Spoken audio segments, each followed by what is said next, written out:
Chapter 121. Hacker Sky of the Rising Tide Organization.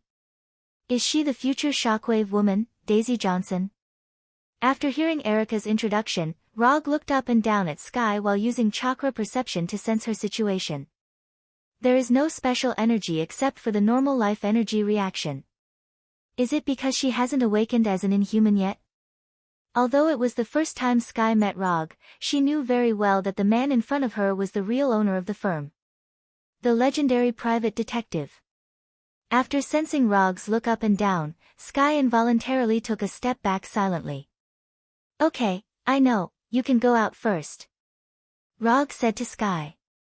When Sky left the office, Rog asked about what had happened in the past 9 months. In the next half an hour, Erica briefly introduced what had happened in the past and expressed the idea of letting Sky stay in the firm. In the past 9 months, nothing particularly sensational happened. The only thing worth paying attention to was that during the Stark Industrial Expo, Whip fought against Iron Man and was then defeated by Iron Man.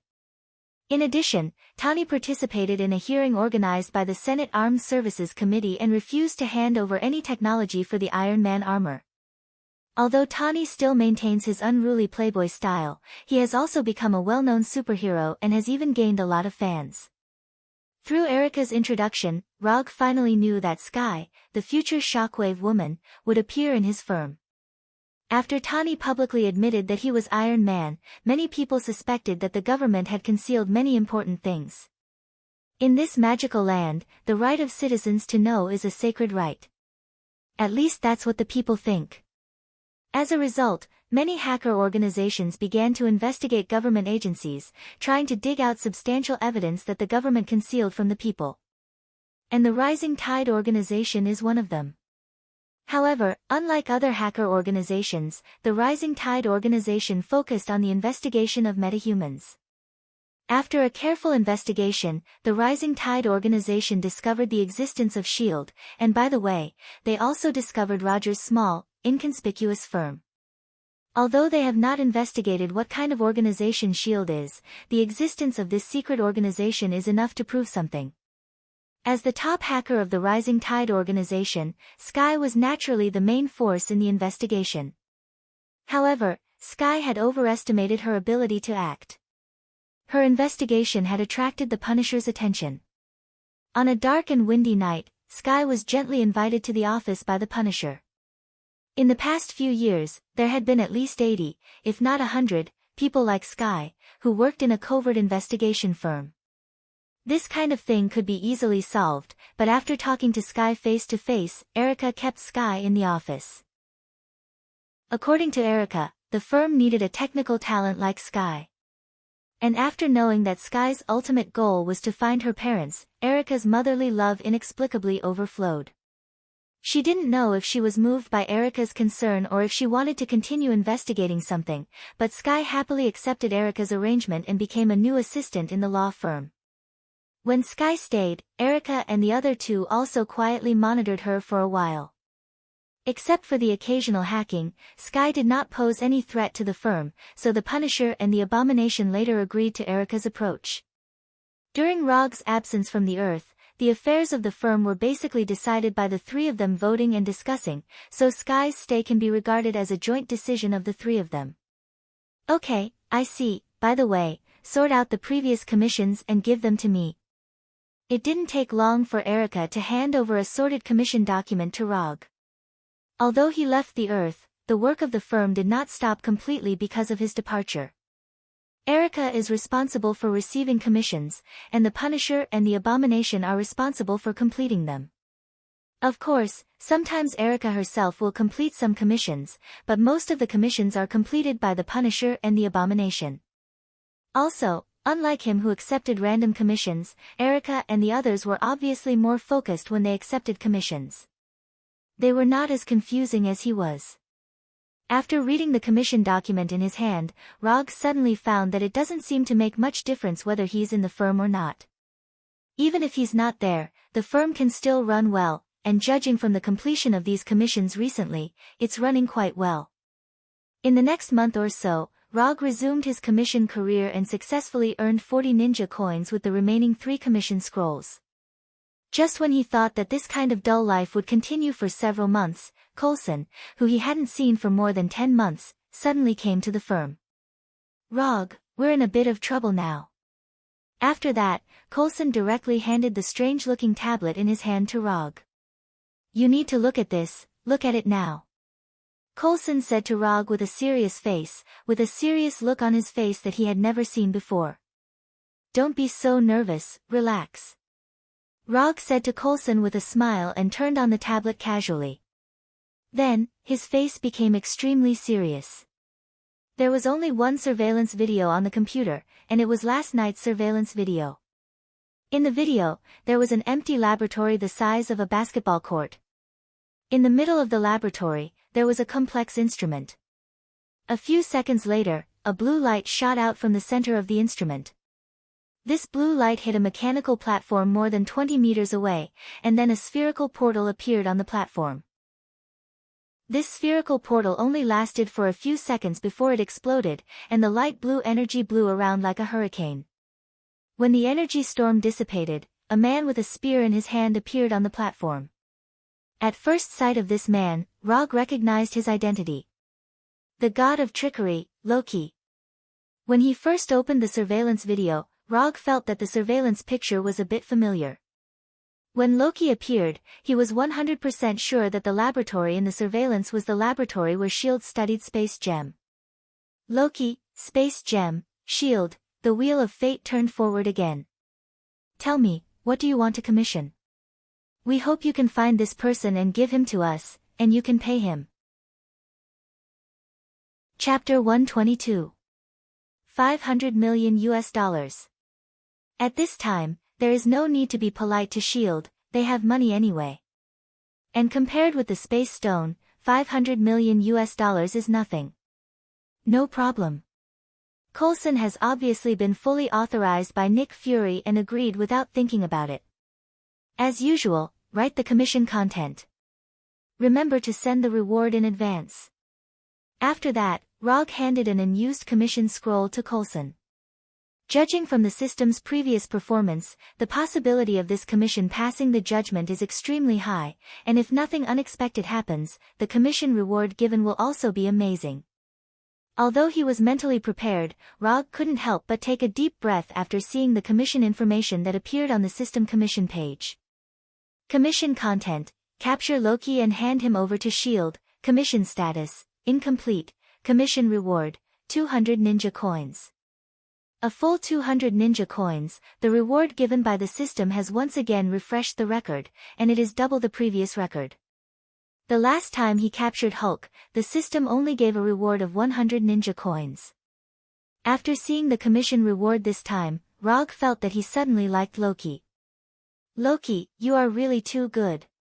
What is prestige, what is status, this is it. You can take this kunai with you.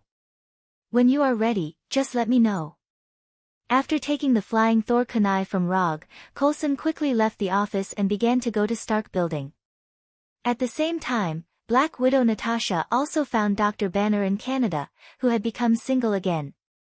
At noon the next day, Rog received a call from Coulson. Before leaving New York, Rog also specifically told Erica and the other two to be ready to fight at any time. "It's already in the Atlantic Ocean, how efficient." After sensing the Flying Thor technique of kunai, Rog did not hesitate and directly left the office with the Flying Thunder God. When his figure reappeared, he was on the deck of a busy aircraft carrier. Coulson had just disembarked from a Quinjet with a Thor. Beside him, there was a blonde man with perfect proportions and an American-style perky butt. "Next time, before you appear, can you give me a heads up first? It's easy for you to agitate others by appearing and disappearing like a ghost." Although he had already experienced Rog's sudden appearance like a ghost, Coulson couldn't help but complain. Then, he introduced him to the vigilant Rog. "This is Rog, a private detective, a very famous one. He is Captain America, Steve Rogers, the first superhero in American history." Coulson added silently, and when he introduced Rogers, his tone was obviously much more excited. It was normal for fans to be excited when they met their idol. "Hello. Rog took the initiative to greet him and extended his right hand to Rog. Hello. This is the legendary Captain America. Rog also reached out his right hand and shook hands with Rogers. It felt good. Why did Fury ask you to come here? As soon as Rog shook hands with Rogers, Black Widow Natasha came over and asked in confusion. He's very willing to pay, and I happen to be interested in this commission. Rog answered casually. Pay? After hearing Rog's answer, Rogers froze for a moment. He received the information specially prepared by Nick Fury yesterday, but there was no record of Rog in the information. It wasn't until now that he understood why Coulson just said that Rog was a private detective. Is it really good to let a private detective participate in this kind of mission? Rogers didn't look down on private detectives, but as a soldier, he instinctively felt that private detectives were just civilians and not suitable for this kind of battle. Natasha didn't expect that Nick Fury would take the initiative to find Rog. However, after considering Rog's strength, she felt that Nick Fury's choice was quite wise. The bridge is looking for you. They have already started facial recognition tracking. Natasha didn't pay any more attention to this issue and turned to Coulson and said, See you later. When Coulson left the deck, Rog and the others met Dr. Banner, who was a little restrained. Before Rog had time to say hello to Banner, Rogers took the initiative to greet him. Hello, Dr. Banner. Rogers shook hands with Dr. Banner and then continued, I heard that you can find the magic cube. Haven't you heard of anything else? I don't care about anything else. Rogers' answer made Dr. Banner a little more relaxed. Dr. Banner looked around and then said, You must think all this is strange, right? To be honest, I have a feeling that I haven't felt in a long time. While Rog was talking to Dr. Banner, Natasha came to Rog's side and whispered, Did Fury really just ask you to find the magic cube? Why do I feel like he might have used you as some kind of safety device? Strictly speaking, I'm not here to find the magic cube, I'm just here to capture Loki. As for the safety device, I don't think Fury needs an outsider like me as the final insurance. Rog knew exactly what Natasha meant by a safety device. Although Dr. Banner is now gentle, once he gets angry, he will be crazier than the craziest beast. Let's go in quickly, we won't be able to breathe here soon. Natasha didn't continue to dwell on this issue and said directly to Rogers and Dr. Banner who were not far away. As soon as Natasha finished speaking, the announcement that the deck was cleared sounded on the deck. Is this a submarine? It can't be. Do you want me to stay in a sealed and pressurized metal tank underwater? Both Rogers and Dr. Banner guessed something, but their imagination was still a little weak. When they came to the edge of the deck, they saw the turbo-type flight engine that was slowly rising. This is not an aircraft carrier, but a helicarrier. Led by Natasha, Rog and the others came to the bridge of the helicarrier and saw the busy SHIELD staff, as well as Nick Fury, who was wearing a black leather trench coat. Sir, we have reached the predetermined altitude. Very well, let's disappear. Nick Fury, who was standing in the commander-in-chief position, gave the order decisively. Hello, everyone. Nick Fury turned around and greeted Roger and the others. At this time, Rogers of the American team silently took out $10 and handed it to him. Chapter 123. Seeing Rog handing $10 to Nick Fury and Nick Fury was very happy to accept it, Rog suddenly thought of the $500 million that S.H.I.E.L.D. had sent last night. This is called noble character, this is called selfless dedication. No wonder Rogers can have the title of Captain America, this title is simply tailor-made for him. Not only did he not charge a penny for carrying out such a dangerous task, but he also took the initiative to pay for it.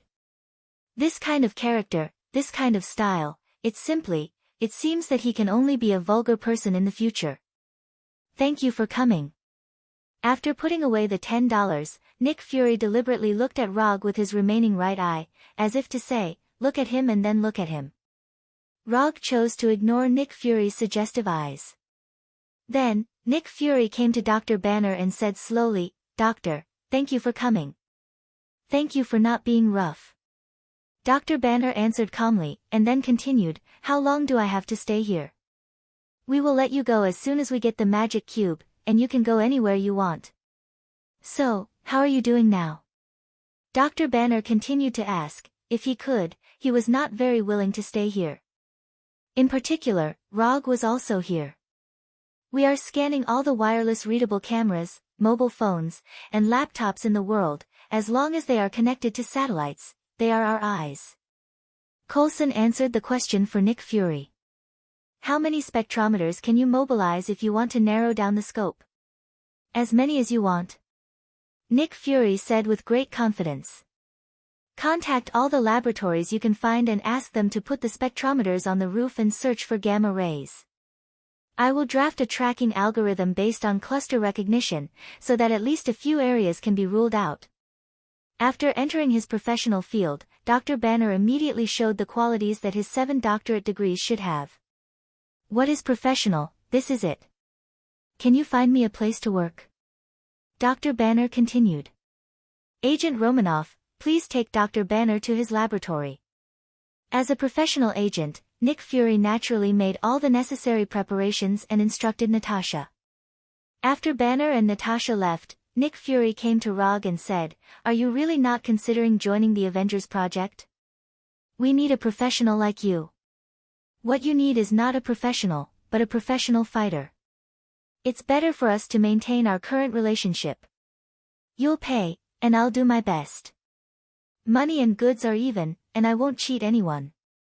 Rog rejected Nick Fury's invitation once again. This was not the first time that Nick Fury had extended an invitation, but every time, he had received the same answer. "If I remember correctly, your last evaluation of me was that I was reckless, often ignored the rules, and lacked sympathy for the weak. It's not a good habit to overturn your previous evaluation for a mere $500 million US. With the help of Dr. Banner, S.H.I.E.L.'s search work has improved significantly, but even so, they only found Loki's trace after nightfall. Suspected target found, facial features match 67%, weight, cross-comparison shows 79% match. A S.H.I.E.L.D. staff member reported. "Where is he?" "Stuttgart, Germany, 28 Kuhnenstrasse. He didn't plan to hide." Loki, wearing a handsome suit, appeared on the surveillance screen. "Captain, it's up to you." Nick Fury glanced at Rogers next to him and said with a serious face. At the same time, Rog in Natasha's room also received the order to set off. This Loki appeared at a really bad time. More than 10 minutes later, Rog and others appeared in a Quinjet that had already been prepared and began to head to Loki's location. Not long after the Quinjet set off, Rog, in uniform, came to Rog and sat next to him. Glancing at Natasha who was piloting the Quinjet, Rog turned to Rog and whispered, "I don't mean to offend you, but now is the time of action, and it's better to control some things. Wasting stamina is a big taboo on the battlefield. I can fight like this all day." Rog wanted to answer Rogers with this classic quote, but after seeing Rogers' serious expression, he dismissed the idea. The other party had good intentions. Although this did not affect him in any way, it was still a kind reminder from the other party.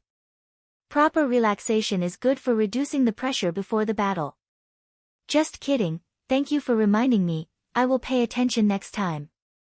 Then, it was a boring, long, and boring flight. At this time, Loki, wearing a horned helmet and holding a scepter, was expressing his feelings to the ordinary people kneeling in the square. "You are born to be ruled by others, and you will always bow down to others." As soon as Loki finished speaking, an old man with very little hair stood up. "We will not bow down to people like you. You'll never find someone like me again," Loki said in a superior tone. Facing Loki, who showed superhuman strength, the old man was not afraid at all, and said firmly, "There are always lunatics like you. Everyone, look at this old man, I will use him as an example to others." After that, Loki pointed the scepter in his hand at the old man who stood up, and the tip of the scepter shone with a light blue light. Whoosh! The next second, a ball of energy flew toward the old man like a cannonball. Just as the energy ball was about to hit the old man, Rogers descended from the sky, blocked the energy ball with the shield in his hand, and bounced the energy ball back.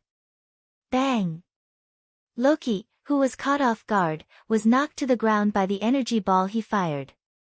You know, the last time I came to Germany, I also met a person who stepped on others.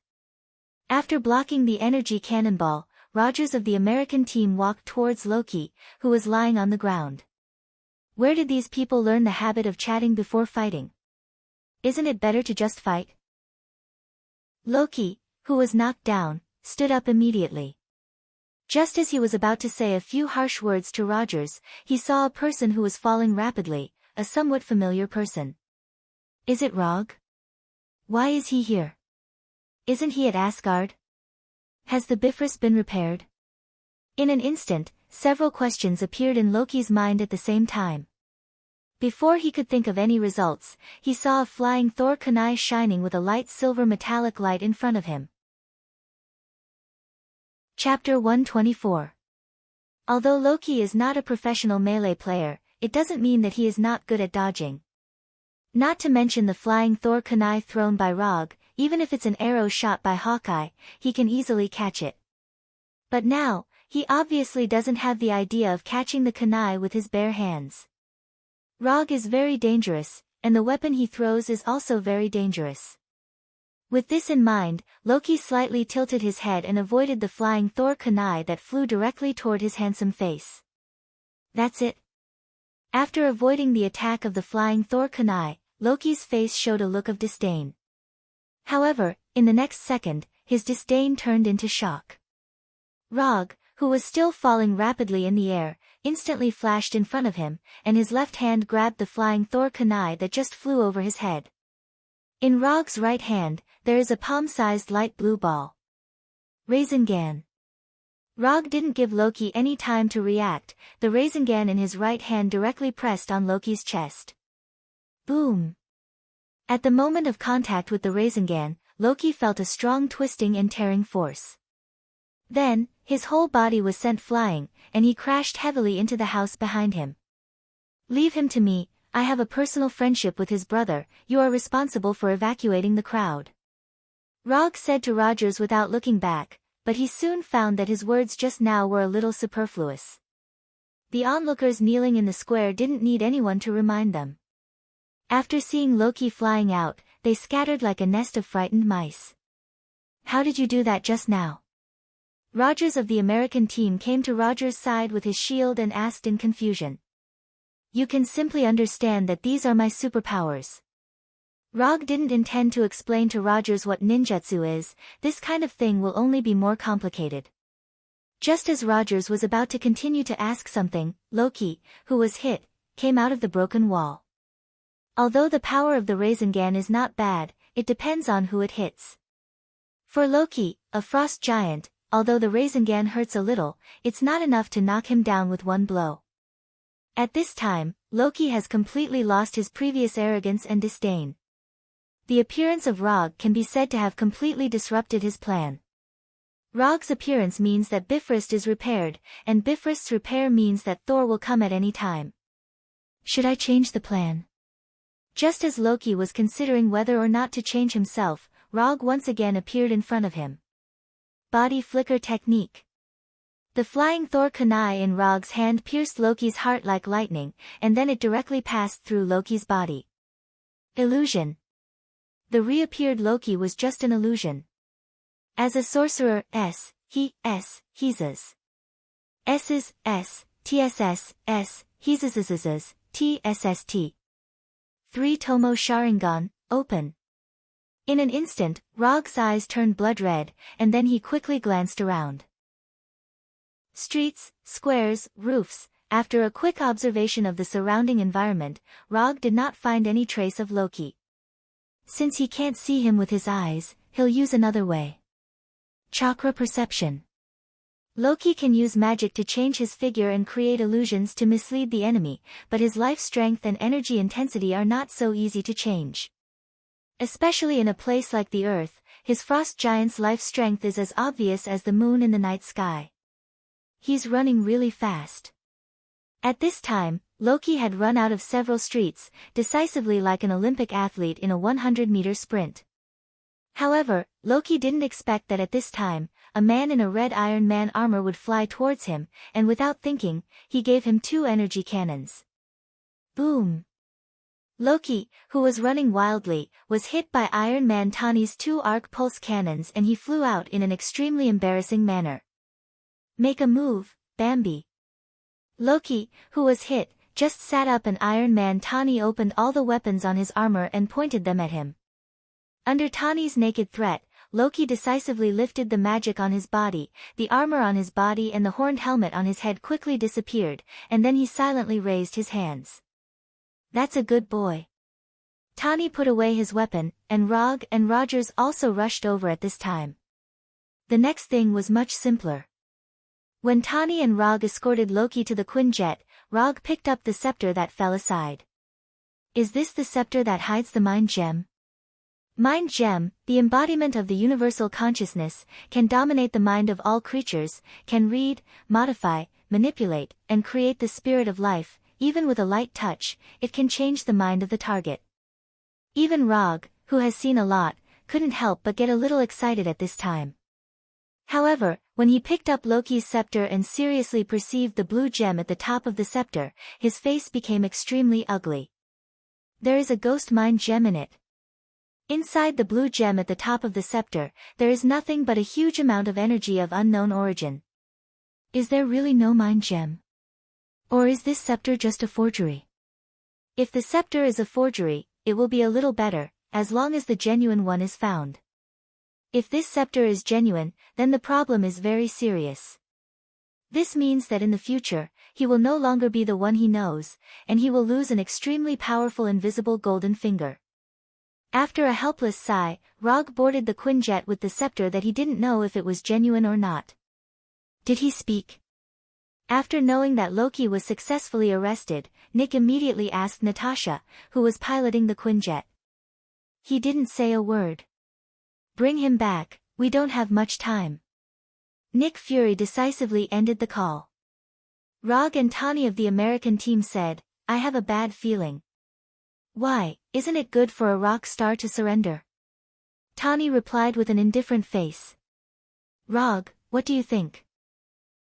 Rog ignored Tani and asked Rog's opinion. At this time, Rog didn't care why Loki surrendered.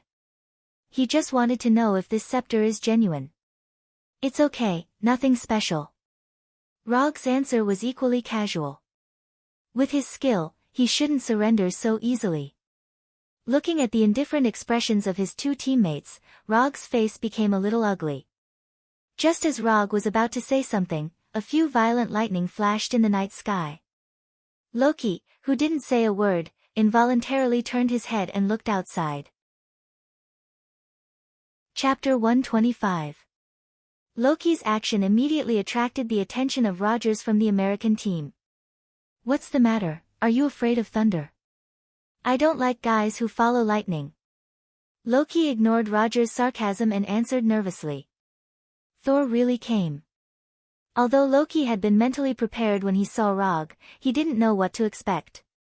But when Thor really appeared, he couldn't help but feel nervous. In just a few seconds, Saul, who was accompanied by lightning, landed directly on the Quinjet, causing the flying Quinjet to suddenly shake during the battle. A familiar guy is here. Unlike the nervous Loki and the confused Rogers and the others, Rog had a calm expression on his face at this time. When Rogers picked up his shield and Tani put on his helmet, Rog came directly in front of Loki and patted him on the shoulder. Thor's flying technique. Before the authenticity of the scepter was confirmed, he would never let Loki out of his sensing range. When Rog patted his shoulder, Loki felt a mysterious power that he had never touched before. Although this power was not considered strong, it was firmly branded on his body like gangrene attached to the bone. What is this?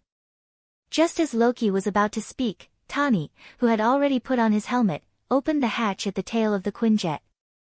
However, Tani had just taken a few steps when Thor in his armor came to the hatch and directly hammered Tani. Without any suspense, Tani was sent flying, and at the same time, he knocked down Rogers who was behind him.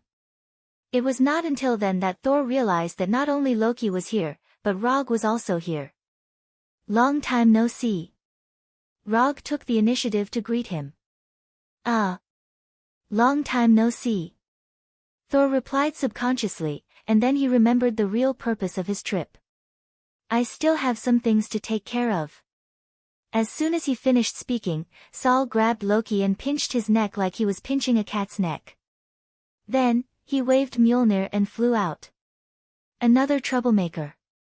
Tani, who stood up, complained silently. Is he also from Asgard? Natasha had never seen Thor before, nor had she seen any information about Thor. He is Loki's brother, Thor from Asgard. As the person who was most familiar with Thor, Rog took the initiative to introduce Thor. Then, is he on our side? Rogers of the American team immediately asked Roger. It doesn't matter, whether he releases Loki or kills him, we can't find the Tesseract. Before Rog could answer, Tani spoke first, and then walked in the direction of the cabin door. Stark, we need a battle plan. Rogers said quickly. I have a plan, and that is to attack. Tani turned his head and replied to Rogers, and then flew out directly. Watching Tony leave on his own, the captain of the American team, Rogers, was displeased. He picked up a parachute. Captain, don't get involved in this mess. They are all legends, almost equivalent to gods. Natasha, who was piloting the fighter, turned back and said to Captain America. Madam, there is only one god, and he will definitely not dress like that. After putting on the parachute, Rogers picked up his shield and jumped out of the fighter without looking back. Although in name, everyone is a member of the same team. But obviously, every member of this team has their own ideas and is very individualistic. Teamwork? Was that even edible? Aren't you going? In desperation, Natasha could only ask Rog, who was still in the fighter. Don't worry, Loki can't run away. Rog did not chase after Loki because the flying Thor technique on Loki is now in a state of rapid flight. When Loki lands or stops moving, he will naturally teleport over. Are you familiar with Thor? He seemed surprised when he saw you just now. After closing the door of the fighter, Natasha asked Rog again. I should be quite familiar with him, after all, I fought with him on an alien planet for 9 months. Hearing Rog's answer, Natasha's first reaction was that Rog was joking. But when she remembered that Rog had secretly disappeared for 9 months some time ago, she suddenly felt that what Rog said seemed to be true. Which planet? Why did you fight together? How did you get to that planet? After realizing that Rog was telling the truth, Natasha immediately asked. This is exclusive information, and it's first-hand exclusive information.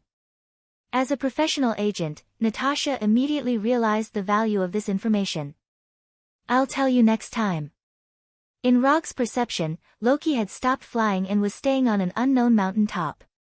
Without any hesitation, Rog picked up Loki's scepter and directly left the fighter with the flying thunder god. At this time, Loki was sitting on a rock on the top of the mountain, looking at Thor and Tani fighting in the forest with a satisfied expression. However, in the next second, he saw the person he didn't want to see the most at this time. What's the matter with the scepter? After teleporting in front of Loki, Rog directly threw the scepter in his hand to Loki and asked with a serious expression. What do you mean, what's the matter? Loki casually took the scepter thrown by Rog and stood up with a puzzled expression. I'm not in the mood to joke with you right now. I'll ask again, what's the matter with the scepter? As soon as his voice fell, a ball of lightning visible to the naked eye appeared in Rog's right hand, and at the same time, there was the sound of 1,000 birds chirping. I really don't know what you're talking about. Loki still looked like he didn't understand anything. Asgard has already held a funeral for you, so I don't mind sending a dead person back to where he should be. As soon as his voice fell, Rog flashed in front of Loki and the Chidori in his right hand directly pierced Loki's heart. Wait! Just as the Chidori was about to pierce Loki's chest, Loki spoke again. Do you think this kind of low-level illusion can fool me? I'm the god of trickery, Loki. Playing illusion in front of me, aren't you too confident? As soon as Loki finished speaking, the Rog standing in front of him disappeared like a bubble, and 10 meters away, another Rog appeared. Ignorant earthling. Loki's face was full of disdain as he added. Well, since illusion can't scare you, let's do it for real. As soon as his voice fell, Rog used the summoning technique to summon the Kusanagi sword. As a show of respect, before you die, I'll tell you the name of this move in advance. This move is called Kusanagi sword, Chidori blade. In Warnerheim, I once used this move to kill a 5-meter-tall Kronan warrior. When Rog introduced the Chidori blade, Loki felt a strong murderous intent from him. This guy is serious. Farewell, Loki. Before Loki could speak, Rog once again appeared in front of him, and the Kusanagi sword wrapped in lightning directly pierced his throat. Chapter 126. The scepter was given to me by Thanos. Just as the Kusanagi sword was about to pierce Loki's throat, Loki spoke in an unprecedented speed. However, he was still too slow. The Kusanagi sword in Rog's hand did not slow down and directly pierced Loki's throat. Madman, this guy is a madman. Although his neck was pierced by the Kusanagi sword, Loki did not feel the slightest pain. He was fooled, the god of trickery was fooled by an earthling. Why didn't you say so earlier? Why did you have to do this? At this time, Rog was still holding the sword. After he finished this sentence, his body instantly collapsed and dissipated, turning into a dark crow. From the beginning to the end, he had no intention of killing Loki. Although Loki looked unloved in Asgard, if he really killed him, Odin, the father of all gods, would definitely kill Rog. You can. After calming down a little, Loki stared at Rog, who was more than 10 meters away, especially his blood-red eyes. As a master of illusion, he was actually fooled by an earthling's illusion. This was a shame that needed to be washed away with the enemy's life. After being teleported here through the Thor, Rog immediately cast an illusion on Loki. However, what he cast was not an ordinary illusion, but a double illusion. For someone like Loki who was proficient in magic, especially illusion magic, ordinary illusions would never be able to escape his eyes. Therefore, Rog deliberately gave Loki a small opportunity to show off and let him perceive the existence of the first illusion. As he had expected, Loki easily discovered the existence of the first illusion. However, Loki did not expect that the first illusion was only a part of the second illusion. Loki thought that he had seen through Rog's illusion, but in fact, he had always been under the influence of the second illusion. With Loki's strength, if he was just a little bit more cautious and serious, he would have a great chance of discovering the existence of a second illusion. Unfortunately, he was too confident. He was confident that he had seen through Rog's illusion. Loki thought that he was on the second floor and Rog was only on the first floor, but the real situation was that Loki was on the second floor and Rog was on the fifth floor. Thanos asked you to conquer the earth, but as a result, he is not even willing to give you a better weapon. It seems that you are not very important in his heart. Although Loki's scepter was a good magic weapon, it could only be considered good.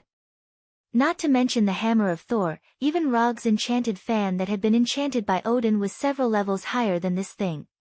At the very least, his round fan could still respond to its owner's summons and had the ability to fly. You know. What do you know? Thanos doesn't want the Earth, but, speaking of this, Loki finally reacted. Why do I have to explain to him? He is not my companion.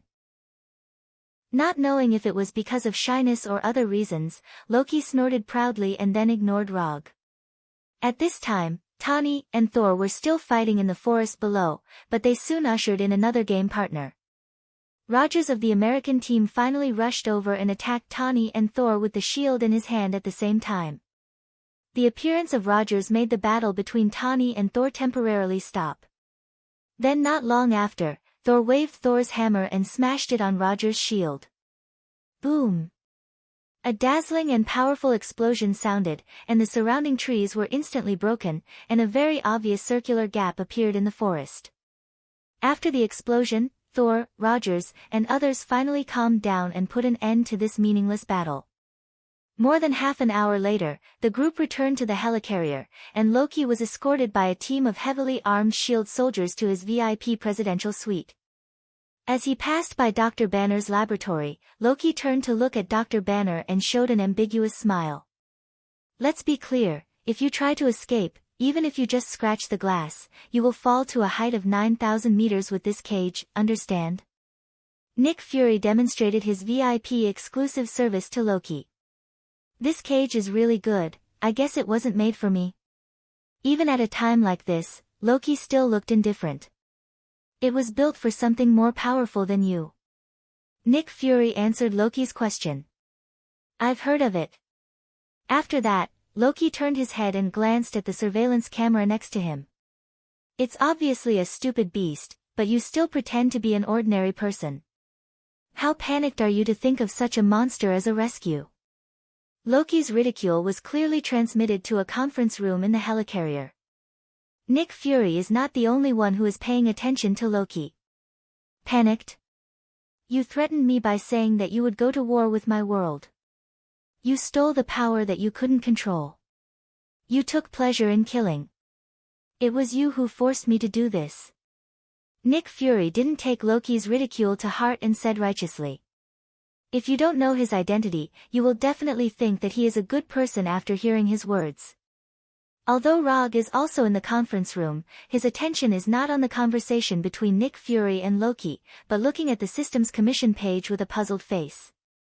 Commission content: capture Loki and hand him over to S.H.I.E.L.D., commission status: incomplete, commission reward: 200 ninja coins.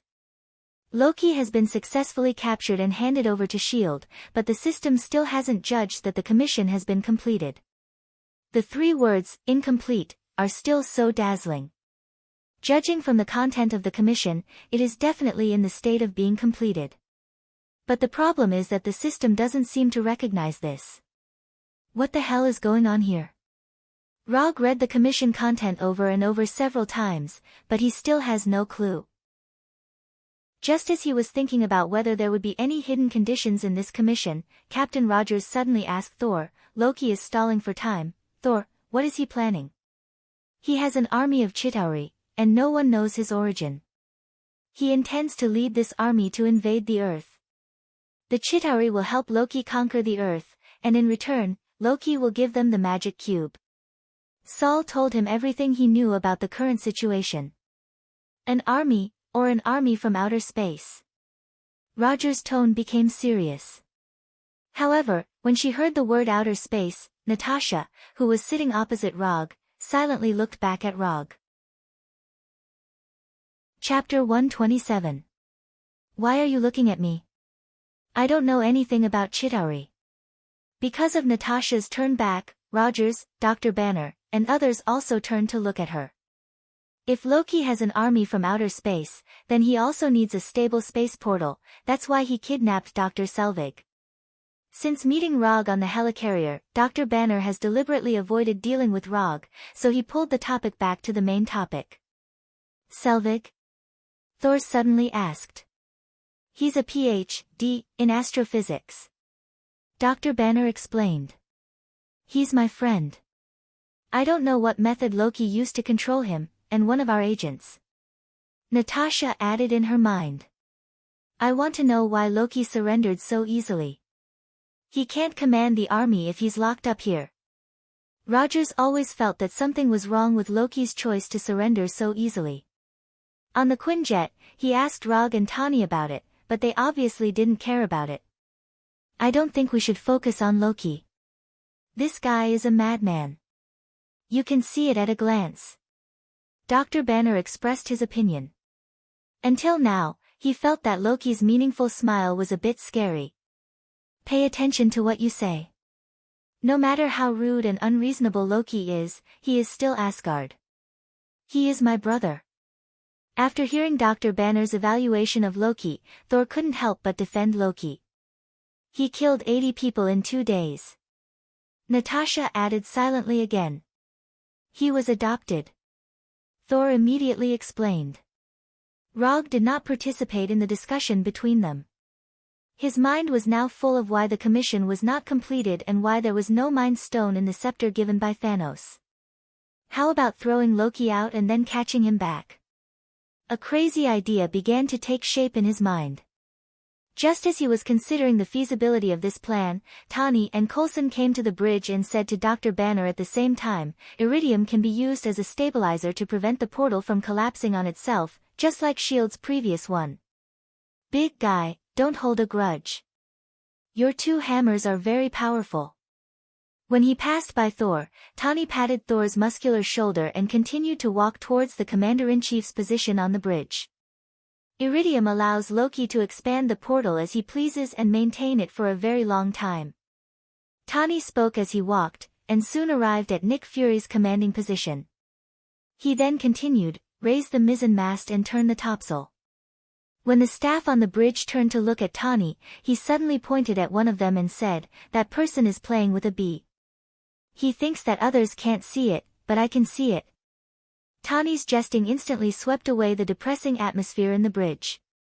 How can Fury see the screens on both sides? Tani tried to block his left eye with his hand and then asked Agent Hill behind him. Turn around. Agent Barton can easily get other raw materials. He only lacks one main component, which is energy. Some kind of high-density energy is used to activate the magic cube.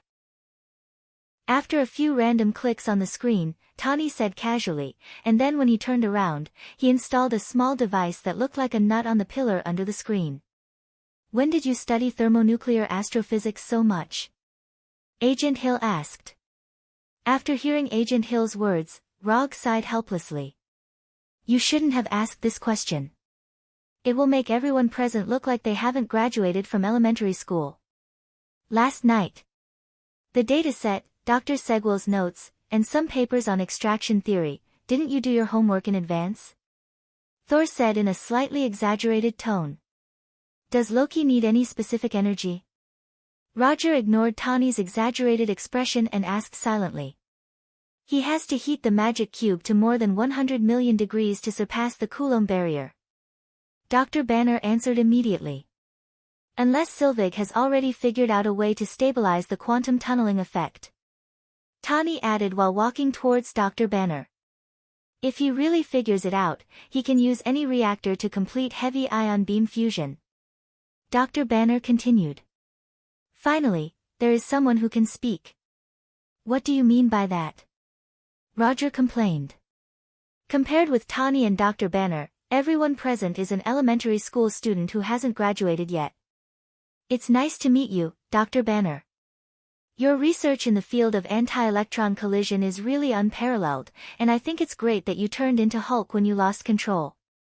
Dr. Banner was quite happy with the first half of Tani's sentence, but the second half, you flatter me.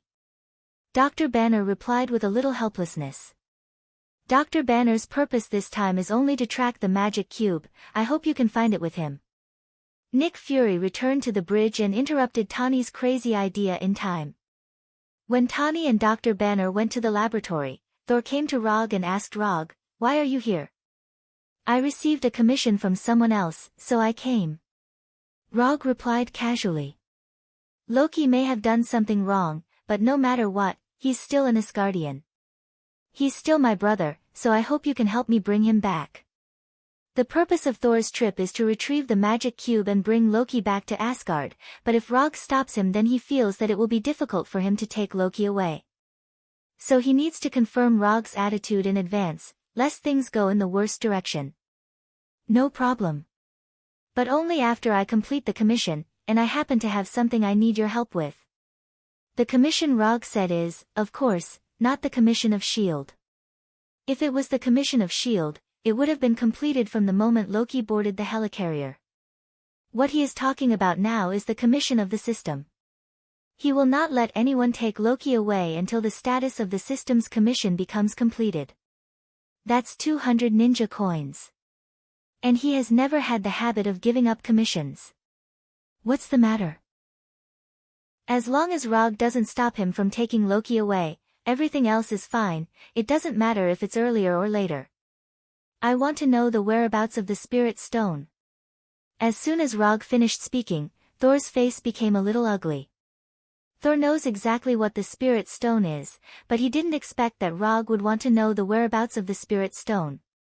And with his understanding of Rog, if Rog wants to know the whereabouts of something, it often means that he is determined to get that thing.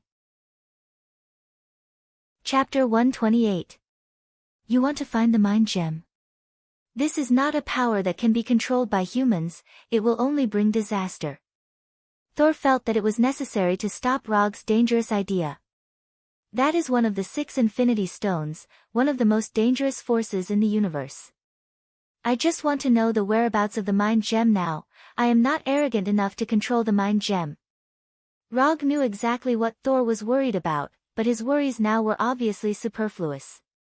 I can try my best to help you inquire about it, but don't get your hopes up. Although he didn't know what Rog wanted to do, Thor finally agreed out of trust in Rog. After reaching a consensus with Thor, Rog left the bridge and returned to the room arranged for him by Nick Fury. The only thing he was good at was fighting, and as for those professional things, he would leave it to the professionals. Tawny and Banner were trying to determine the whereabouts of the magic cube. Natasha went to Loki's VIP presidential suite to see if she could get any useful information from him. As for Rog, he was now looking for something in the secret warehouse in the mothership. Thor was as idle as Rog, but one of them chose to go back to his room to sleep, while the other stayed in the bridge. However, not long after he lay down, he felt an abnormal energy fluctuation.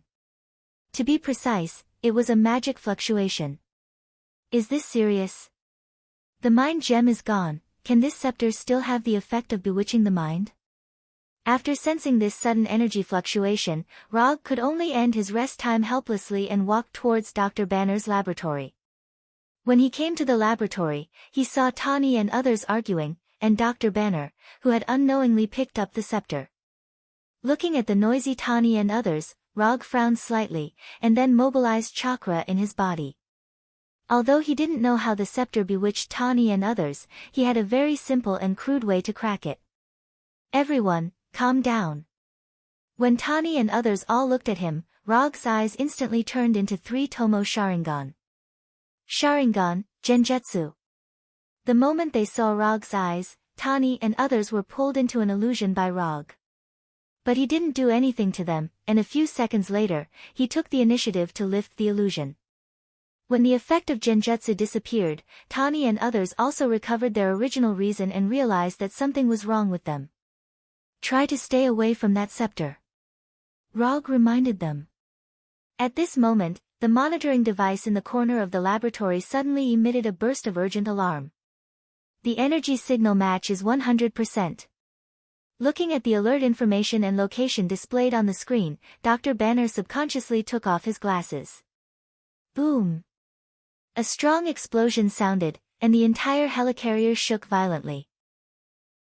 Although this sudden explosion didn't directly blow up the flight engine of the helicarrier, it also successfully stopped the helicarrier's engine 3. Not only that, because the laboratory is very close to the engine 3, the explosion unsurprisingly affected the laboratory and blasted a big hole in the laboratory floor. Tawny, Rog, and Thor were blown out by the explosion, while Banner, Natasha, and others fell directly to the next floor of the laboratory. This explosion really came at the right time. At the moment when the explosion sounded, Rog covered himself with a layer of chakra, so he didn't suffer any damage at this time. Are you okay? After lifting the metal pipes and iron pieces that pressed on Natasha and Dr. Banner, Rog asked about their condition. I'm fine. Although she looked a little embarrassed, Natasha didn't suffer any obvious damage, she was just pressed down by those metal pipes. Compared to Natasha, Dr. Banner was a lot unluckier. Not only did he suffer more damage, but what's more troublesome is that he can't control his emotions now. You leave here first, I'll take care of Banner. Dr. Banner's skin began to rapidly turn green, his body size skyrocketed, and the clothes on his body were directly stretched into rags by his skyrocketing body. Looking at Dr. Banner, who was transforming, Natasha didn't hesitate and immediately left. Rog didn't stop Banner's transformation, and for him, even if Banner transformed into Hulk, the result wouldn't change at all. Ouch! After a painful howl, Dr. Banner disappeared completely and was replaced by the muscular and strong Hulk. I didn't expect us to meet again in this situation. Rog silently looked at Hulk, who had completely lost his mind in front of him, and sighed helplessly. If he could, he would like to meet the Hulk who could communicate with him. When Rog looked at Hulk, Hulk also noticed the little guy in front of him. Although Hulk has completely lost his mind now, when he saw Rog, he seemed to remember something. Then in the next second, Hulk rushed towards Rog. Odama Rasengan. When Hulk rushed in front of him, Rog didn't hesitate and directly condensed the Odama Rasengan in his right hand. Boom! The Odama Rasengan and Hulk's right fist collided fiercely, and a strong explosion sounded. Hulk smashed Rog's Odama Rasengan, but Hulk himself was also blown out by the Odama Rasengan. It wasn't until he crashed through several layers of walls that Hulk finally stopped. Big guy, calm down, I don't want to hit you with the wooden man anymore. Before Hulk, who was knocked out, stood up, Rog used the body flicker technique to appear in front of him. For Rog's persuasion, Hulk gave his own answer. Hulk leaped up and pounced toward Rog like a ferocious tiger pouncing on its prey. Why don't you listen to my advice? With just a body flicker technique, Rog avoided Hulk's attack. After avoiding Hulk's attack, Rog extended his right hand towards Hulk. Mokutan Great Forest Technique. 5 wooden vines gushed out from Rog's right hand and pounced on Hulk like 5 pythons. Then, they bound Hulk tightly. Although the Great Forest Technique doesn't have the effect of absorbing the physical strength and energy of the target like the Wood Dragon Technique, the Great Forest Technique's binding effect is better and more flexible than the Wood Dragon Technique. In just a moment, Hulk was tightly wrapped by the wooden vines, like an oversized green dumpling. Big guy, I'll say it for the last time, calm down. Chapter 129. To a certain extent, Rog was quite fond of Hulk. Although Hulk is not as smart as Banner, this is also one of his strengths. Banner is too smart, which leads him to think too much sometimes. Hulk is different. If you can get Hulk's approval, even if you ask him to fight the mountain-sized flame giant Surtur, he will not hesitate. So, Rog still prefers to be friends with people like Hulk. But at this time, Hulk obviously has no intention of being friends with him. After being entangled by Wood Release, Great Forest, Hulk not only did not calm down at all, but became more irritable. Kacha! The vines that wrapped around Hulk began to show signs of breaking under his violent struggle. Hey! I really don't want to hit you with Wood Golem anymore. Having said that, Rog still silently cast Wood Release, Wood Golem. Because he is on the helicarrier, he can't directly summon Wood Arhat from the ground like before. But this does not affect his use of Wood Golem. If there is no way to use Wood Release after leaving the ground, then Wood Release would be too unimpressive. Under Rog's control, a piece of wood as thick as an arm grew out of his left shoulder. Under the nourishment of chakra, this piece of wood began to grow rapidly. In just a second or two, this piece of wood grew into a 3-meter-tall Wood Arhat.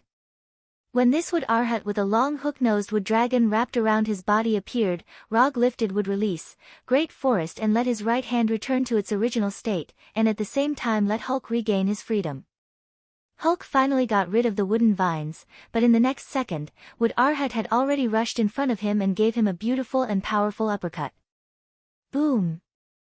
Caught off guard, Hulk was sent flying by Wood Arhat's punch, and his whole body soared 1 meter into the air. However, Wood Arhat's attack was not limited to this. Before the airborne Hulk landed on the ground, the wooden Arhat used the Gatling Physical Transcendence Fist technique he was best at. Yula Yula Yula Yula Yula, Hulk was like an oversized green sandbag, enduring Arhat's attacks. The muffled sound of impact resounded throughout the entire area. While controlling the wooden Arhat, Rog also used chakra to sense the situation on the mothership. Rogers and Tawny of the American team were repairing the number 3 engine that was on strike. Nick Fury and Agent Hill were fighting the intruders on the bridge. Thor was in Loki's VIP presidential suite. Wait. How did Thor get into Loki's room? Although Thor and Loki were in the same area, their positions had been reversed. Thor was in the presidential suite, while Loki was outside. Although he didn't know what Thor and Loki had done before, judging from the current situation, Thor had obviously fallen into Loki's trap again. If it was just once, then it would be fine. But in Thor's situation, it was obvious that he had fallen into the same trap again and again. He didn't know if Loki had any hidden passive skills that caused Thor to involuntarily lower his IQ every time he saw him. After a helpless sigh, Rog turned his attention to Natasha. At this time, Natasha wasn't idle either. She was now fighting with Hawkeye Barton. Although Barton didn't have any superpowers and was an archer who was good at long-range attacks. But this didn't mean that he wasn't good at close combat. How could someone who could become a top agent not be good at close combat? After confirming the situation on the mothership, Rog turned his attention back to Hulk. Because he lost his mind, Hulk didn't attack Rog. Instead, he vented all his anger on Arhut. Bang bang bang bang bang, looking at Hulk and Arhut who were passionately fighting each other like two barbarians, Rog stretched out his right hand again. With Hulk's physical strength, this level of fighting wouldn't be a problem even if it lasted for a day. But Rog didn't intend to waste so much time on Hulk. Wood release, wood dragon technique. Wood grew out of Rog's right hand again, but this time, it was no longer a wooden vine, but a long hook-nosed wood dragon. When this long hook-nosed wood dragon first appeared, it was only as thick as Rog's arm. But as its body lengthened, the long hook-nosed wood dragon's body also grew rapidly. When the wood dragon came in front of Hulk, the wood dragon's body had soared to 30 or 40 centimeters thick. Hulk, who was attracted by Arhut, didn't notice the arrival of the wood dragon, and in his current state of insanity, even if he found the wood dragon, he might not necessarily avoid it. Without any suspense, the long hook-nosed wood dragon wrapped tightly around Hulk like a python, and then began to absorb Hulk's physical strength. At the same time, Arhut didn't stop his attack. Hulk's body had been entangled by the wood dragon, so the target of Arhut's attack became Hulk's big green head. Bang bang bang bang. After controlling Arhut to hit Hulk's head a few times, Rog lifted the wood puppet technique. Although Hulk's skin was rough and his recovery was good, it was still a bit cruel to hit someone's head so hard. Although he had lost his mind now, Rog still couldn't bear it. After being entangled by the wood dragon, there was only one end for Hulk, and that was to be drained of all his physical strength without any resistance. Although Hulk was still struggling hard, Rog turned around and left, completely ignoring Hulk's situation. Anyway, Hulk's end was doomed, and it was the same whether he stayed or not. And he had more important things to deal with now. At this time, next to Loki's presidential suite, Coulson was holding a frightening-looking energy weapon and pointing it at Loki on the console. If Loki pressed the button, Thor, who was locked in a cage, would enjoy a new experience of falling from 9,000 meters vertically. Do you like this? Because of the destroyer you sent, we developed this prototype. I don't know its power, do you want to try it? Coulson pointed the huge energy gun at Loki and said with a serious face. Under Coulson's threat, Loki left the console slightly, and the next second, he disappeared. It was an illusion again. Loki didn't know when he came behind Coulson, and the scepter in his hand stabbed directly at Coulson's back. Just as the scythe-like blade at the top of the scepter was about to stab Coulson's back, the scepter suddenly stopped. You have guts, you actually want to stab my former customer to death in front of me. Through Thor's coordinates on Loki, Rog immediately teleported over and grabbed the scepter in Loki's hand. Chapter 130. It wasn't until this time that Coulson discovered that Loki had appeared behind him and almost stabbed him. Just a little bit more and he would have reported to death. Thinking of this, Coulson couldn't help but break out in a cold sweat. Loki didn't expect that Rog would come over at this time. According to the plan, Rog should have been stopping Hulk, who had lost his mind at this time. Hulk was taken care of so quickly. This is not scientific. Loki is not a person who acts blindly like Thor. Since he chose to surrender, he naturally made full preparations and plans. But now, Hulk, the most important person in the plan, did not play a role as expected. Hulk did not destroy S.H.I.E.L.D.'s helicarrier as planned, nor did he contain the actions of Rogg and others, nor did he directly destroy S.H.I.E.L.D.'s recovery team from the inside. If I said that this was just a joke, would you believe it? Loki pulled back his scepter, and after finding that the scepter did not move, he took the initiative to let go of his right hand holding the scepter and silently stepped back a few steps. Do you think I would believe it? After throwing the scepter to Coulson, Rogg walked slowly towards Loki. If he hadn't arrived in time with the flying thunder god, Coulson would have been lying on the ground bleeding. Wait. Maybe we can discuss it. If you help me conquer the earth, I can give you half of the earth and make you a real king. How about it? Although Loki hasn't really fought with Rogg, he knows very well that once they fight, the loser will definitely be himself. Since he can't beat him, it's reasonable to take a step back. Half of the earth, this is definitely a very tempting bargaining chip. Not interested. Rogg refused Loki's proposal without even thinking about it. What a joke, if the earth was so easy to conquer, this would not be the earth. Loki doesn't know how many terrifying existences are hidden on this seemingly inconspicuous earth. Not to mention that he only has a Chitauri army on hand. Even if Thanos led the entire army, it would be impossible to conquer the earth. Really, that's a pity. Although he didn't expect Rogg to agree to his proposal directly from the beginning, Loki still felt sorry after hearing Rogg's unhesitant refusal. Why is there no one with Rogg's strength on his side? If Rogg is willing to stand on his side, then everything will be much simpler.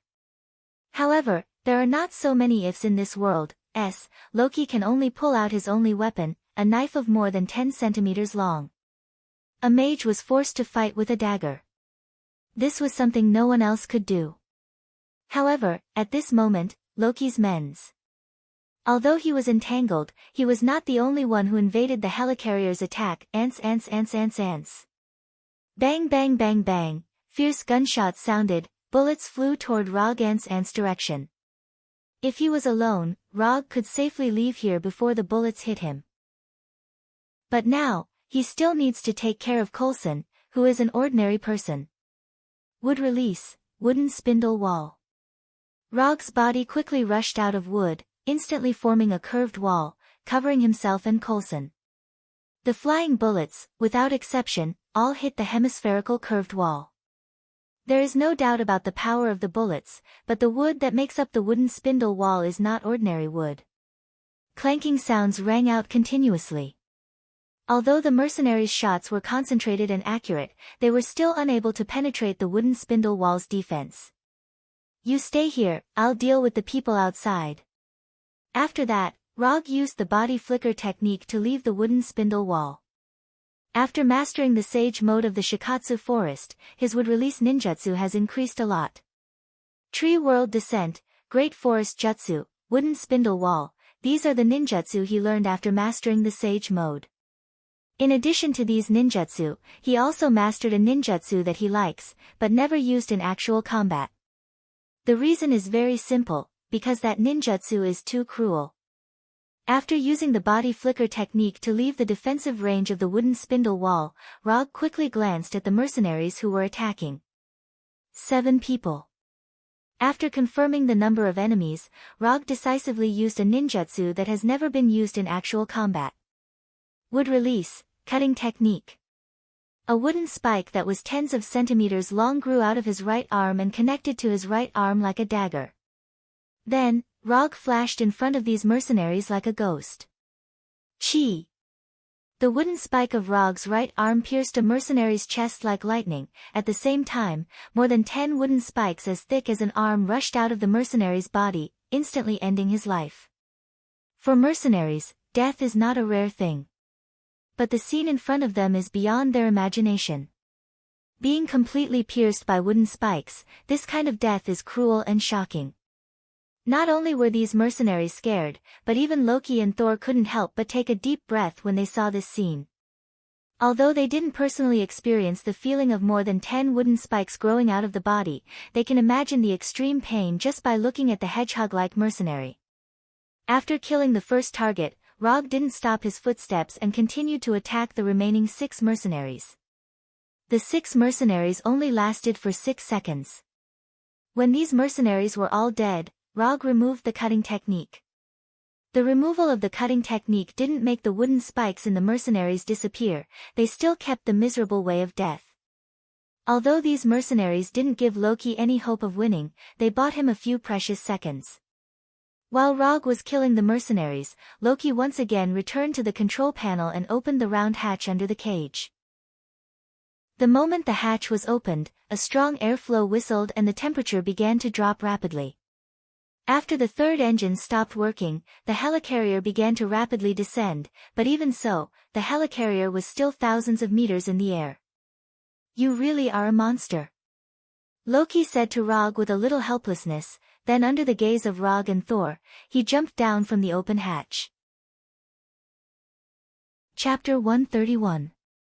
Is this guy addicted to jumping? Last time he jumped to the Bifrost, this time he jumped to the helicarrier. It has to be said that Loki's move was very decisive and surprising. Looking at Loki, who was falling rapidly and getting smaller and smaller, Rog used chakra perception for a few seconds, then came to the console and closed the hatch directly.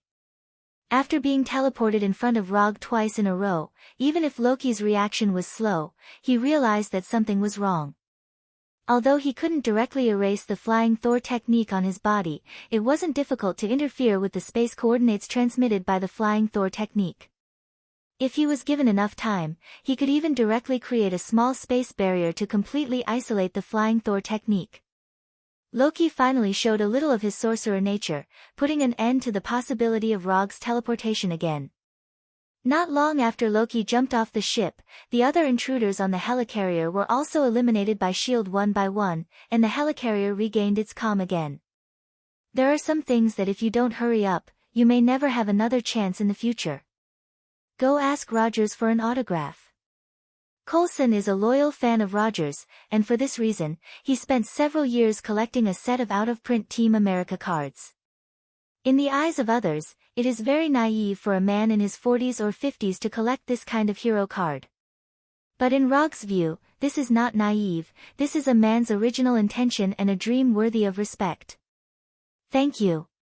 After hearing Rog's words, Coulson was stunned for a moment, and then thanked Rog very seriously. When Coulson left with the prototype weapon and scepter, Rog released Thor from the special cell. How many times has this happened? You can't be like this every time you see Loki. Rog was helpless about Thor's constant falling for Loki's tricks. He's my brother, Thor replied silently. Half an hour later, Rog and Thor returned to the bridge. Except for Dr. Banner, who didn't appear because he was in a coma, everyone else was present. Even Hawkeye Barton, who had just regained his self-consciousness, was present. Loki managed to escape, but the Tesseract is still missing. The mothership's engine is damaged. Communication is cut off. 28 agents were killed, 15 maintenance personnel were killed, and many parts of the mothership were damaged. Nick Fury's face was as pale as his skin. We are indeed using the Rubik's Cube to develop weapons, but I'm not placing all my hopes on this because I have an even bolder plan. I have an idea, the Avenger plan. Both Stark and Rog know about it. I want to gather some people with outstanding abilities and see if their team can be stronger. I want to see if they can fight side by side in critical moments and win those wars that we can't win. Now, it seems that this idea is outdated. We have lost all the opportunities, and we can only watch Loki start a war. After that, Nick Fury left the bridge directly, and the atmosphere in the bridge became more and more depressing. Although Loki's plan did not achieve the expected effect, it was not a complete failure. He successfully bought himself some time. Loki should be in New York now. He is a performer. He needs an audience. He needs a monument towering into the clouds. It's best if his name is engraved on it. Looking at the silent crowd, Rog reminded them while glancing at Tawny. Although Tawny is not a typical performer, Rog is sure that he knows what he is talking about. Arc reactor. Loki needs a powerful enough energy source to open the Tesseract smoothly. If Tawny still can't hear Rog's reminder, then he is not Tawny. New York. Stark Building. Although Loki may also start the Tesseract in other places, as far as the current situation is concerned, Stark Building is still Loki's first choice. Tani, repair the battle suit as soon as possible. The others will set off with me in the Quinjet and bring Dr. Banner. We need his power. Rogers instinctively began to arrange tasks, and then he saw the eyes looking at him one by one. I have a more convenient way. If you don't mind, I can take you there. Although the flying speed of the Quinjet is not slow, compared to the flying Thor, the Quinjet is nothing. More than 10 minutes later, the prepared people came to the hangar. At Rog's gesture, Rogers and others held the hands of the people next to them and then looked at Rog with a puzzled look. Don't blink, this kind of experience is not common. After grabbing Tani's shoulder, Rog reminded him one last time and then began to sense the flying Thor in New York. After locking on to one of the flying Thor, he decisively used the flying Thor. In just an instant, their figures disappeared from the hangar. The next second, they were teleported to the roof of a building near Stark Building. Although Team America and the rest were on high alert, they didn't see anything strange. The only thing they felt was that they experienced an extremely brief moment of weightlessness in an instant, and then they were teleported to New York. The trip is over, I hope everyone enjoyed this trip. Before Rog could finish speaking, a blue-white energy beam shot straight into the sky from the roof of Stark Building. When this energy beam flew to an altitude of thousands of meters, a huge circular portal appeared in the blue sky, and Chitauri warriors flew out like locusts. The war has begun. After seeing the scene in front of them, the same thought appeared in everyone's mind. When the Chitauri appeared, Tani and Thor flew towards Stark Building immediately. Tani wanted to return to the building to change his battle suit, and Thor wanted to defeat Loki as soon as possible. When the only two flying units left, Rog summoned the Kusanagi sword and the Thunder Fan, and then threw the fan out with force. Rog and others were still wondering why Rog threw the weapon out, and then they saw a scene that did not conform to the laws of physics at all. The fan that Log had thrown out didn't fall to the ground as they had expected. Instead, it drew a beautiful arc in the air and flew back to Log. The Thunder Fan was endowed by Odin with the same flying ability as Thor's hammer.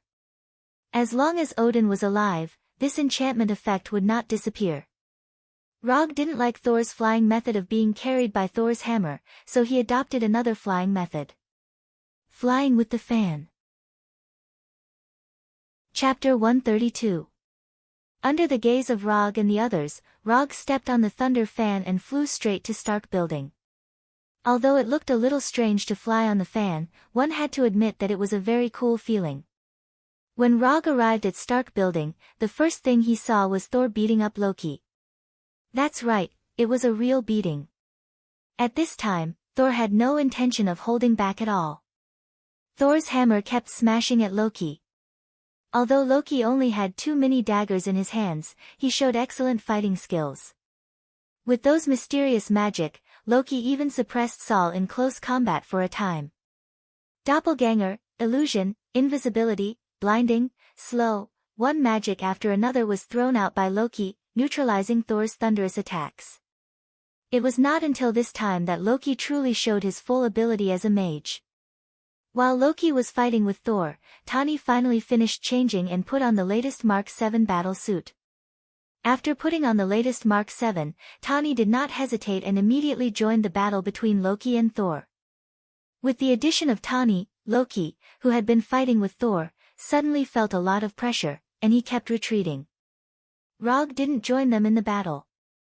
Instead, he flew to the space gem. Now that the soul gem was missing, the space gem was undoubtedly the most valuable target on the entire battlefield, and it was also the key to determining when the war would end.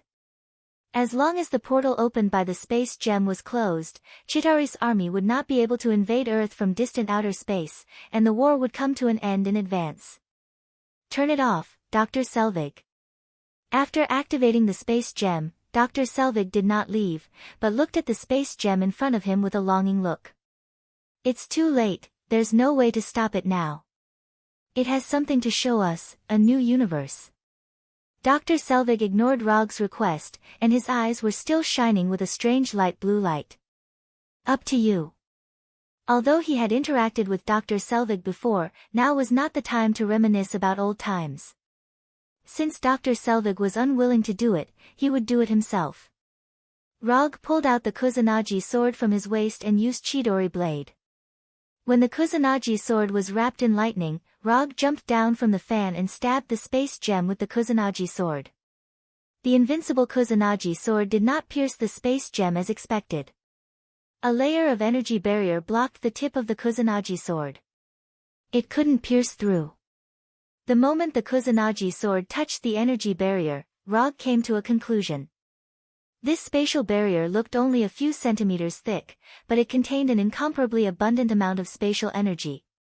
To put it simply, this barrier was a spatial enchantment created by a spatial gem. Moreover, it was an extremely sturdy one.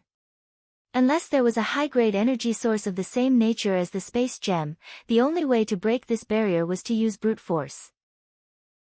After thinking for a few seconds, Rog came in front of Dr. Selvig and directly cast a Sharingan Genjutsu on the doctor. When the Sharingan Genjutsu was lifted, the doctor's consciousness returned to normal. Using the Sharingan Genjutsu to forcefully cover or erase the influence exerted by Loki. After regaining his true self-consciousness, Dr. Selvig first glanced at New York, which had fallen into the flames of war, and then said with annoyance, "Scepter, Loki's scepter can break through the energy barrier of the magic cube. I installed a safety device that can cut off the energy of the space gem." "Impossible, Loki's scepter can't do that. Although the scepter also contains a strong energy, that energy can't compete with the energy of the barrier." It wasn't that Rog didn't believe Dr. Selvig. He had carefully sensed the energy in the scepter before, so he was very sure that the scepter couldn't break through the barrier. "You should be talking about one of Loki's scepters. He has 2 scepters. 2 scepters? Rog found that he had overlooked something. The last time he used Genjutsu to get information from Loki that the scepter came from Thanos. Judging from Loki's performance at that time, this information was true. It was true that the scepter came from Thanos, but Thanos didn't give him 1 scepter, but 2.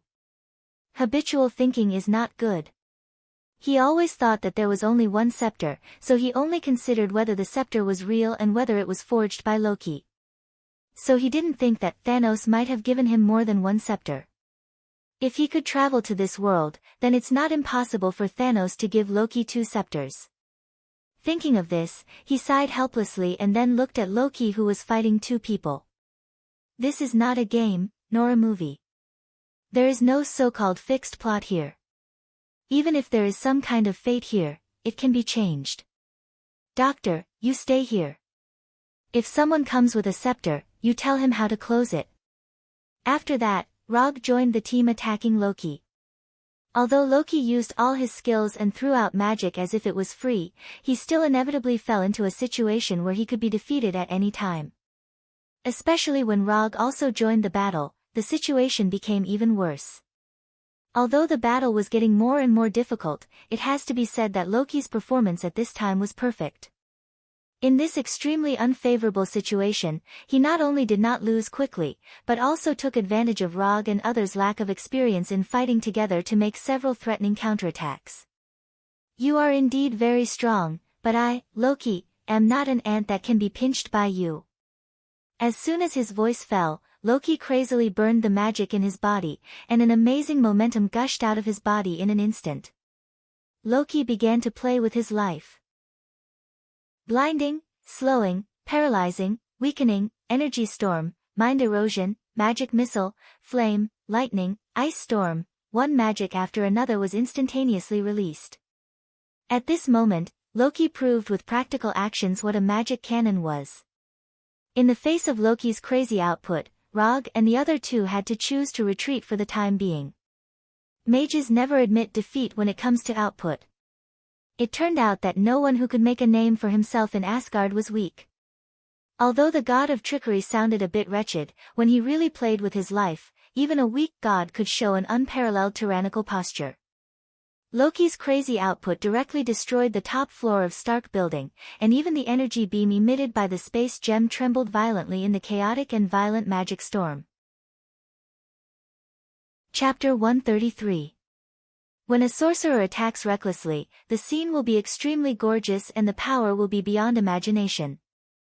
Loki's determination not only successfully forced Rog and the other two to retreat, but also successfully attracted the attention of the Chitauri warriors.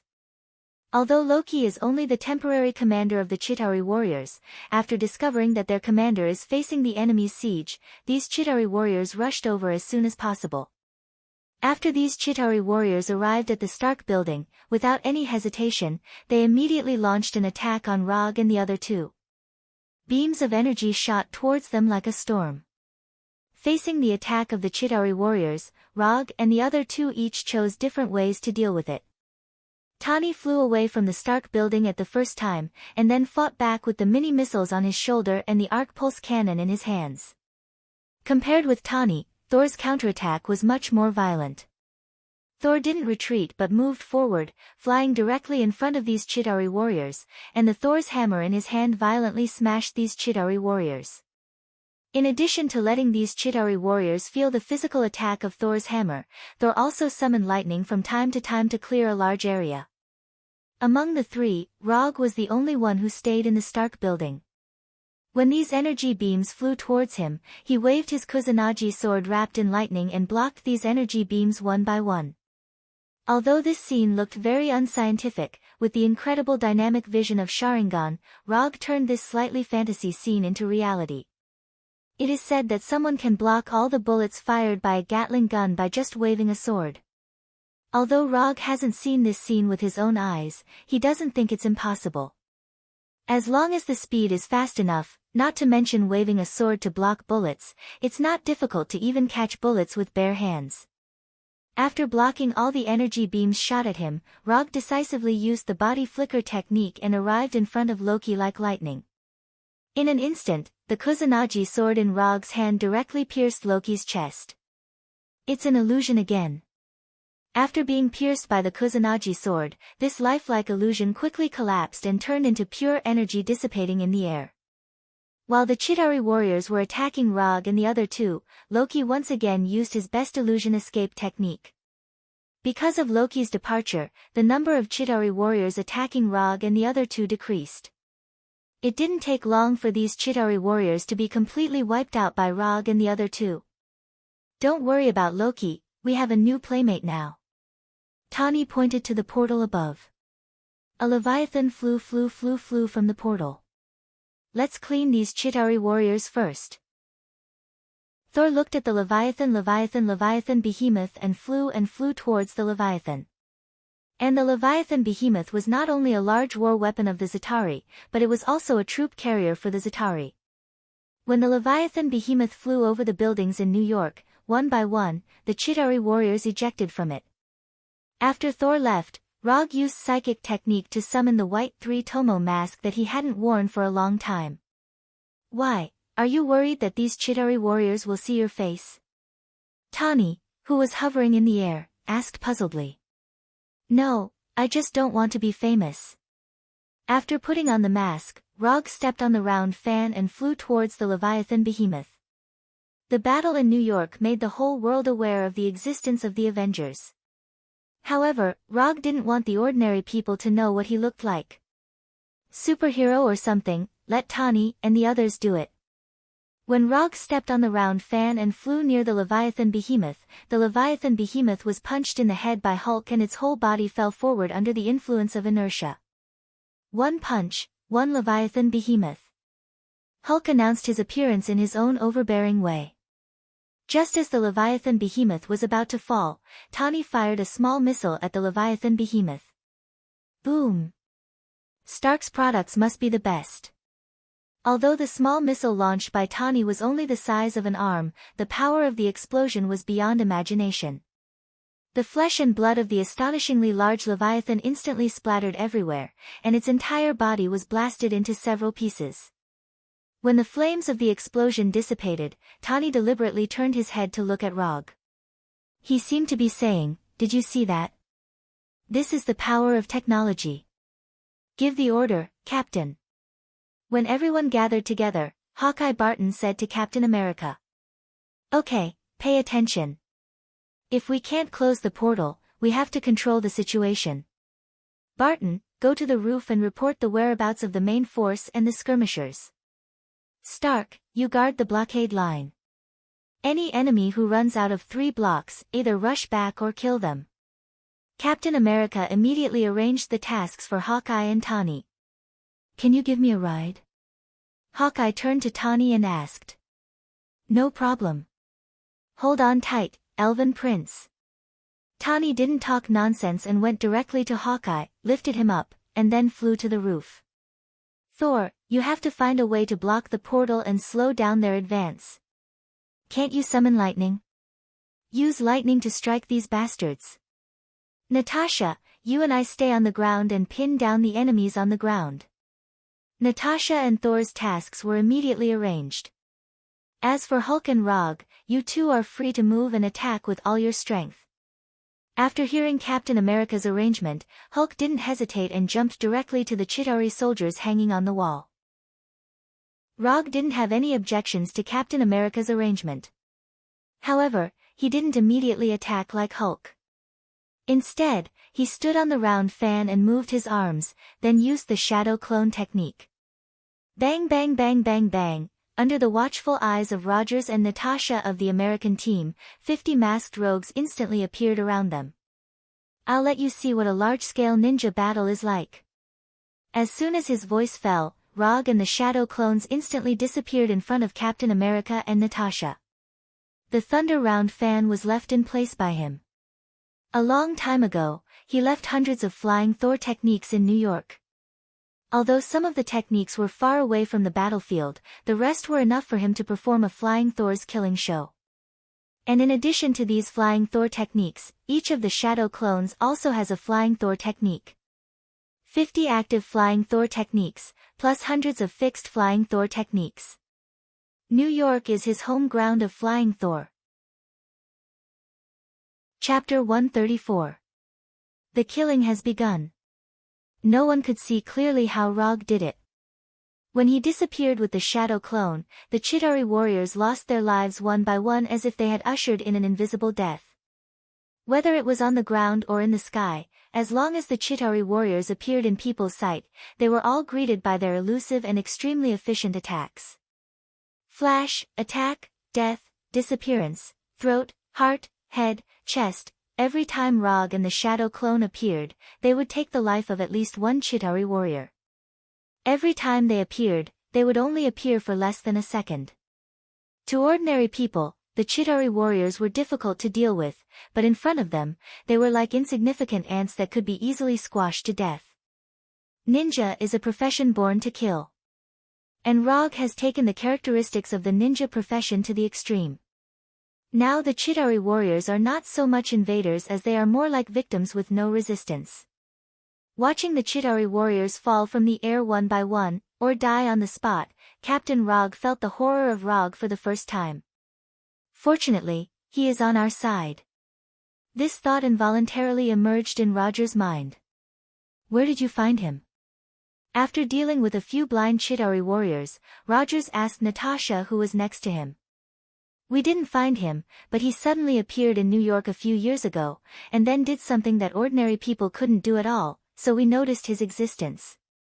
While answering Roger's question, Natasha did not stop her attack and kept pulling the trigger of the pistol. Haven't you investigated his origin? People with this ability can't appear out of thin air for no reason.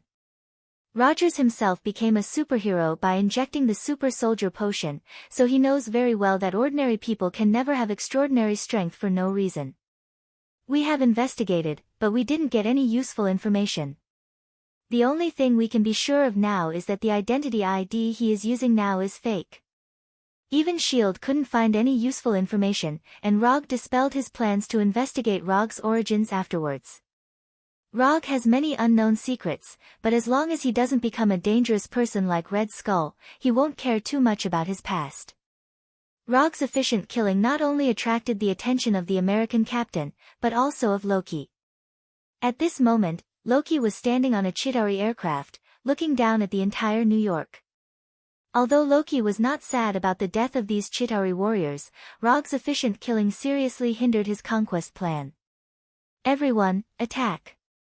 Without any hesitation, Rocky decisively gave the order for the entire army to attack. With Loki's order, more Chitauri warriors flew out of the portal. Even 5 or 6 Leviathan beasts appeared. However, not long after these enormous war behemoths appeared, dark thunderclouds quickly appeared in the sky. Then, a huge lightning bolt struck directly at the Leviathan behemoth at the front. With its armor and huge body, the Leviathan behemoth withstood the attack of the giant lightning bolt. However, this persistence only lasted for a few short seconds. The part of the Leviathan behemoth that was struck by lightning began to turn red quickly, and then its entire body burst apart. Boom! The strong explosion not only took away the life of the Leviathan behemoth, but also the lives of the Chitauri warriors around the portal. The wreckage of the Leviathan behemoth and the corpses of the Chitauri warriors fell from the sky like meteorites, creating an alternative fireworks show. Thor's lightning attack this time was not as simple and crude as Hulk's punch, but the visual effect was more shocking than Hulk's punch. When the lightning disappeared, Thor, who was standing at the top of the Empire State Building, couldn't help but gasp for breath. This lightning bolt was not only the strongest lightning he had summoned so far, but it was also the most energy-consuming lightning bolt. Although a Leviathan behemoth was quickly dealt with, the attack of the Chitauri army was not greatly affected. Leviathan behemoths continued to fly out of the portal. When Thor used the powerful lightning to deal with a Leviathan behemoth, Rog also teleported to the top of a building and temporarily stopped his harvesting of the Chitauri soldiers. Of course, only his original body stopped. His shadow clone was still efficiently carrying out the harvesting of the Chitauri soldiers' lives. Hulk used a punch to deal with a Leviathan behemoth, Thor used a lightning bolt to deal with a Leviathan behemoth, and Rog certainly couldn't fall behind. After observing the flight trajectory of the Leviathan behemoths, a Rasengan wrapped in lightning appeared in his right hand. Thor was not the only one who could play with lightning. Raiton Spiral Electromagnetic Gun. After aiming at 2 of the Leviathan behemoths, Rog fired the spiral electromagnetic gun in his hand. Bang! A thunder-like sound suddenly sounded, and the spiral electromagnetic gun drew a pale blue light in the air that symbolized destruction and death. Almost at the same time as this thunder-like sound, the spiral electromagnetic gun had already arrived in front of the first target. The armored Leviathan behemoth was instantly pierced through like a soft cake in front of the spiral electromagnetic gun. After piercing through the first Leviathan behemoth, the spiral electromagnetic gun did not slow down and quickly arrived in front of the second target. Boom! A dazzling fireball like the sun appeared in an instant, and the shock wave generated by the explosion instantly cleared the entire surrounding airspace. The airwaves swept through New York like a level 12 hurricane. Spiral electromagnetic gun, one shot, soul. It's nothing to deal with a Leviathan with one attack. I, Rog, can take away 2 with one attack. This is a man's damn competitive spirit. After dealing with the 2 Leviathan behemoths, Rog also saw the high and mighty Loki in the air. But what attracted his attention at this time was not Loki, but the scepter in Loki's hand. Did the real thing finally appear? After discovering Loki's trace, Rog immediately summoned the rumbling thunder fan that he had abandoned in place. Flying around the building was enough as long as he had the flying thunder god. But if it's a high-altitude battle, the rumbling fan is still necessary. After receiving Rog's summoning command, the rumbling thunder fan, which was floating silently in the air, flew towards him like a missile. Loki, I'm going to eat you. Chapter 135. Whether it's for the 200 ninja coins or for the scepter in Loki's hand, Rog needs to settle things with Loki. After seeing Rog flying towards him, Loki didn't hesitate and turned away. When it's time to play with your life, play with your life, and when it's time to admit defeat, admit defeat. This is Loki's philosophy of survival. As he turned away, Loki didn't forget to arrange a large number of Chitauri warriors to stop Rog. Although these Chitauri warriors can't defeat Rog, it's not a problem to stop him. Raiton, Chidori sharp spear. The 5-meter-long Chidori sharp spear instantly appeared in Rog's right hand, and then cut the Chidori warriors in front of him into two pieces like cutting vegetables and melons. With just a few casual slashes, the Chidori warriors who were responsible for stopping Rog turned into pieces of corpses and fell from the sky. After dealing with these Chidori warriors, Rog once again flew towards Loki. Although the Thunder Round Fan is not a special flying tool, the flying speed of the Round Fan is not slower than the Chidori's aircraft. It didn't take long for Rog to catch up with Loki. Seemingly realizing that he can't get rid of Rog, Loki also began his counterattack. Magic was released one after another, various fireballs, ice, and lightning were constantly smashing towards Rog. At the same time, more and more Chidori warriors joined the team attacking Rog. With the advantage of distance, Loki didn't hesitate to cast all kinds of magic, and the scepter in his hand was constantly emitting energy beams. It has to be said that Loki's kiting tactic is the most suitable way for a mage to fight. If Rog is only good at close combat, then he really can't do anything to Loki now. But fortunately, he is not the kind of ninja who can only fight in close combat. After cleaning up the Chidori warriors again, Rog put away the Kusanagi sword and took out 3 flying Thor kunai. In addition to the round fan under his feet, there was also the flying thunder god kunai that was enchanted by Odin himself. Without any hesitation, Rog directly threw out the 3 flying Thor kunai in his hand. Clang! Clang! Clang! 3 flying Thor kunai flew towards Loki like bullets, but they were blocked one by the scepter in Loki's hand. That's it. After easily resolving Rog's kunai attack, a look of disdain appeared on Loki's face. However, at this moment, Rog, who was originally stepping on the round fan, suddenly disappeared. Not good. Although Loki didn't know what Rog was going to do, the moment Rog disappeared, he immediately became alert. Just as he was looking around for Rog, he once again saw the 3 Thor kunai. The flying Thor kunai that was blocked by him not only did not fall as he expected, but also attacked him again. Thor's hammer could automatically attack the enemy under the control of Thor. Of course, Rog's flying Thor kunai could do the same. 3 flying Thor kunai, 3 different angles of attack. Although the flying Thor kunai's attack was very fast, Loki's reaction was not slow either. Just as the flying Thor kunai was about to hit Loki's body, a layer of barrier invisible to the naked eye appeared on his body, like a small defensive barrier, completely protecting him. Magic barrier. Once again, the flying thunder god kunai returned without success. The flying thunder god kunai that struck the mana barrier bounced back as if it had struck a steel plate. Flying Thor second Dan. At the moment when the flying Thor kunai bounced back, Rog, who had disappeared, suddenly appeared behind Loki, holding one of the flying Thor kunai in his left hand. Odama Rasengan. Loki noticed the appearance of Rog and instantly added several defensive magic to himself. But all of this was meaningless. The Odama Rasengan hit his back in an instant, and an irresistible force enveloped his whole body in an instant, blasting him out. After Loki smashed through several buildings in an irregular rotating posture, he finally resolved the terrible impact of the Odama Rasengan. Although Loki was knocked out, Rog welcomed another enemy.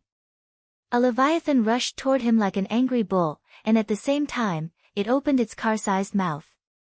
Although the leviathan's attack speed was not slow, it was still a bit whimsical to bite Rog. As long as Rog wanted, he could even leave the moment the leviathan bit him. But at this time, not only did he have no intention of leaving, but he stepped on the round fan and jumped directly in front of the leviathan. Wood release cutting technique.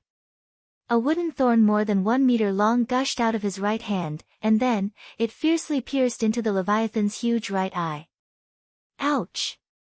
The leviathan let out a bestial howl of pain. The moment the howl sounded, thick wooden thorns sprang out of the leviathan's body. The leviathan's howl came to an abrupt end, and at the same time, its life ended. After the death of the leviathan, it fell from the sky like a meteorite and hit the ground heavily, setting off a huge cloud of dust. This was the 3rd leviathan that had died at his hands. After dealing with the leviathan, Rog stepped on the round fan and flew to the place where Loki fell. Then, he saw a somewhat familiar scene. Enough, who do you think you are? I'm a god, you idiot. Loki roared angrily at Hulk and succeeded in stopping Hulk's advance. You ant, don't even think about. Loki wanted to say something more, but he was only halfway through when Hulk grabbed his right leg. In the next few seconds, Rog witnessed an inhumane scene. Asgard's god of trickery, the commander of the Chitauri army, the frost giant Loki, was thrown by Hulk like trash on the ground. Bang bang bang bang bang, every time Hulk swung, he would leave an obvious pit on the ground, and at the same time, he would bury a psychological shadow in Loki's heart that would never heal. The dull sound of the impact made Rog, who was in the audience, feel a little reluctant. At the same time, he couldn't help but think about a question. If Loki was killed by Hulk like this, would the system admit that the commission was completed? Just as Rog was considering whether to stop Hulk so that he wouldn't accidentally smash Loki to death, Hulk finally stopped this action that would cause great harm to Loki's body and mind. What a weak god. After throwing Loki down, Hulk didn't forget to add another sentence. Well done. When Hulk came in front of him, Rog gave his evaluation. Although Loki was lying motionless in the pit, he was still alive, or rather, his body was still alive. As for whether his spirit was still alive, that was not within Rog's consideration. Chapter 136. After venting his anger on Loki, Hulk left with satisfaction and continued his battle against the soldiers. Rog went straight to Loki and looked at him seriously.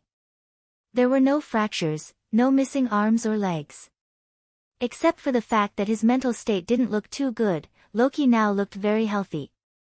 After confirming Loki's current state, Rog sighed with a little helplessness. An alien race like Loki really can't take a beating. First, he took his Odama Rasengan, and then he took Hulk's inhumane attack. But even so, Loki was still alive, and he didn't even have a serious injury. That's if the mental injury doesn't count. After silently sighing in his heart, Rog picked up the scepter that fell to the side. In terms of appearance, this scepter is exactly the same as the one currently kept on the helicarrier. But the moment he picked up the scepter, Rog felt the difference between the two. An extremely hidden energy entered his body through his right hand, and then quietly flowed to his brain. If he hadn't been prepared and was extremely sensitive to energy, he wouldn't have been able to discover the existence of this energy. Since the existence of this energy has been discovered, it's naturally easy to deal with it. With a thought, chakra in his body intercepted the external energy and then forced the energy out of his body. Then, his right hand holding the scepter also shone with a burst of blue-white chakra light. After protecting his right hand, he carefully perceived the dark blue gem at the top of the scepter. Sure enough, inside this dark blue gem, there is a small yellow gem hidden. Soul Gem, finally appeared. After perceiving the existence of the Soul Gem, Rog decisively ended his perception. If you don't seek death, you won't die. Using mental power to touch the Soul Gem, you can just think about it in your mind. Loki is lying down, the scepter is in his hand, and it's time to put an end to this war. With the scepter in his right hand and Loki in his left hand, Rog returned to Stark Building on his thunder fan. Because of Loki's previous crazy output, the top floor of Stark Building had completely disappeared. The platform where the space gem was placed was the current roof of Stark Building. Doctor, how do we shut this thing down? Rog did not give the scepter to Dr. Selvig. This kind of ritualistic thing had to be done personally to have a commemorative meaning. Just use the tip of the scepter to press against the energy interface under the Rubik's Cube. It had to be said that the doctor's method of closing the back door was simple and crude. Just as Rog was about to use the scepter to pierce the energy barrier outside the space gem, he suddenly remembered something. After taking out a small communicator from his pocket and hanging it to his ear, Rog said, "Everyone, if you don't have any objections, I plan to close the portal above. If there's anyone who hasn't had enough fun, I can close it later. Turn it off immediately." Rogers of the American team was the first to speak. "No, wait. Tawny's voice followed. Stark, the enemies are still pouring in. Team America's first reaction was that Tawny was the person who Rog said hadn't had enough fun. There's a nuclear bomb flying here and it will explode in a minute. Tawny explained immediately. After hearing Tawny's words, the communicator quickly quieted down. Nuclear bomb. The people of the Security Council finally made the decision that Rog was familiar with. Nothing had changed. I've already thought about where to send it. After a few seconds of silence, Tawny's voice came again from the communicator. It didn't take long for Rog and the others to see Tawny carrying the nuclear bomb flying straight towards Stark Building, and then rushing directly into the portal in the air. Tawny disappeared into the portal with the nuclear bomb. A few seconds later, the flying Leviathan behemoth began to fall, and the Chitauri warriors, who were originally alive and kicking, also fell to the ground at the same time. Through the portal, a huge fireball as blazing as the sun could be seen. However, Tawny's figure did not appear again. Close the portal. Roger's voice was heard again. Wait a minute. Rog also gave his answer directly. Rog's refusal made Rog stunned for a moment, and then he remembered that Rog was not a member of S.H.I.E.L.D. or the Avengers. Although Rog participated in this battle, strictly speaking, he was only foreign aid hired by Nick Fury. They didn't have to wait long before Tawny's figure reappeared in the portal. However, Tawny did not fly out of the portal, but fell in a free-falling state. When Tawny reappeared, Rog closed the portal with his scepter. Without the continuous energy output from the space stone, the portal in the sky quickly disappeared and the sky returned to its original appearance. He didn't slow down at all. Thor soon found that something was wrong and immediately waved the Thor's hammer in his hand, intending to catch the falling Tawny. However, Hulk moved faster than him. Hulk pounced on the falling Tawny like a giant ape, and his stout right arm directly hugged Tawny, and the two of them crashed into the outer wall of the building next to them. After using the outer wall of the building to resolve most of the impact, Hulk jumped again and returned to the ground with Tawny. To be precise, they fell to the ground. With the sturdy Hulk as a buffer, Tawny did not bear too much impact. However, Hulk soon found that something was wrong and pushed Tawny out. Captain America and Thor immediately rushed to Hulk and Tawny's side. When Thor violently tore off the visor of Tawny's helmet, Captain America's voice sounded. Is he still alive? At this time, Tawny was motionless like a corpse with his eyes closed. Captain America put his ear to Tawny's chest, but he did not hear anything. Rog did not go down immediately. When Tawny was still falling, he used chakra perception to perceive Tawny's state. Tawny was not dead yet, and the life energy in his body still existed, but Captain America and the others did not know this. However, they soon found out that after Hulk let out a sorrowful roar, Tawny woke up with a start. What the hell, what's going on? No one gave me mouth-to-mouth resuscitation. Tawny gasped for breath and asked with a shocked expression. Chapter 137. The Terminator of the Atmosphere. The originally solemn and stirring atmosphere instantly disappeared after Tony spoke. We won. Rogers of the American team looked away from Tony and said tiredly. Guys, good job. Let's not go to work tomorrow and give ourselves a day off. Have you eaten Turkish barbecue? There's a Turkish barbecue restaurant 2 streets away. I haven't been there, but I want to try it. If it weren't for the fact that Tony was still lying on the ground with obvious scars all over his armor, he would have thought that Tony was dead. Based on his current appearance, no one would think that he was the superhero who had carried a nuclear bomb into the portal. It's not over yet. Thor didn't reject Tawny's suggestion, but he looked up at the Stark Tower that had lost its top floor. Then we'll go later. A few minutes later, Thor and the others came to the platform where the space gem was placed. They saw Loki, who was in a daze, and Rog, who had been waiting for them. The scepter and Loki are both here. You can do whatever you want with them. After that, Roger tossed the scepter in his hand to Rogers of the American team. Although there was a soul gem in the scepter, Rog didn't plan to keep it for himself. Or rather, he didn't plan to do so yet.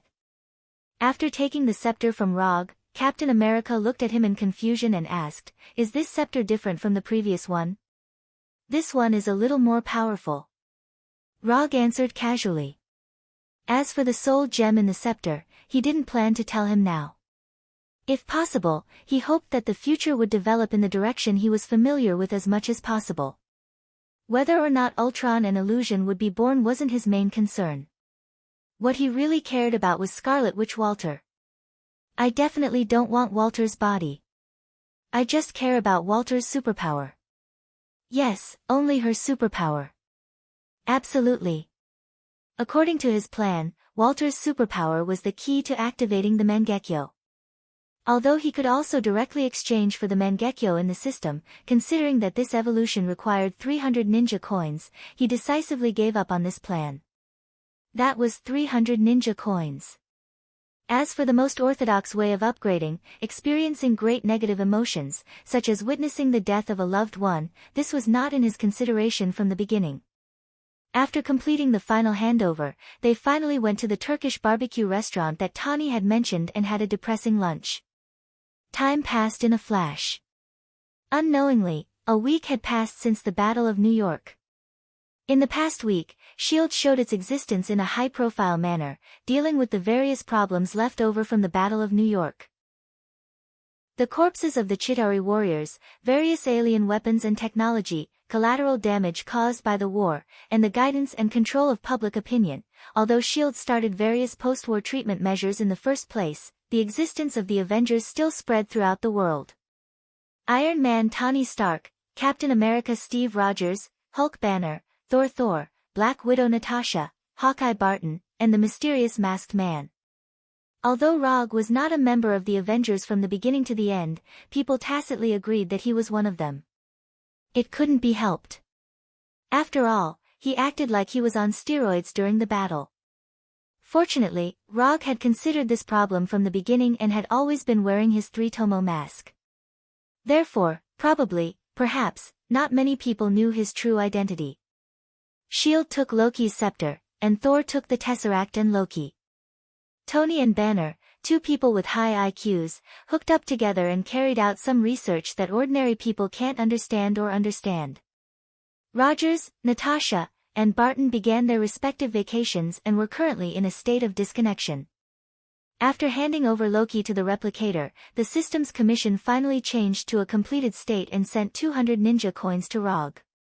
In addition to the 40 ninja coins he originally had, the number of unconsumed ninja coins reached 240, which was a small savings. In general, everything was similar to what he expected, except for one thing that he didn't expect at all. His law firm had been destroyed. Before leaving the firm, he also specifically told Erica and others to be ready to fight and protect the firm. But he never thought that the invasion of the Chitauri army would still destroy his firm. To be precise, the person who destroyed his firm was not the Chitauri warriors, but the abomination, Bronsky. He didn't know if this guy was angry or he couldn't control his destructive power for a while. When killing those Chitauri warriors, the abomination successfully destroyed the firm. It was so damaged that there was no need to repair it, because the entire office building had collapsed. After saving all the things in the firm that were still worth saving, Rog said goodbye to the firm that had accompanied him for several years and then chose a new office location. This time, he didn't choose those remote streets. Instead, he directly moved his office to the famous Empire State Building. Not only that, he also cancelled the Rog detective agency that he had used for several years and registered a new company. Konoha Private Military and Security Consulting Company. In the country of the United States, private military companies are completely legal. The premise is to pay taxes on time. Erica and others had no doubts about Rog's change of the detective agency into a private military company. From the beginning, they didn't think that Rog's firm was a detective agency. Have you ever seen a detective agency whose main business is fighting and killing? Only an outlier like Rog would make this kind of business the main business of a detective agency. Therefore, changing it to a private military company is more in line with their current situation. But there was one thing they didn't understand, that was why Rog changed the name of the company to Konoha. In this regard, Rog's explanation was only a short sentence. Where the leaves of Konoha fly, the fire grows endlessly. After changing the firm to a private military company, Rog's commissions finally became normal. The commissions of rich women asking for children, assisting the rich second generation to pick up girls, finding lost cats and dogs, and so on completely disappeared in front of them. Plain days passed, and more than a month after moving to the Empire State Building, Rog finally received a commission recognized by the system. Commission content: capture the uncontrollable lizard test body in the sewers of New York. Commission status: incomplete. Commission reward: 30 ninja coins. Chapter 138. The uncontrollable lizard test subject in the sewer. Rog didn't plan to take the commission himself, but he changed his mind after seeing that the client was Oscorp's head of security. Oscorp is a large group as famous as Stark Industries, and both are important suppliers to the U.S. military. However, unlike Stark Industries, which specializes in energy and military technology, Oscorp's main research direction is in the field of biotechnology.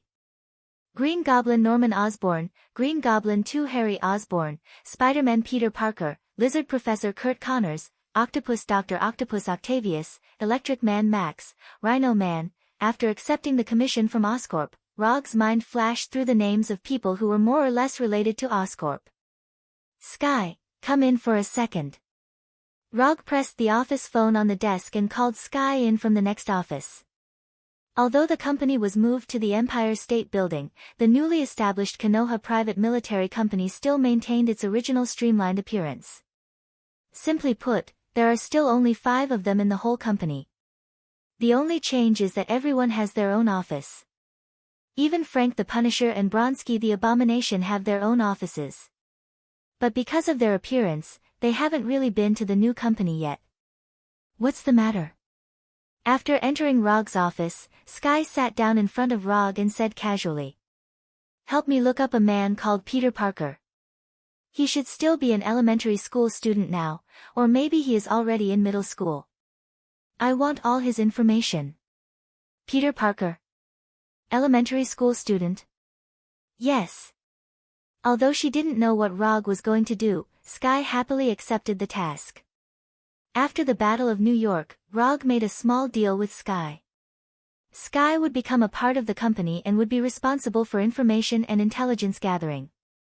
In return, Rog will help her find information about her parents. Sky wanted to investigate by herself, but after S.H.I.E.L.D.'s high-profile appearance, she found that she could never investigate the information she wanted from S.H.I.E.L.D. alone. So, she had the idea of Rog, who was mistaken by the outside world as a member of the Avengers. Then, there was that little deal. When Sky left, Rog once again picked up the information provided by Oscorp and browsed it carefully.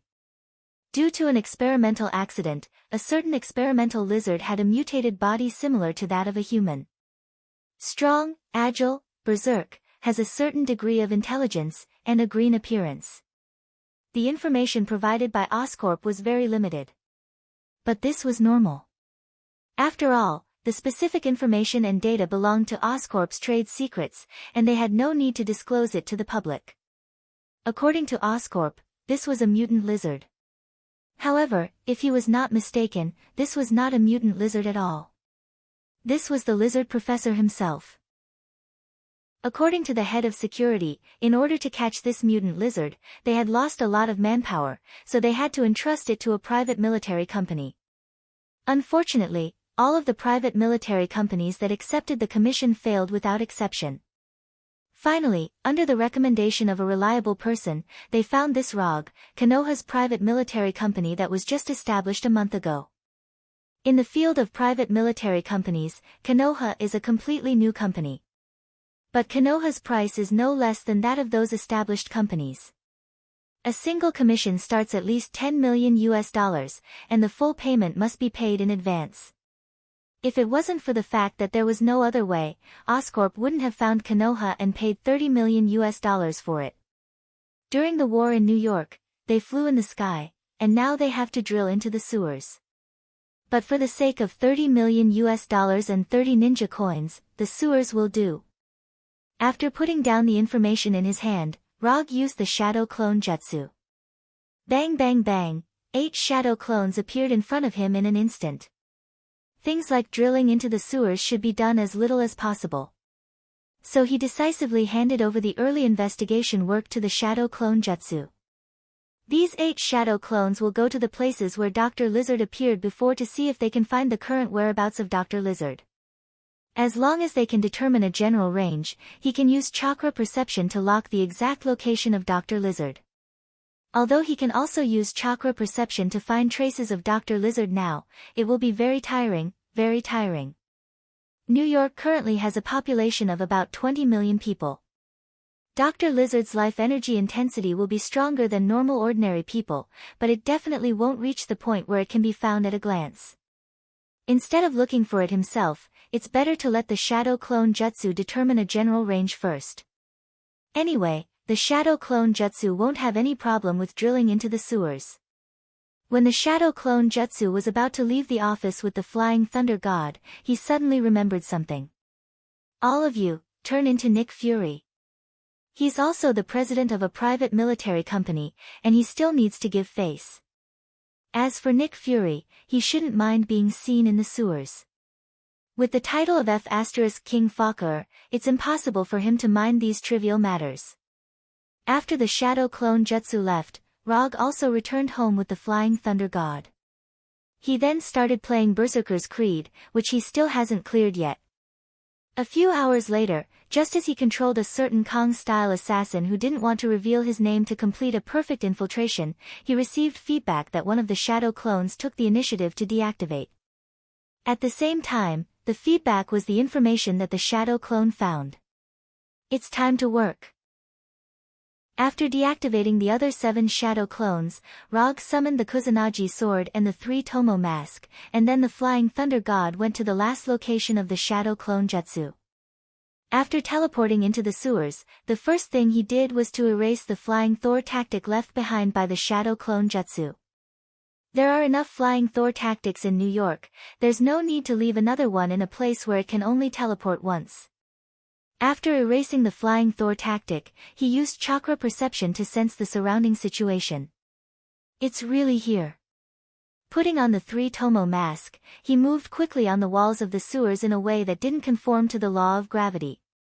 Spider-Man wasn't the only one who could walk on the walls. As he continued to move forward, he encountered more and more lizards. There were all kinds of lizards, big and small.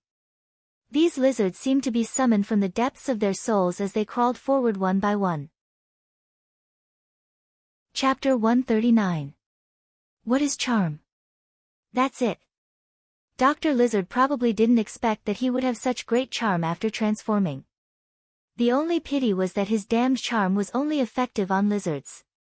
If his attractiveness could work on humans, then he could become the superstar of this era.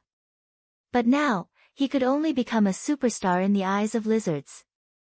You are electricity, you are light, you are the only legend. In the hearts of these lizards, Dr. Lizard was their god. He was their everything, their entire world. After following these brainless lizards for a while, Rog finally saw the goal of his trip. A lizard man with a height of 2 to 3 meters. When he saw the lizard doctor also saw him. However, Dr. Lizard didn't attack him immediately, but curiously looked at the uninvited guest wearing a mask. Dr. Lizard was no stranger to the 3 Tomo mask on Rog's face. To be precise, no one was unfamiliar with it. This was the mask of the Avengers' masked man. After the Battle of New York, the Avengers became famous. The consequence of becoming famous was that they had a lot of fans and a lot of derivative products. Iron Man figurines, Hulk dolls, Hawkeye's bow model, Thor's hammer toy, the mask of the masked man, as long as you can think of it, there is nothing they can't do. Even Rog himself bought several of the same figurines and placed them at home. He had to say that those figurines were quite realistic. Especially the one where he stood on the round fan and waved the Kusanagi sword, it was particularly exquisite. And as far as he knew, the top toy companies that were selling the best were acquired by Tani some time ago. This also led to the products of Hulk, Thor, Rog, and others often being inexplicably out of stock. And Iron Man figurines had the most styles and never ran out of stock. At first sight, Dr. Lizard thought that Rog was a loyal fan of the Masked Man. However, he soon found that something was wrong. Rog was standing on the wall. After discovering this, Dr. Lizard's pupils involuntarily shrank a little. This guy is really the Masked Man. In an instant, several thoughts flashed through his mind. I am not an alien. After a few seconds of silence, Dr. Lizard finally said his first sentence. If he could, Dr. Lizard would never use this sentence as an opening remark. However, his current appearance forced him to do so. Although he doesn't look like a Chitauri, his current appearance is also completely different from a human. The Avengers were famous for fighting against the invasion of aliens. After confirming that Rog was the Masked Man, his first reaction was that he was mistaken as an alien, that attracted Rog. I know you're not an alien. Rog did not expect the lizard professor's first sentence to be this. Then can I leave? Dr. Lizard suppressed the beast-like killing instinct in his heart and tried his best to speak in a harmless tone. If it weren't for the fact that it was a little difficult to smile now, he would definitely have a smile when he said this. The serum affected Dr. Lizard's mind to a certain extent, but it didn't make him lose all his rationality. Although he now felt that he was a perfect creature that surpassed humans, he was not arrogant enough to compete with the Masked Man. On the internet, there were a few highlights of Rog's battle with the Leviathan behemoth. Dr. Lizard just happened to watch these videos. Leave? Of course not. You are my mission target, and I have something I need your help with. Rog's tone was as calm as ever, but in Dr. Lizard's ears, it was no different from a bolt from the blue. After hearing Rog's answer, Dr. Lizard was silent. Then, he exploded. F***CK the mission target. F***CK the Masked Man. I'm a perfect creature in the history of evolution, the future of mankind, the master of the world. Not sure if he was provoked by Rog's words, or if he couldn't suppress the wild instinct in his heart, Dr. Lizard changed his previous caution and directly pounced on Rog. His courage was commendable. Unfortunately, it was useless. When Dr. Lizard's left claw, which was about the size of his chest, was 1 meter in front of him, he pulled out the Kusanagi sword from his waist. Lightning release, Chidori blade. The Kusanagi sword wrapped in electricity drew a beautiful arc. A glass-like smooth cut appeared on Dr. Lizard's left arm. The huge left claw fell directly into the sewage of the sewer, and bright red blood spurted out from the cut. When the blood was about to touch him, Rog used the teleportation technique to leave here. Dr. Lizard slammed into the wall where Rog was standing before, and then hung on it like a real gecko. The pain from his left arm not only didn't calm Dr. Lizard down, but it made him even crazier as he howled crazily. Then, under Rog's gaze, Dr. Lizard's left claw grew back. In just a short 2 to 3 seconds, his left arm returned to its original state. This kind of recovery ability was very good. Although there was a problem with Dr. Lizard's serum, which made him unable to maintain his human form. But he had to admit that his design concept was correct. He did have the ability to regenerate broken limbs, and it was a very amazing ability. After his left arm recovered, Dr. Lizard didn't hesitate and pounced on Rog again. With 1 claw, he could tear this damn Masked Man in half. He only needed to succeed once. To a certain extent, Dr. Lizard's tactic was correct. However, he neglected a very serious problem. That was, there was no way he could catch Rog. If he was in his normal human form, Dr. Lizard might have considered this point.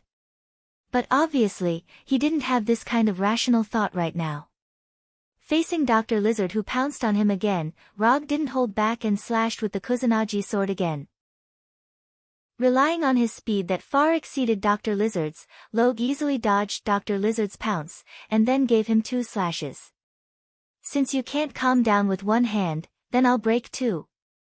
If you can't calm down with 2 hands, then I'll cut off your legs as well. He was a master of physical persuasion. After missing again, Dr. Lizard couldn't hang on the wall like before, and fell to the sewer floor with his broken hands. Without both hands, he couldn't hang on the wall even if he wanted to. He was a lizard, not a gecko. Chapter 140. Even if he really was a gecko, he couldn't stick to the wall without his hands. A few seconds after falling on the floor of the sewer, Dr. Lizard's hands grew back and he continued to show off his strength at Rog. Just when Rog thought that this guy was still unwilling to give up, the lizard doctor did something that he did not expect. He decisively turned around and ran. Dr. Lizard's beast instinct drove him to attack Rog, and now, it was the same beast instinct that drove him to escape. The strong desire to survive made Dr. Lizard burst out with astonishing speed and quickly disappeared around the corner of the sewer. New York's sewers were much more complicated than the streets. In this labyrinthine sewer network, there were all kinds of unknown corners. As long as he could successfully open up a distance, even if it was only for a short period of time, he could get rid of Rog. Dreams were plentiful, but reality was skinny. Dr. Lizard's escape speed was indeed fast, but Log's speed was even faster. Seeing Rog getting closer and closer, Dr. Lizard's potential was further stimulated and he began to accelerate. Run like crazy. It was not fast enough, he had to be faster. Dr. Lizard displayed a speed that was completely out of line with his current size. He ran like a mad bull. However, he would never have thought that Rog was purposely suppressing his speed at this moment. He didn't want to catch up to Dr. Lizard. If he remembered correctly, Dr. Lizard's state was not stable. As long as the effect of the serum was completely consumed, Dr. Lizard would return to his human form. Dr. Lizard, whose mind was affected by the serum, was not a qualified person to talk to. He was waiting for Dr. Lizard to turn back into Cotter Connors. Under his deliberate expulsion, the serum in Dr. Lizard's body was quickly consumed. As if he realized that he had no hope of getting rid of Rog, Dr. Lizard stopped his meaningless run and turned to face Rog. "What do you want?" Dr. Lizard didn't attack Rog as he roared in a helpless tone. "I said before, you are my mission target, I need you to complete the mission. But before completing the mission, I need you to do me a small favor." Rog's tone was as calm as ever. "You come with me." After that, Dr. Lizard ignored Rog and went straight to his secret laboratory. After following Dr. Lizard in the sewer for a while, Rog saw Dr. Lizard's slightly shabby simple laboratory. Not long after returning to the laboratory, Dr. Lizard changed back to Cotter Connor's appearance under his nose. "Put this on, I'm not used to talking to men without clothes." Rog threw a white coat on the table to Connors. After putting on his clothes, Dr. Connors sat straight on the only chair and said, "Tell me, what do you want to do?" "Two things. First, I'll give you to Oscorp. Second." Before Roger could finish, Dr. Connors interrupted him, "Aren't you S.H.I.E.L.D.'s Avenger? Is this a deal between S.H.I.E.L.D. and Oscorp?" "I'm not S.H.I.E.L.D., I'm not an Avenger, and I have nothing to do with Oscorp. As for whether S.H.I.E.L.D. has any deal with Oscorp, I don't know, and I don't want to know. You, listen carefully, don't interrupt me." After confirming that Dr. Connors had fully and thoroughly understood what he meant, Rog continued, "Oscorp gave me a commission, so I'm going to give you to them. Whether you want to or not, this is your ending. As for whether you can escape from Oscorp, that's your business. Second, do you remember Richard Parker? You are both experts in the field of cross-species genetics. The difference is that one of you studied spiders and the other studied lizards." "Of course I remember him. He was a genius scientist. Unfortunately, an accident took his life." Dr. Connors certainly remembered Richard. They had a lot of dealings with each other when conducting cross-species genetic research. "If I give you a blood sample that can perfectly integrate Richard Parker's mutant spider, can you restore Richard Parker's equation and make appropriate modifications? If there is only one Spider-Man in the world, it would be too boring. And who said that Spider-Man can only be a man? Spider-Gwen and Spider-Silk are both women. Restore the equation." Richard's research was not completed at all. The mutant spiders he developed could not be used for any species experiments at all. Dr. Connors knows exactly how far Richard's experiment has gone. Oscorp now has a large group of Richard's mutant spiders. But those mutant spiders have no experimental value at all except for their own mutation. No, he succeeded, it's just that you didn't find the right key. Rog gave a big news that Dr. Connors never thought of. Richard succeeded. How is this possible? Impossible, it's absolutely impossible. Oscorp has tried all species, and those mutant spiders can't integrate with any species at all. Dr. Connors said excitedly, not believing the news Rog gave him at all. Believe it or not, I just want to know, if there is such a blood sample, can you restore the equation? Looking at Rog's serious face, Dr. Connors thought seriously. If you really have such a blood sample, I should be able to restore the equation. But why should I help you? You're going to give me to Oscorp. Do you think I'll help you restore the equation? Although Rog hasn't said it clearly, recalling what he said before, Dr. Connors has roughly guessed something. You'll help me. There are 2 reasons. Your equation is not stable. Richard's equation can allow you to perfect your equation and really restore your right hand. Rog pointed to Dr. Connors' empty right arm, and then continued, second, you don't really have a choice. When I give you to Oscorp, if you're lucky, they'll continue to let you do research, but you'll lose your freedom and become a tool of Oscorp. If you're unlucky, you should know exactly what will happen to you. I won't say much, after all, you're an expert in this field. But if you're willing to help me, then you're my friend. For friends, I usually help them solve some problems they can't solve. For example, let them not be bullied, or have freedom. After that, Rog stopped talking and waited silently for Dr. Connors' answer. Chapter 141. Dr. Connors didn't answer immediately, but bowed his head silently, as if seriously thinking about Rog's proposal. Rog didn't urge Dr. Connors because he could already guess Dr. Connors' answer. Dr. Connors is a smart man, and a smart man with a strong desire. For him, regrowing his lost right arm is definitely the most important thing in life, and there is no other. It is not difficult to lose a short period of freedom in order to gain the hope of truly restoring his right arm. As Rog expected, after a few minutes of silence, Dr. Connors gave the answer he wanted to hear. I can help you restore Richard's equation, but all this will have to wait until you rescue me from Oscorp. And, I want to know how you're going to rescue me. Oscorp can't be compared with S.H.I.E.L.D., but it's not the kind of existence that can be pinched. Dr. Connors looked up at Rog and asked the question he was most concerned about at the moment. It's simple, I'll leave a mark on you that only I can know. After handing you over to Oscorp, I'll confirm your location through this mark and take you away. It's not the first time Rog has done something like handing over the target to the client and taking the target away from the client after completing the commission. The last time he enjoyed this treatment was S.H.I.E.L.D., which was far stronger than Oscorp. As for whether Oscorp would have an opinion on this, Rog didn't care at all, because Oscorp couldn't know that he did it. Mark? Are you sure this method will work? Dr. Connors doesn't doubt Rog's ability. People who can kill Leviathan Behemoth won't deceive him on this issue. And this kind of deception is meaningless and will only affect the next cooperation between the two.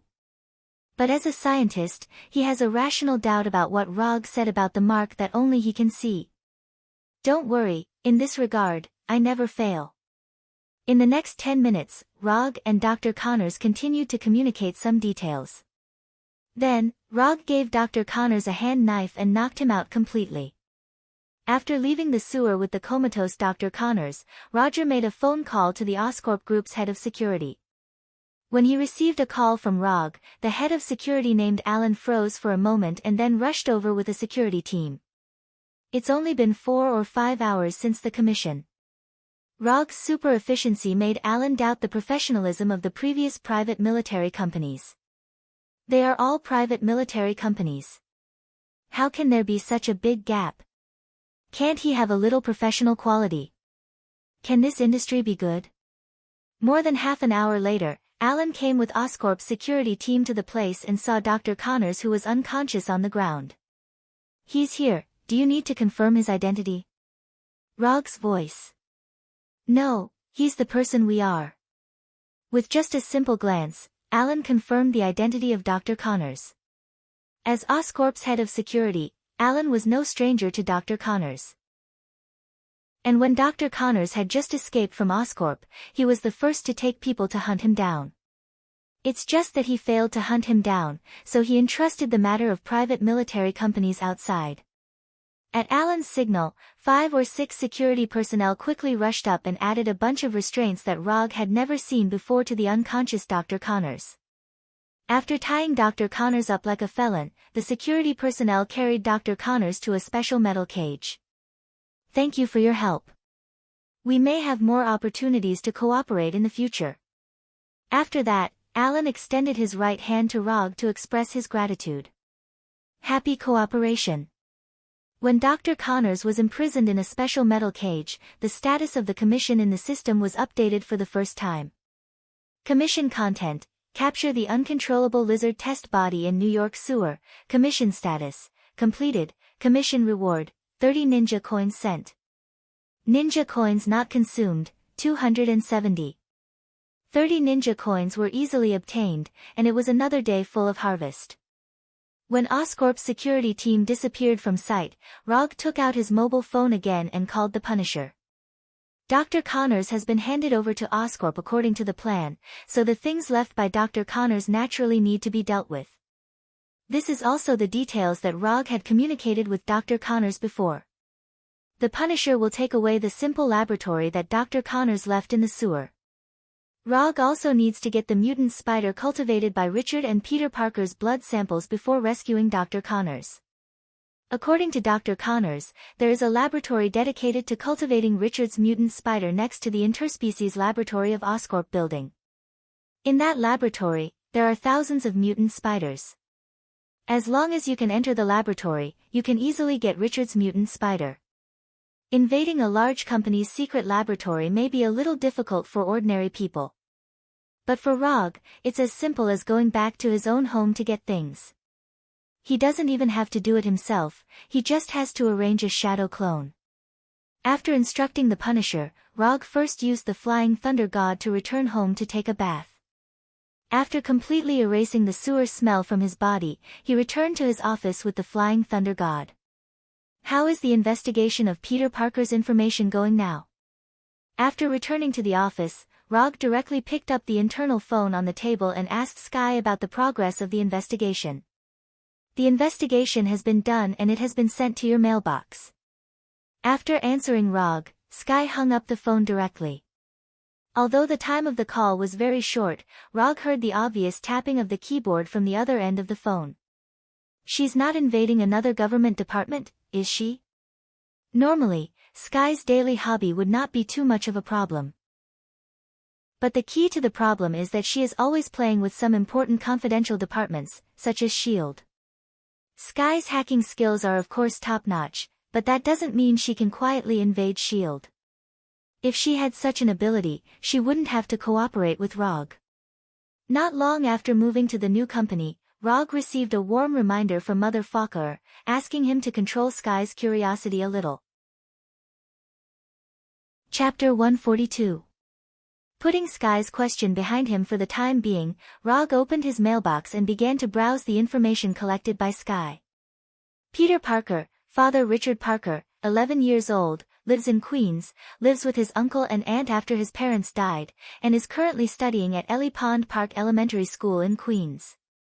Uncle Ben Parker, an ordinary skilled worker, Aunt May Parker, a nurse at a public hospital. In addition to this basic information, Sky also hacked into the elementary school where Peter was studying and found all of Peter's grades from the student database. All A's in all subjects. Although he is still young, little Peter has begun to perform as a genius, judging from his exam results and various evaluations given by the teacher. But at the end of the information, Sky specifically noted a piece of information. Introverted, not good at socializing, and has few friends. After reading Peter's information, Rog leaned back in his chair and began to think about a more serious problem. If he wanted to, he could make Peter become Spider-Man in advance. But the question is whether Peter, who is only 11 years old at present, can maintain his proper mind after gaining this extraordinary power. Not to mention that Peter is only a primary school student at present. Even those adults in their 30s and 40s may not be able to maintain their original mind after suddenly gaining great power. In case Peter's mind is affected by this power, then what will appear in the future will no longer be the superhero Spider-Man, but the supervillain Spider-Man. After thinking about it for a while, Rog finally gave up on the idea. Collecting Peter's blood is enough. As for his future, it's better not to interfere. After making the decision, Rog decisively displayed Shadow Clone. Bang! After the 2 clouds of smoke dissipated, 2 shadow clones appeared in front of him. Collecting Peter's blood and invading Oscorp were very simple, so Rog directly handed it over to the Shadow Clone. Before the 2 Shadow Clones set off, he also specifically told them to do it secretly as much as possible. When the Shadow Clone Flying Thunder God left the office, Rog picked up the phone on the desk again and dialed Sky's internal number. "What's the matter? Is there a problem with the information?" When the phone was connected, Sky's voice immediately came over, and there was a very obvious tapping sound on the keyboard. "Help me check another person's information. Her name was Gwen Stacy. Her father was a police captain in New York. His name was George Stacy. She should be a high school student now, but you'll have to find out which high school she's in." Rog told Sky everything he remembered. Female high school student. Hearing the word high school student, Sky's interest was piqued, and the sound of tapping on the keyboard disappeared. "If I'm not mistaken, he's a high school student. If you don't have any, you can also look into secondary schools or universities." After Rog finished speaking, there was a sudden silence on the other side of the phone. After a dozen seconds, there was a malicious laughter. "Mr. Rog, as the president of a private military company, don't you think it's very wretched for a hacker to investigate the information of a female high school student in the middle of the night? And don't forget, you're the masked man in the Avengers. Your behavior will make your female fans sad." Rog didn't speak, because he was sure that no matter how he answered, he would be ridiculed by Sky. "But at your current age, it's normal to be interested in the young opposite sex. After all, which man can refuse a youthful body full of vitality?"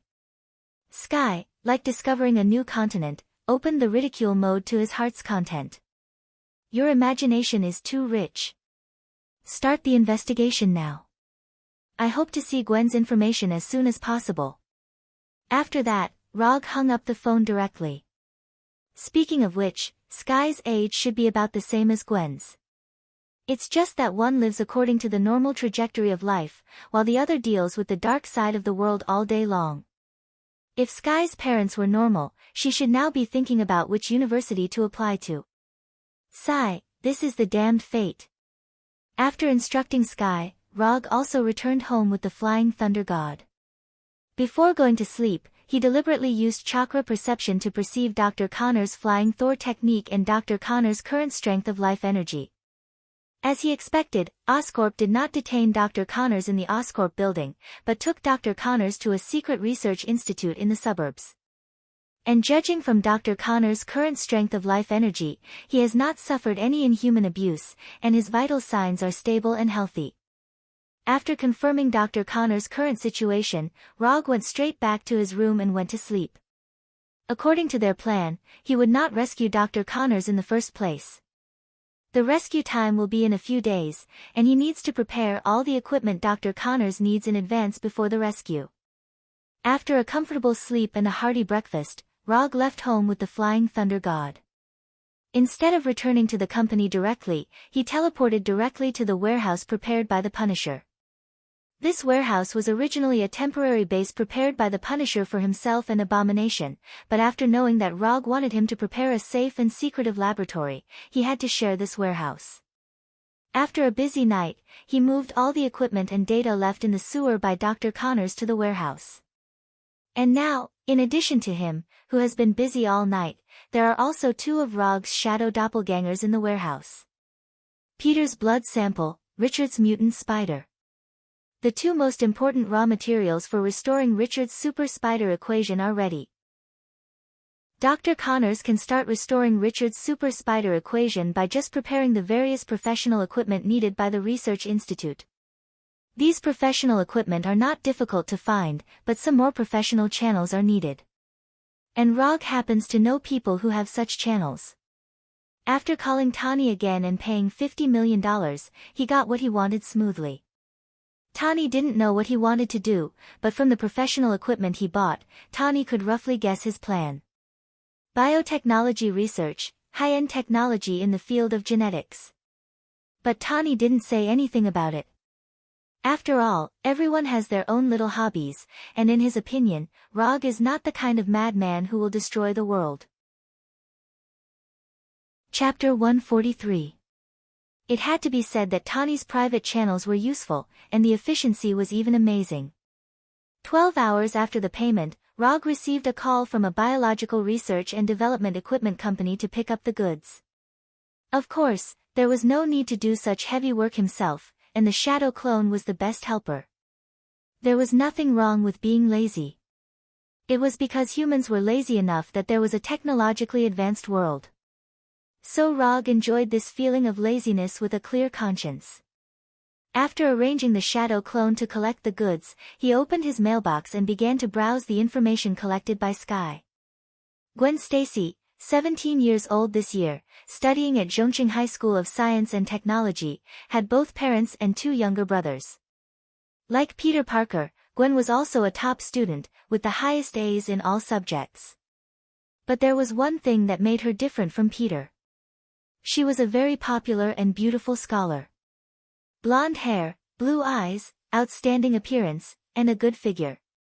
Although she would not graduate until next year, Sky found that she had been scheduled to be the next graduate representative when she searched the school database and the principal's computer. Compared with her, Peter Parker was like an unknown passerby. She was good-looking, had good grades, and had a good family background. She was a proper school goddess. After reading Gwen's information, Rog fell into deep thought. Just as Sky mocked him yesterday, with his current identity, it was difficult for him to have a normal intersection with an ordinary female high school student. If he suddenly went to her door, he would most likely be regarded as the kind of lecher with bad intentions. Should he go against his conscience and play the role of a sea king who was confused by beauty? Then he would play hard to get, deceive the world, and loot a burning house. Finally, he would guide Gwen to become Spider-Gwen, and let Spider-Gwen, who would only appear in a parallel universe, appear in this world. This method seemed quite feasible, but it would seem a bit perverted. But if he didn't have an intersection with Gwen, he could only secretly let the improved mutant spider bite her. But in this way, he would seem even more perverted. Perverted, or even more perverted, this was the question. After thinking about it seriously for more than 10 minutes, he decided to temporarily give up on this problem. Even if he wants Spider-Gwen to appear in the world, he has to wait for Dr. Connors to restore Richard's super spider equation. It was too early to think about how to get in touch with Gavin. A few days later, Rog rescued Dr. Connors from Oscorp's Secret Research Institute as agreed. Of course, the one who went to save them was not himself, but a shadow clone that had transformed into Loki. As the instigator of the Battle of New York, Loki wouldn't mind taking the blame for him. Doctor, it seems like you've been doing well these past few days. With a ruddy complexion and full of spirit, Dr. Connors did not look as down and out as when he was in the sewer.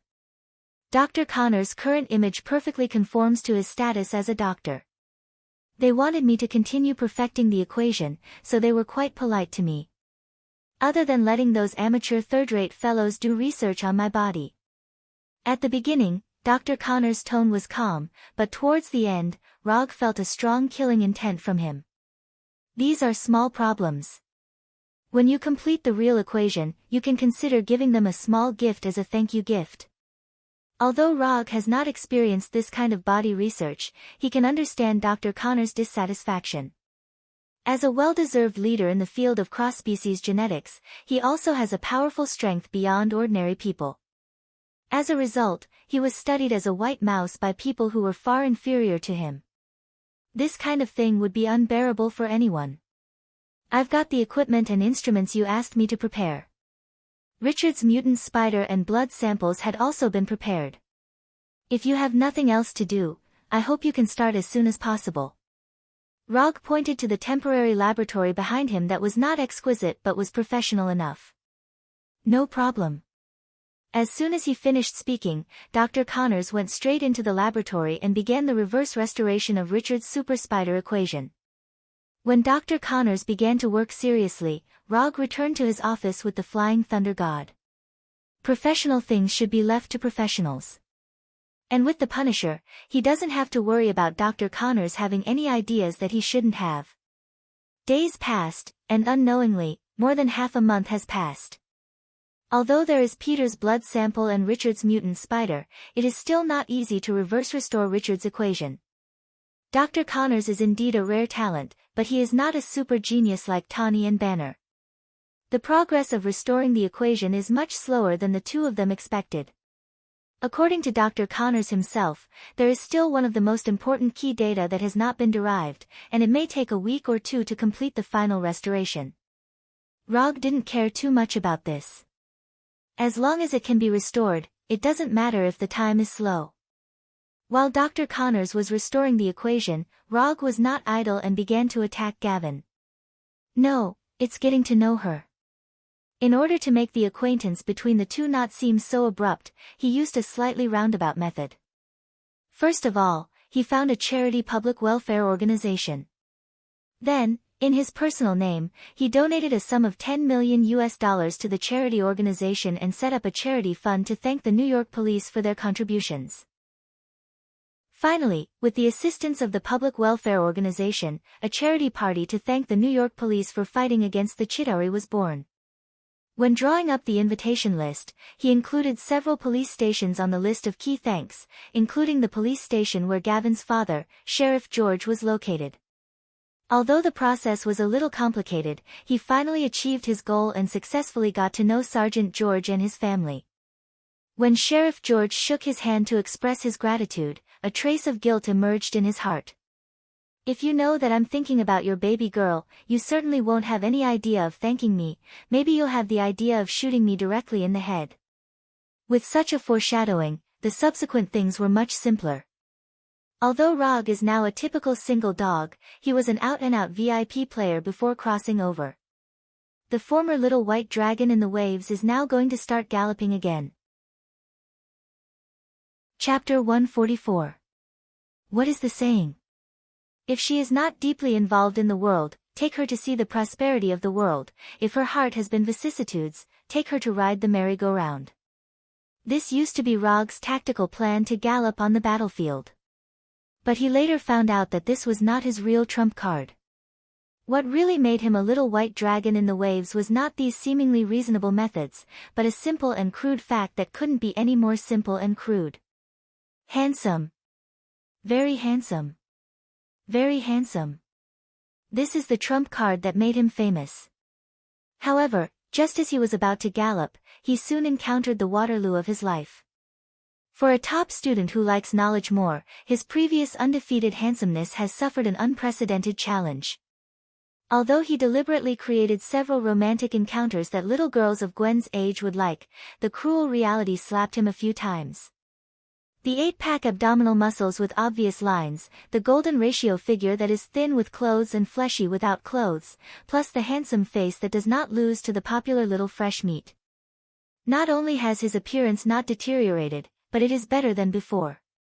Coupled with the fact that he now has a lot of wealth, in terms of external conditions, his charm should be several levels higher than before.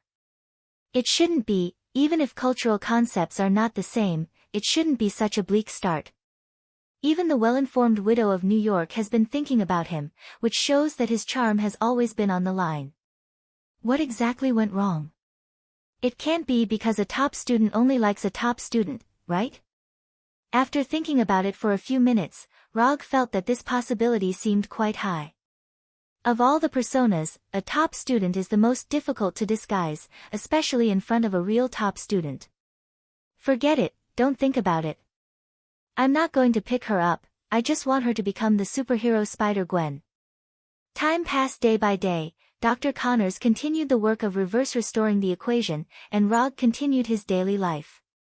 Accepting commissions, completing commissions, asking Gwen to eat, accepting commissions, completing commissions, asking Gwen to watch movies. To be honest, Rog is quite satisfied with the current pace of life.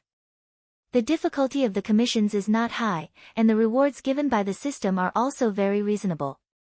The amount of chakra has also been increasing, and the development of wood-release ninjutsu and Sharingan genjutsu is also progressing well. Except for the last key data of the equation that Dr. Connors couldn't figure out, everything else was pretty good. Last time, Dr. Connors said that it would only take a week or two to derive the final key data. However, 3 months had passed, and he was still trying to deduce the key data. In order to support Dr. Connors' research, his savings dropped at a speed visible to the naked eye, and the number of bank deposits almost fell below 10 digits. Fortunately, the hard-working punishers and abominations made up for some of his losses to a large extent. Just when he thought that these peaceful days would continue, he suddenly received a call from Coulson. "Rog, we have a problem right now. If it's convenient for you, please come over immediately. The address is in Brooklyn." After telling Rog an address, Coulson immediately hung up the phone, or was forced to hang up the phone. "What's this? Do you really think I'm a member of the Avengers?" Although he said that, he still teleported to the nearest block to the location Coulson said, and then walked towards the address Coulson said. However, when he just arrived at the block Coulson said, he suddenly felt a familiar and strange breath. The moment he sensed this aura, his face became abnormally cold. S.H.I.E.L.D. really dares to do anything. After using the body flicker technique several times in a row, he came to the office building that Coulson said, and then saw a scene like purgatory on Earth. This office building is not big, only 6 floors, and the building is older than Rog. From the outside, it looked like an unremarkable old office building. But as soon as he walked into the lobby on the first floor of the office building, he could see corpses one after another, and they died in the way he was familiar with. Wood release cutting technique. The cause of death of these corpses was the same as his cutting technique. Wooden thorns pierced out of the corpses, and blood stained the floor, and their deaths were extremely tragic. After taking a few deep breaths and temporarily suppressing the anger in his heart, Rog came to a corpse, and then cut off one of the wooden thorns with kunai. Although from the outside, these wooden thorns were very similar to the wooden thorns he used to perform the cutting technique. But in fact, the two were completely different. The wooden thorns in his hand were completely ordinary wood, without any chakra on them, and they did not have the amazing vitality of his wood release. In terms of hardness, these wooden thorns were far inferior to the wood he summoned with wood release. The wood he summoned with wood release, even without the supply of chakra, couldn't be easily cut by ordinary metal knives. The huge difference between these wooden thorns and his wood release wood thorns was like the difference between the physique of the American Team Rogers and the Hulk. But even so, the existence of these wooden thorns was enough to prove some things. When he threw away the blood-stained wooden thorn in his hand, he saw Coulson, or rather, Coulson, who almost lost his right hand. Coulson was still in a suit, but at this time, there was a huge wound of more than 20 centimeters on his right hand. Although it had been through some simple bandaging and treatment, blood still gushed out of the bandage. Beside Coulson, there were 2 other figures that he was familiar with. Cuirassier Melinda May, and Grant Ward. "You'd better give me a satisfactory answer, otherwise, you know the consequences." Rog's tone was as cold as his face at this time. "I only learned about these things today. There was an accident in the experiment, and the experimental body was out of control. S.H.I.E.L.D. will give you a satisfactory answer, but before that, I hope you can help deal with the experimental body that is out of control for the sake of those innocent people." Coulson said weakly. A lot of blood loss made his face extremely pale, and the severe pain from the wound also made obvious sweat appear on his face. "What qualifications do you have to make conditions with me now? Do you really think I won't dare to attack S.H.I.E.L.D.? As soon as his voice fell, Rog came to Coulson in an instant, grabbed his neck with his right hand, and lifted him up. Chapter 145. May and Ward didn't expect that Rog would actually do it. At the moment when Rog lifted Coulson, they stepped forward at the same time, ready to attack Rog to rescue Coulson at any time. However, before they could do anything, they were bounced out by Rog's sudden burst of chakra coat. In addition to giving Rog super defensive abilities, chakra coat can also be used to attack enemies. As long as one's own chakra control level reaches a certain level, it is not difficult to control the released chakra to attack close enemies. For example, Crown Prince Ming and the like can even condense chakra into an arm to help make meatballs directly. It's Natasha. Coulson grabbed Rog's right arm with his intact left hand and struggled to speak. Before Coulson finished speaking, Rog increased the strength of his right hand, turning his face into the color of a pig's liver. If you lie one more time, I'll break your neck right now. Rog can't read minds, but he can be 100% sure that Coulson is lying. Natasha did have some close contact with him, but it is absolutely impossible for Natasha to give his cells or other genetic samples to S.H.I.E.L.D. Natasha doesn't have such courage, and Natasha knows very well what can be done and what can't be done. In S.H.I.E.L.D., Natasha is definitely the one who knows Rog's bottom line best. She doesn't have the courage to do something that will directly cause Rog to go berserk, and she won't do it. And if it was provided by Natasha, then S.H.I.E.L.D. would have gotten his cells a few years ago, and they wouldn't have waited until today to start the research. It's the body of the intruder on the helicarrier, and the body of the Leviathan. Coulson has dealt with Rog many times, so he knows that Rog is really angry. If he doesn't tell the truth, Rog will definitely not hesitate to break his neck. S.H.I.E.L.D. does have a confidentiality agreement, but it also depends on what the confidentiality is.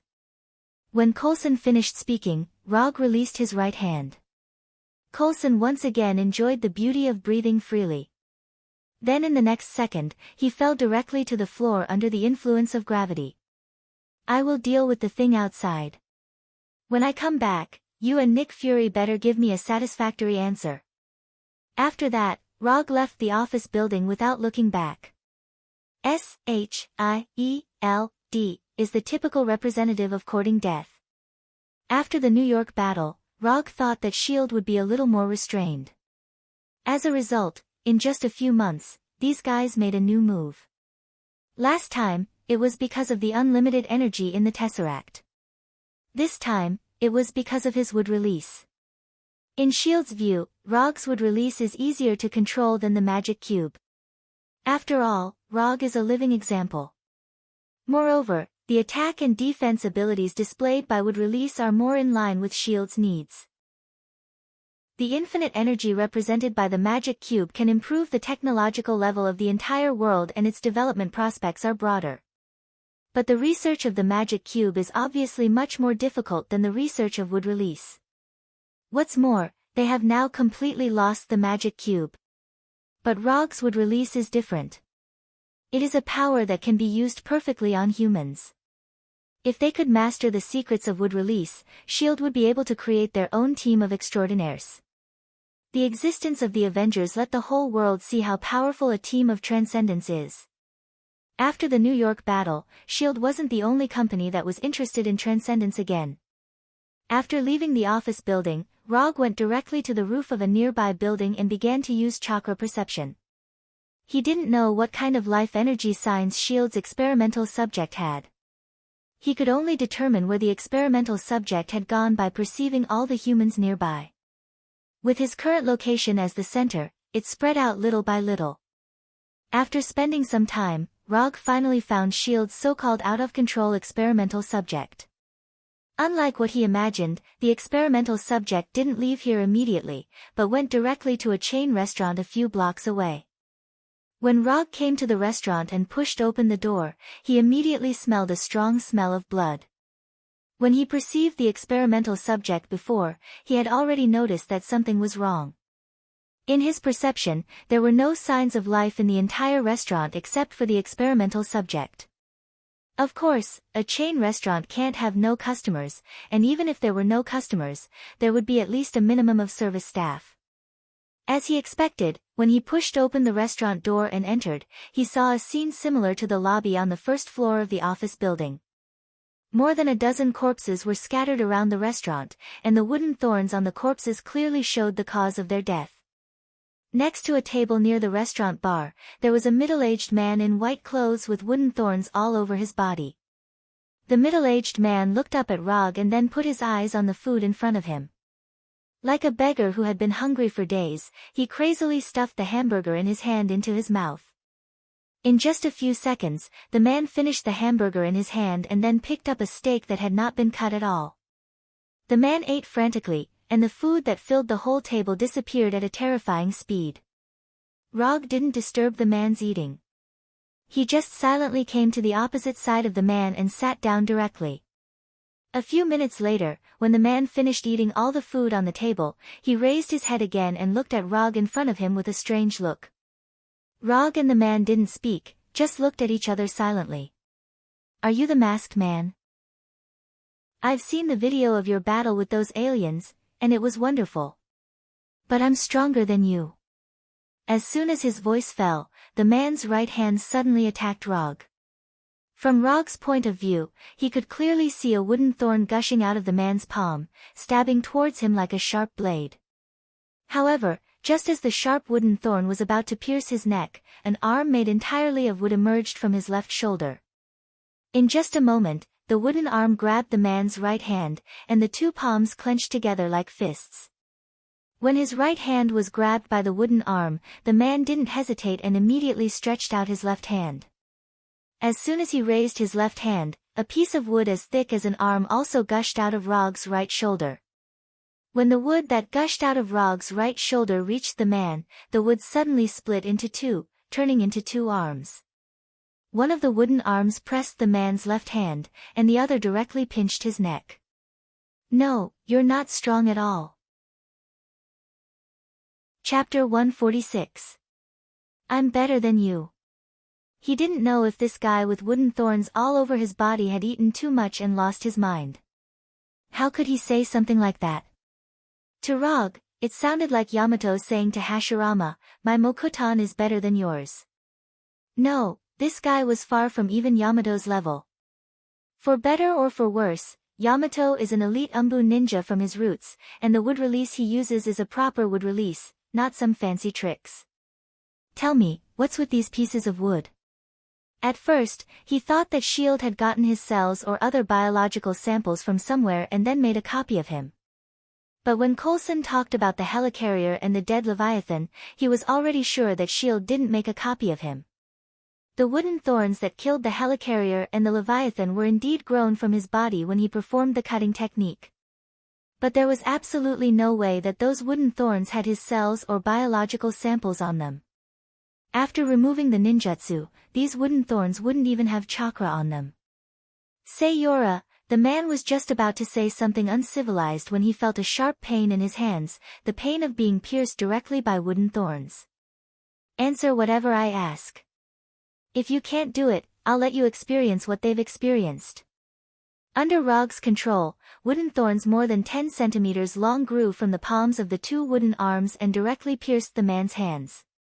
The best way to deal with uncivilized people is to let them immediately experience the consequences of being uncivilized. Cultural education wasn't something that Rog liked. What he liked was to educate others through physical means. It only took a few times to make it unforgettable. It's S.H.I.E.L.D.'s experiment, they made me like this. After being taught a lesson, the man decisively chose to cooperate. Be more specific. However, Rog wasn't very satisfied with his answer. Therefore, he made the wooden arm grow a wooden spike that was more than 10 centimeters long. I have had superpowers since I was a child. I can control the growth of plants. Later, I used vines to kill a few people, and I was caught by S.H.I.E.L.D. I was locked up in a special prison until a few months ago when they took me out and injected me with a special drug called seed. In the beginning, I could only grow plants like grass and vines on my body. They injected me with several different seed potions, and then I was able to grow wood from my body.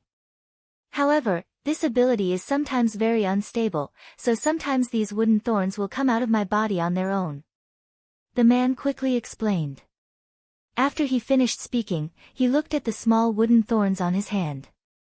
Your superpower is to control the growth of plants, but the energy required for the growth of plants cannot be produced out of thin air. How did you do it? Even when he used wood release, he had to consume a large amount of chakra to achieve the effect of controlling the wood or making it grow. The man in front of him didn't have any special energy in his body. Just eat. After they injected me with the so-called seed potion, my appetite became better and better, and my stamina became a lot better. Every time I let the wood grow out of my body, it will consume a part of my stamina. As long as I have stamina, I can continue to let my body grow wood. Growing wood from the palm, then inserting the wood into other people's bodies, and finally letting these wooden thorns grow out of other people's bodies, they also taught me. But later, I watched your video and realized that they also learned from you. Let me tell you, those people from S.H.I.E.L.D. are really not good people. I think you should be like me and kill them until they bleed all over the ground. That way, they will be afraid of you and won't have any ideas about you. He didn't know if this guy was a chatterbox or if he felt that Rog would no longer hurt him. He began to chatter and even began to give Rog advice. I'm so cooperative, it's not right for you to kill me. And we're barely the same kind, aren't we? Yeah, S.H.I.E.L.D. isn't a good person. But, you're not a good person either.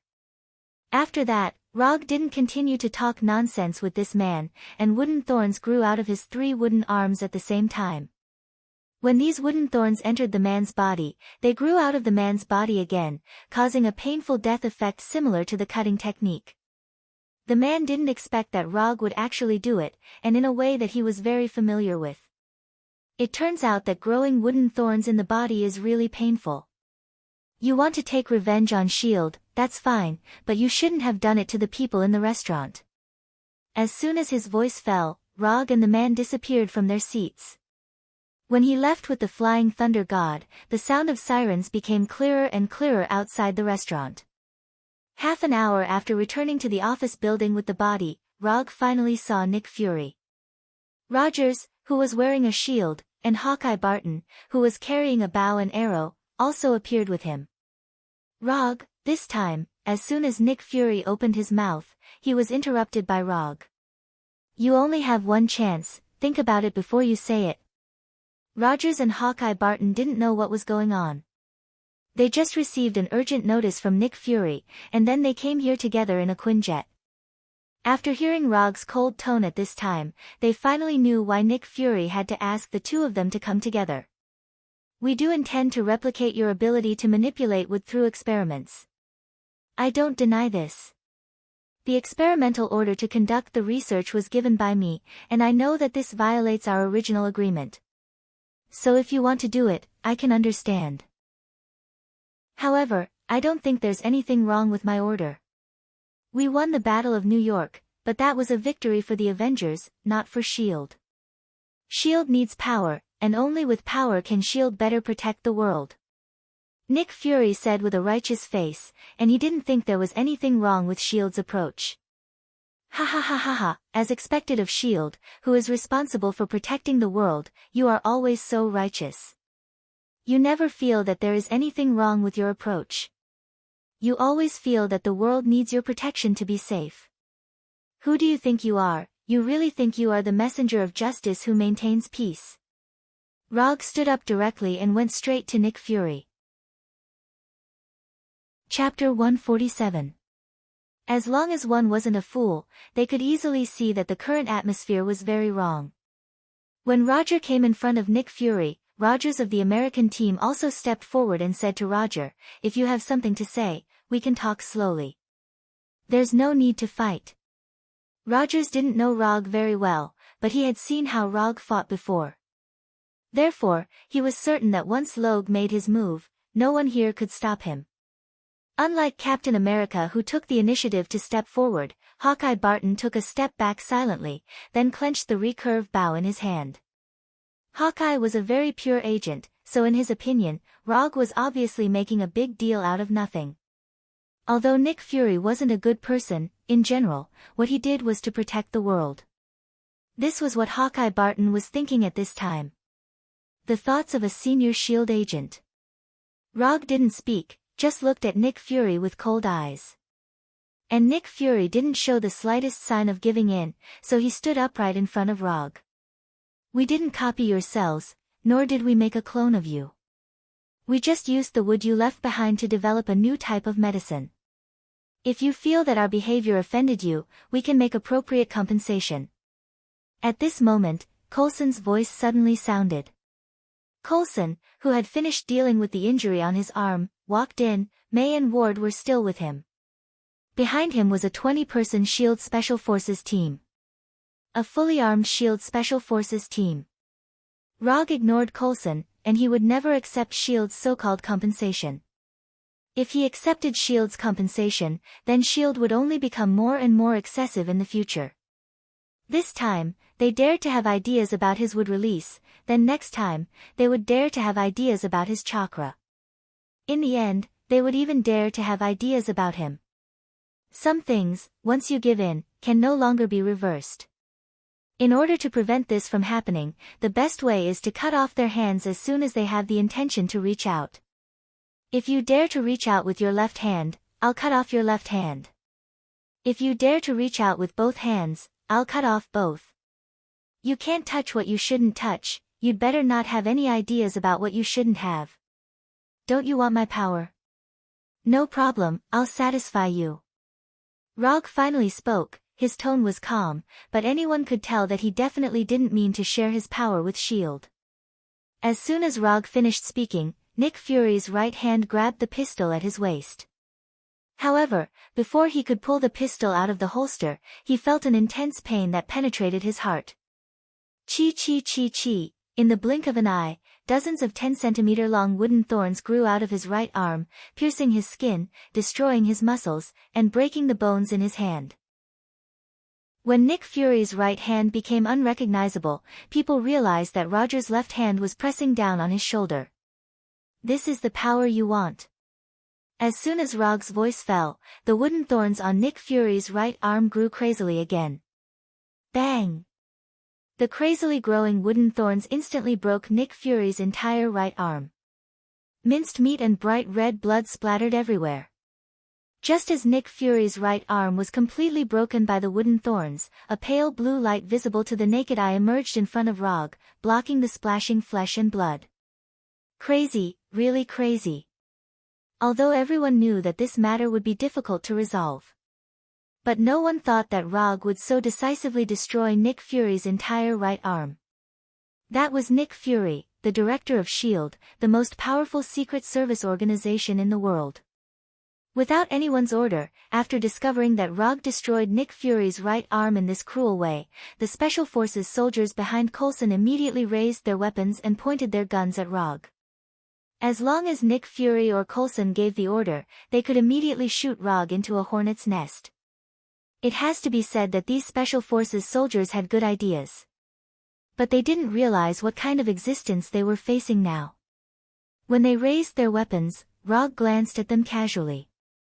Then, these Special Forces soldiers fell to the ground as if they had lost their souls. Sharingan Genjutsu. A group of ordinary people can't resist the Genjutsu of Sharingan. In just a moment, these Special Forces soldiers fell into the Genjutsu world constructed by Rog and lost consciousness. From now on, the agreement is invalid. If you want revenge or to regain your face, just come at me. I, Rog, will take it all. After that, Rog ignored Nick Fury, and even ignored Team America, who was ready for battle, and Hawkeye, who aimed their bows at him, and directly left with the Flying Thunder God. The good relationship with SHIELD, from this moment on, was completely over. But Rog didn't have any regrets. SHIELD is indeed very strong, and it can even be said that it is the strongest secret service organization at present. But so what? If it really comes to the point of no return, he can guarantee that the one who dies must be SHIELD. When it comes to fighting, he is really not afraid of anyone. Although Nick Fury's right arm was destroyed by him, in the next few days, Rog did not suffer any attacks from SHIELD, not even those deliberate difficulties on the surface. Days passed, and everything seemed to have returned to its original state. But a month later, he suddenly received a black business card with an octopus-like logo. He was no stranger to the octopus-like logo on the business card. This is the symbol of Hydra. The business card suddenly appeared in his office, and neither Sky nor Erica knew who sent it. Even the closed-circuit television happened to have some small accidents at that time and did not capture any useful pictures. Boring desire to show off. Rog certainly knows why Hydra's people sent business cards in this way. They just want to tell him that they are strong and can enter and leave his office at will. In this regard, his answer was to throw the business card directly into the trash can. It was up to them whether they wanted to appear or not. They were just an organization without much strength. What was the point of pretending to be a wolf? After dealing with this trivial episode, Rog left the office with the Flying Thunder God and came to Dr. Connor's experiment. After postponing the planned date again and again, Dr. Connors finally derived the last key data and successfully restored Richard's super spider equation. Chapter 148. After transmitting to the laboratory, Rog did not go directly to Dr. Connors, but came to Punisher Frank. Go and prepare a set of professional anti-eavesdropping devices and a new hidden monitoring system. The equipment the company is running now is not good. Some cockroaches have mixed in. Professional matters should be left to the professionals. And Frank the Punisher was such a professional. In terms of fighting power, Punisher may not be as good as Abomination Bronski.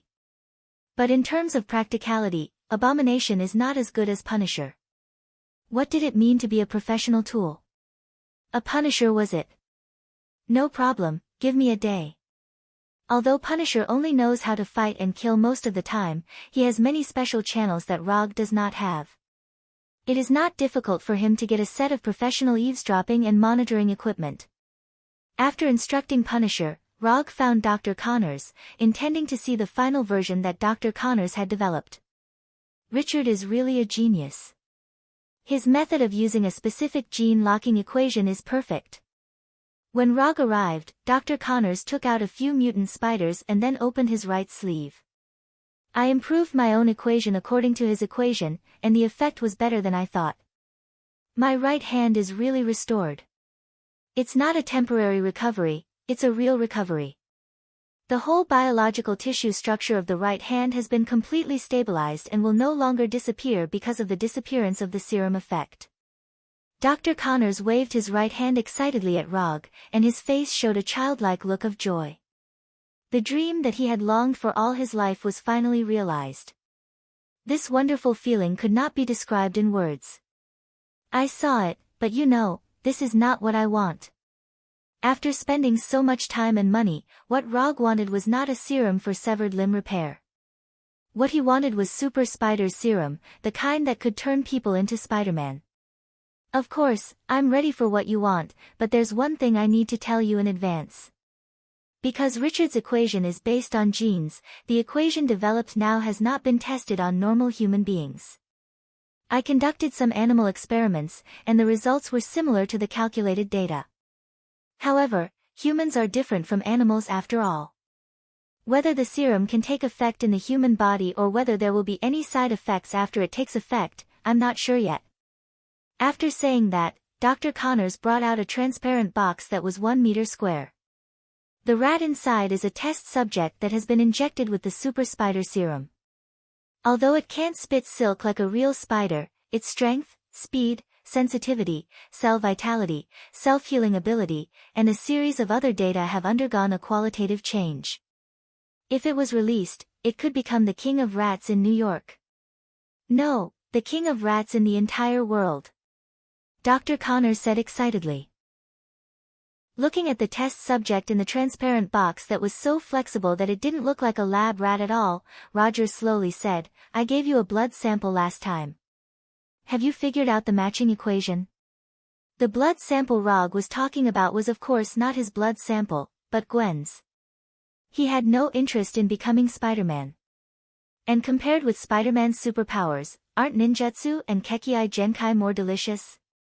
It's done, but it's still the same sentence. This serum is specifically matched with genes, so it hasn't been tested on humans yet. I'm not sure what the final effect will be.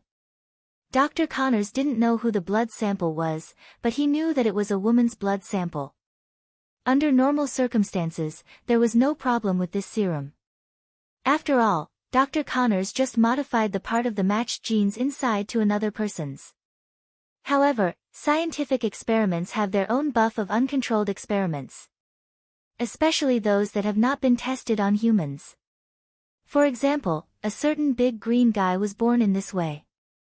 Is there any way to skip the part of human experiments to determine the effect, or directly use experimental data for accurate simulation? It was an immoral thing to risk Gwen directly, so he would never do it before determining the effect of the serum. Yes. In my previous laboratory, there was such an instrument that could conduct computer simulation of biological experiments. I mean my lab in the Osborne group, not the one in the sewers.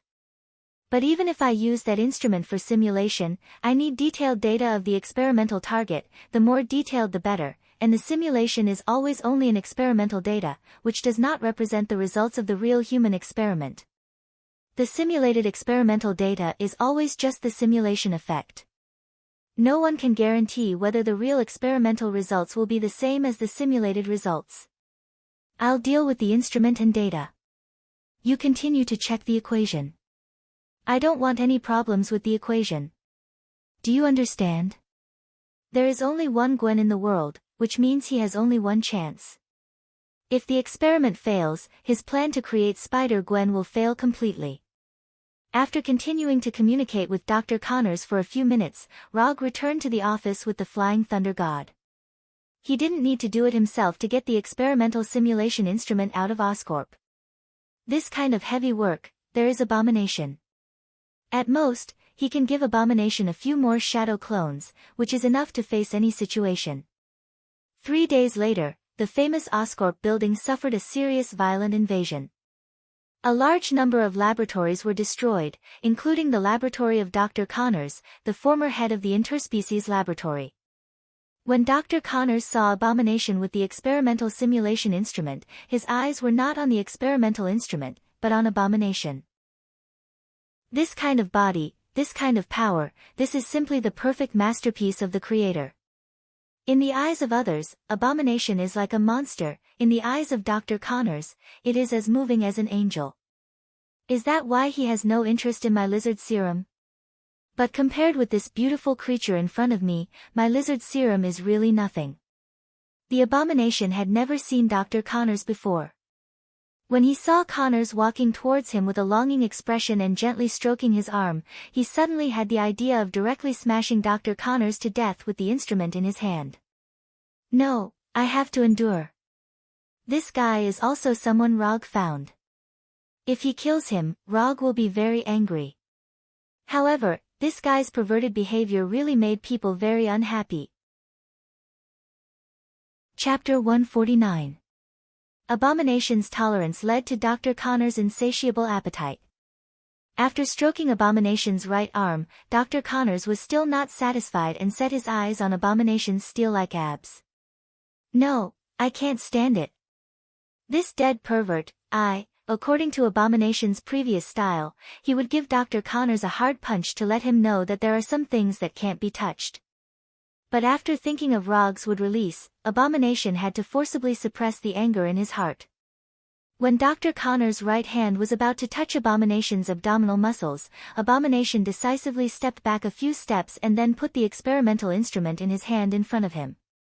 The handover is complete and he will leave immediately. Without any hesitation, Abomination turned and left. As he strode away, Abomination did not forget to shake his right hand that had been touched by Dr. Connors. Disgusting, extremely disgusting. After watching Abomination leave, Dr. Connors stuck out his tongue and licked his lips like a lizard. Fortunately, Abomination has left at this time. If he saw this scene, even with Rog's suppression, he would not be able to help but beat Dr. Connors. At worst, he would be taught a lesson by Mu Ren afterwards. At this time, Rog didn't know what was happening in the laboratory, because now there is a guy who is S.H.I.E.L.D. on the surface but is actually Hydra coming to his office. Hydra was waiting for Rog to take the initiative to contact them, but they didn't expect that their carefully prepared business cards were thrown directly into the trash can by Rog. After waiting for a few days in vain, they had to change their plan and take the initiative to come. Now sitting in front of Rog is Brock Rum, captain of S.H.I.E.L.D.'s Quick Reaction Special Forces. Of course, compared with this identity on the surface, his other identity is a little more famous. Hydra's crossbones. You dare to come to me directly as Hydra, it seems that you are going to end your hibernation. This is not the first time Rog has dealt with Rum. They have met a few years ago. But at that time, Rum was still an ordinary Special Forces member. At that time, Rum's Special Forces received a mission to capture Rog. The result of the mission was obvious. Rum and the others failed and lost nearly half of their men. It was also because of their failure that the Black Widow Natasha decided to take action personally. Nick Fury is already old. He can't see the future of the world, just like he can't see your true personality. Since he dared to use the identity of Hydra to find Rog, Rum Lo is naturally prepared for everything. The worst result is nothing more than him ending his lurking in S.H.I.E.L.D. ahead of time. At this point, even if he ended his concealment early, it was no longer important. What Hydra needed to prepare, they have already prepared 70 to 80% of it. As for the rest, they were just icing on the cake. Come on, what is the famous Hydra looking for me for? I don't think my small private military company can help Hydra. Hydra does more espionage operations. Even if it is an assassination operation, it is only targeted at some ordinary targets. This kind of task can be easily done by Hydra himself, there is no need to find him. No, you look down on yourself too much. Don't say that you are the masked man, just some of the things in your hands are already valuable. For example, the Abomination Bronski, the Undead Punisher, and the Iron Man armor with its own energy. And as far as we know, Dr. Lizardman Connors, who gave Oscorp a headache some time ago, is now in your hands. Rog was not surprised that Hydra was able to investigate the Abomination and Punisher. After all, they often appear in public. But Hydra was able to investigate Dr. Lizardman and Mark III, which surprised him a little. Since rescuing Dr. Connors from Oscorp, Dr. Connors has not left the secret laboratory. As for Mark III, he has not worn it once. Even S.H.I.E.L.D.'s people didn't know that he had a set of Mark III with its own energy in his hands. Interesting. Although you said so much, if I'm not wrong, what you want should be Tawny's Iron Man armor. Among the 4 things proposed by Rum, the one that best meets Hydra's current needs is Iron Man's Iron Man armor. In particular, the Battle of New York has shown the world the power of the Iron Man armor.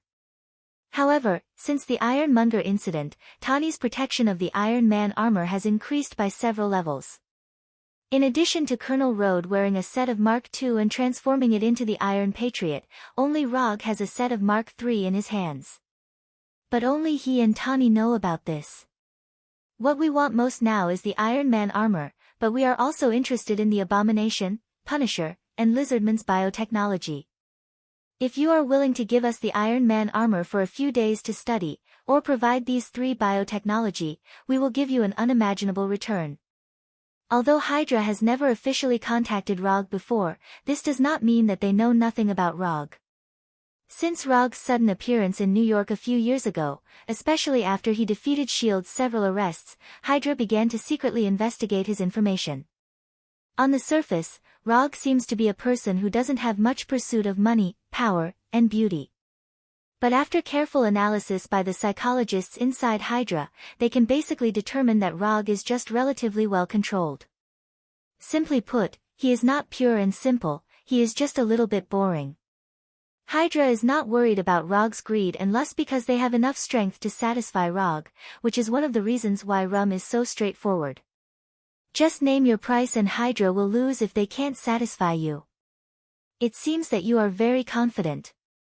I can't give you the Iron Man armor. This is a matter of principle. As for the biotechnology you mentioned, it's not impossible to give you one. However, I'm afraid you won't be able to give me what I want. Although he doesn't know what went wrong, causing Hydra to think that the Punisher's immortality is some kind of biotechnology, Rog has no intention of explaining this to them. Just say it, what do you want? Rum said with great confidence. I want the obelisk, which is the first 084 item in S.H.I.E.L.D. Chapter 150. Obelisk? What is that? As the captain of S.H.I.E.L.D.'s Quick Reaction Special Forces, Rum certainly knows what the code number 084 means. But the problem is that he has never heard of the obelisk at all. Do you just want the obelisk? If it's just an item of 084, then I don't think there's any problem at all. Although he doesn't know what the obelisk is, Rum doesn't think it's a big problem. Isn't it just an item of 084, just give it to him. First of all, this is not an ordinary item of 084, it's the first item of 084. Secondly, I think you'd better give feedback to the people above you, it's not as simple as you think. Looking at Rum's indifferent face, Rog knew that this guy didn't know what the obelisk meant. In that case, I can give feedback to the people above. But I want to know, if we give you the obelisk, what can you give us? I can lend you Abomination for a few days, or give you 5 copies of Dr. Connor's lizard serum. Mark III and Punisher don't need to think about it. One is a matter of principle, and the other will involve some of his secrets. Although even if Punisher is handed over to Hydra, they may not be able to study anything, but it's always right to be careful. Are there only these two? Rum or Hydra, what they want most is Tawny's Iron Man armor. If they have Tawny's Iron Man armor, they can reverse engineer a lot of good things with their technological level and research and development level. Tawny's Iron Man armor is not just a weapon, but a systematic technological product. Weapon system, power system, flight system, operating system, arc reactor, any system on the Iron Man armor has an incomparably broad application scenario. If used well, the Iron Man armor can even directly improve Hydra's overall technological level. Now I can only choose one of the two. If you have more things that interest me, I can give you both directly. Rum left Rog's company. Although he didn't get the Iron Man armor he wanted most, the research opportunity of Abomination and Lizard Serum were also good gains. Of course, the prerequisite for all of this was that they could obtain the obelisk. After Rum left, Rog picked up the phone on the desk and called Sky and Erica into his office. From today onwards, Erica, you're responsible for teaching Sky how to fight. Erica had no objection to Rog's arrangement, and directly nodded in agreement. But Erica's agreement didn't mean that Sky would agree too. I don't want to. I'm a hacker. I don't need to learn fighting. Sky directly rejected Rog's proposal. You have no right to refuse unless you can beat me or Erica. In addition, learning how to fight is also to allow you to see your parents as soon as possible.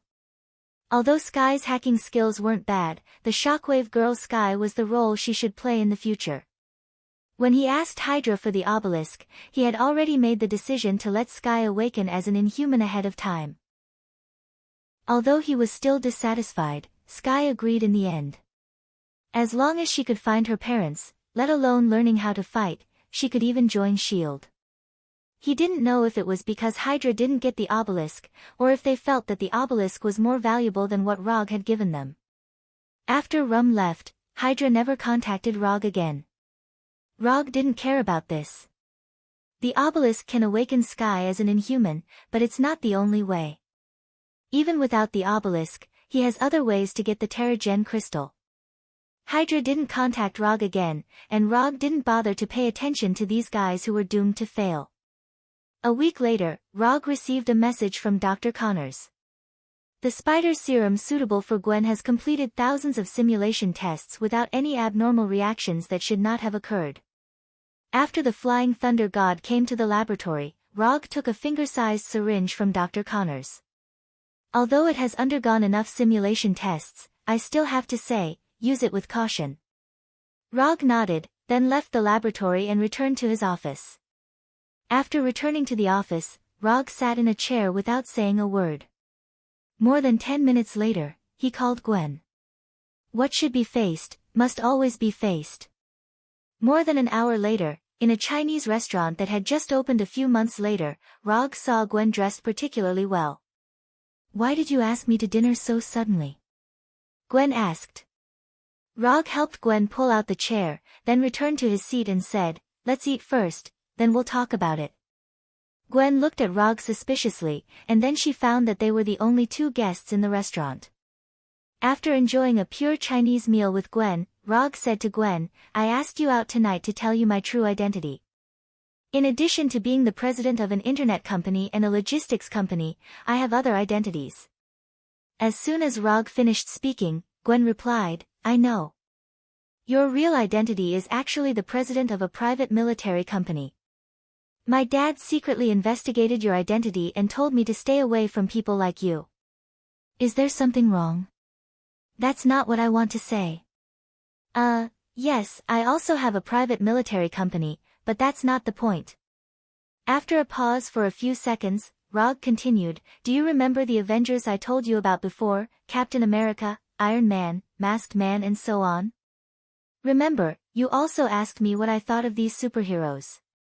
Gwen's tone became a little excited. For girls of her age, superheroes and so on have their own charm aura. "I am the Masked Man," Rog said directly. "You? Masked Man?" If it weren't for the serious expression on Rog's face now, Gwen would definitely think he was joking. "Yes, I am the Masked Man." After that, Rog directly used the psychic technique to summon the 3 Tomo mask and thunder round fan. "These things should be able to prove my identity more or less." After seeing Rog summon the mask and thunder round fan in a strange way, Gwen was stunned. Although there have been many people imitating the Avengers in the world since they were exposed. More than once, Gavin had seen those imitators with round fans and masks wandering around the streets. But after all, they are just imitators, not the real Masked Man. Rog is the real Masked Man. Chapter 151. Gwen looked at the mask and round fan that Rog put aside, and silently looked at Rog for a while. Then, she asked, "Can you fly?" "No." Rog replied directly. "But when you fight aliens, you can fly." Gwen pointed to the round fan on the side and continued to ask. "It's just the round fan that can fly, I just stepped on it, I can't fly." Although the development of things was somewhat different from what he expected, he still explained patiently. "Don't worry, haste makes waste." "No, why do I want to eat hot tofu?" "Then can you fly once for me to see?" Gwen seems to be particularly interested in the issue of flying. Here. Although there are only 2 of them in the restaurant, it is obviously not a good place to fly. "Go outside." Although Rog doesn't know what Gwen wants to do, he doesn't mind meeting Gwen's small request. Outside the restaurant is a busy street, which is not a suitable place to fly, so Rog took Gwen directly to the rooftop of the restaurant. "How do you know you can come up here? Why are there no waiters in the restaurant?" After following Rog to the roof, Gwen asked in confusion. "I bought this building and the restaurant is mine. I let them get off work early." After that, Rog threw the round fan in his hand out. Under his control, the round fan that was thrown out drew a beautiful arc in the air and then flew back to him. "Do you want to experience it?" Roger went straight to the top of the circular fan, then turned his head and asked Gwen. "N." Gwen came to the round fan excitedly. Before she could turn around, she was picked up by Rog. "If you stand like this, it's easy to fall." After that, Rog directly controlled the round fan to fly out. In order to take care of Gwen's feelings, Rog did not let the round fan show the extreme flying speed, but like a surfboard in the sea, he kept passing from the roofs of the buildings. Although Rog can't swing around the buildings like Spider-Man, he can do a more exciting flying experience. Since the round fan started flying, Gwen involuntarily hugged Rog's neck, nervous like a person who is afraid of heights sitting on the most exciting vertical roller coaster. "Do you want to experience something more exciting?" After flying for a few minutes between the buildings, Rog asked Gwen. At this time, although Gwen didn't answer Rog, she nodded firmly. Since Gwen wants to play, then play with her once. The round fan began to fly high, and the buildings in New York began to shrink rapidly. At the same time, Roger wrapped himself and Gwen with his chakra coat. To him, this height did not affect him in any way. But Gwen is different, she is just an ordinary person. After flying to a height of thousands of meters, the round fan stopped climbing and suspended in the air. Just as Gwen was about to ask Rog suddenly jumped forward and left the round fan directly. Under the influence of gravity, Rog and Gwen began to fall rapidly in a free-falling state. Along with them falling together, Gwen screamed at an alarming frequency. Ah! The real extreme bungee jumping only needs to be experienced once and it will be unforgettable. The small New York began to grow rapidly, and the buildings that were originally just a bright spot became clearer and clearer. Looking at the ground getting closer and closer, Gwen's hands also hugged Rog's neck harder. 500 meters, 300 meters, 100 meters, 50 meters, just after Gwen closed her eyes nervously, the strong sense of weightlessness suddenly disappeared. You can open your eyes now. After hearing Rog's voice, Gwen opened her eyes and looked around in confusion. When they were about to fall to the ground, Rog's flying thunder god teleported to the top of a building with a flying Thor technique, safely ending this high-altitude extreme bungee jumping trip. Do you superheroes usually play so crazily? After being put down by Rog, Gwen patted her chest with lingering fear. Bungee jumping is already a thrilling thing, let alone this kind of extreme bungee jumping with no protective measures. It's okay, what we usually do may be a little more thrilling than this. I've just experienced it, and I've played with it, so it's time to get to the point. In fact, I asked you out tonight, in addition to telling you my true identity, there's another thing. After that, Rog took out the syringe that was only the size of a finger. What's inside is a strengthening serum, and it's a strengthening serum specially configured for you. After the injection, you will have strength, speed, and agility beyond ordinary people, and you will have some super perceptive abilities that you can't imagine. Simply put, after the injection, you will also become a superhero. Rog raised the syringe in his hand and said solemnly. After the injection, I can become a superhero. Yes. As soon as Rog finished speaking, Gwen raised her right hand and wanted to take the syringe in his hand. Wait a minute, there are some things I need to tell you in advance. This serum is specially made for you, so it has not been subjected to any human experiments. You have also interned at Oscorp for a while, so you should understand what this means. Moreover, once you become a superhero, it will mean that you will say goodbye to the life of ordinary people. You may think that becoming a superhero is a particularly cool thing now, but the truth may be completely different from what you think. I was going to secretly inject you, but I still think it should be up to you to make this decision. After making sure that Gwen had completely understood, Rog handed her the syringe in his hand that could change Gwen's fate. Why did you make such a strengthening serum for me? Or, why do you want me to be a superhero? After taking the syringe from Rog, Gwen looked up at Rog and asked very seriously. Because I need you. I need a superhero, Gwen. Rog also replied very seriously. You need me? Yes. I need you. After hearing Rog's affirmative answer, a smile appeared on Gwen's face. Then, she directly inserted the syringe into her left arm. I believe you. Rog thought that Gwen would think about it for a while before making a decision, but Gwen gave him a direct answer with practical actions. Chapter 152. You trust me so much. It has to be said that Gwen's decisiveness scared Rog a little. Were all young girls these days so bold and daring?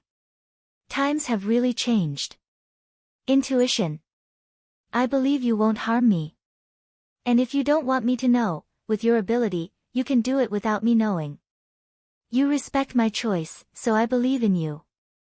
After speaking, Gwen threw away the syringe that had been used, with an aura of everything under her control. Rog did not speak, but sighed slightly helplessly, and then said, in the future, don't trust others so easily. For example, I am not the kind of superhero you imagine. Strictly speaking, I am not even a hero, let alone the kind of superhero who will save the world. I believe in my intuition. For Rog's reminder, Gwen didn't seem to take it to heart at all, and there was some excitement in her tone. Can this serum really make me a superhero? I don't seem to feel it at all. Just when Gwen began to doubt whether the injected serum was effective, a feeling of exhaustion that seemed to come from the depths of her soul suddenly came up. I take back that sentence just now. Before she finished speaking, Gwen fell forward as if she had lost all her strength and fell into Rog's arms. I'll be fine after a nap. This was the last sentence Gwen heard before she lost consciousness. Looking at Gwen, who had completely fainted in his arms, Rog began to struggle. Should I send her home? Although he knew the specific address of Gwen's house, if he sent the unconscious Gwen directly home, Gwen's parents might have some inexplicable ideas. So for the sake of safety, and to avoid some unnecessary trouble, he decided to take Gwen home, back to his home. Rog guaranteed with his own personality that this was really just to avoid unnecessary trouble in the future.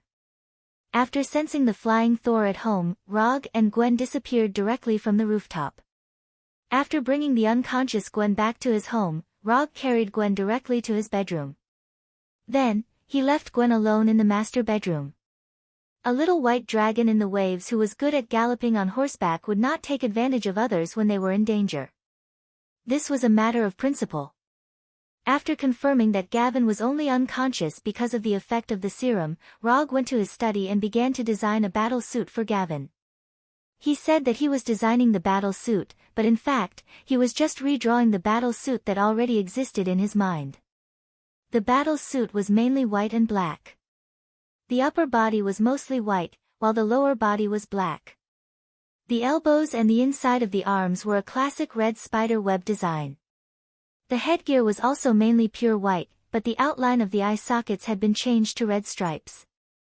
In addition to the color being different from the other spider suits, this spider suit belonging to Gavin also had a hood. The outer layer of the hat was also white, while the inner layer was in the form of a red spider web.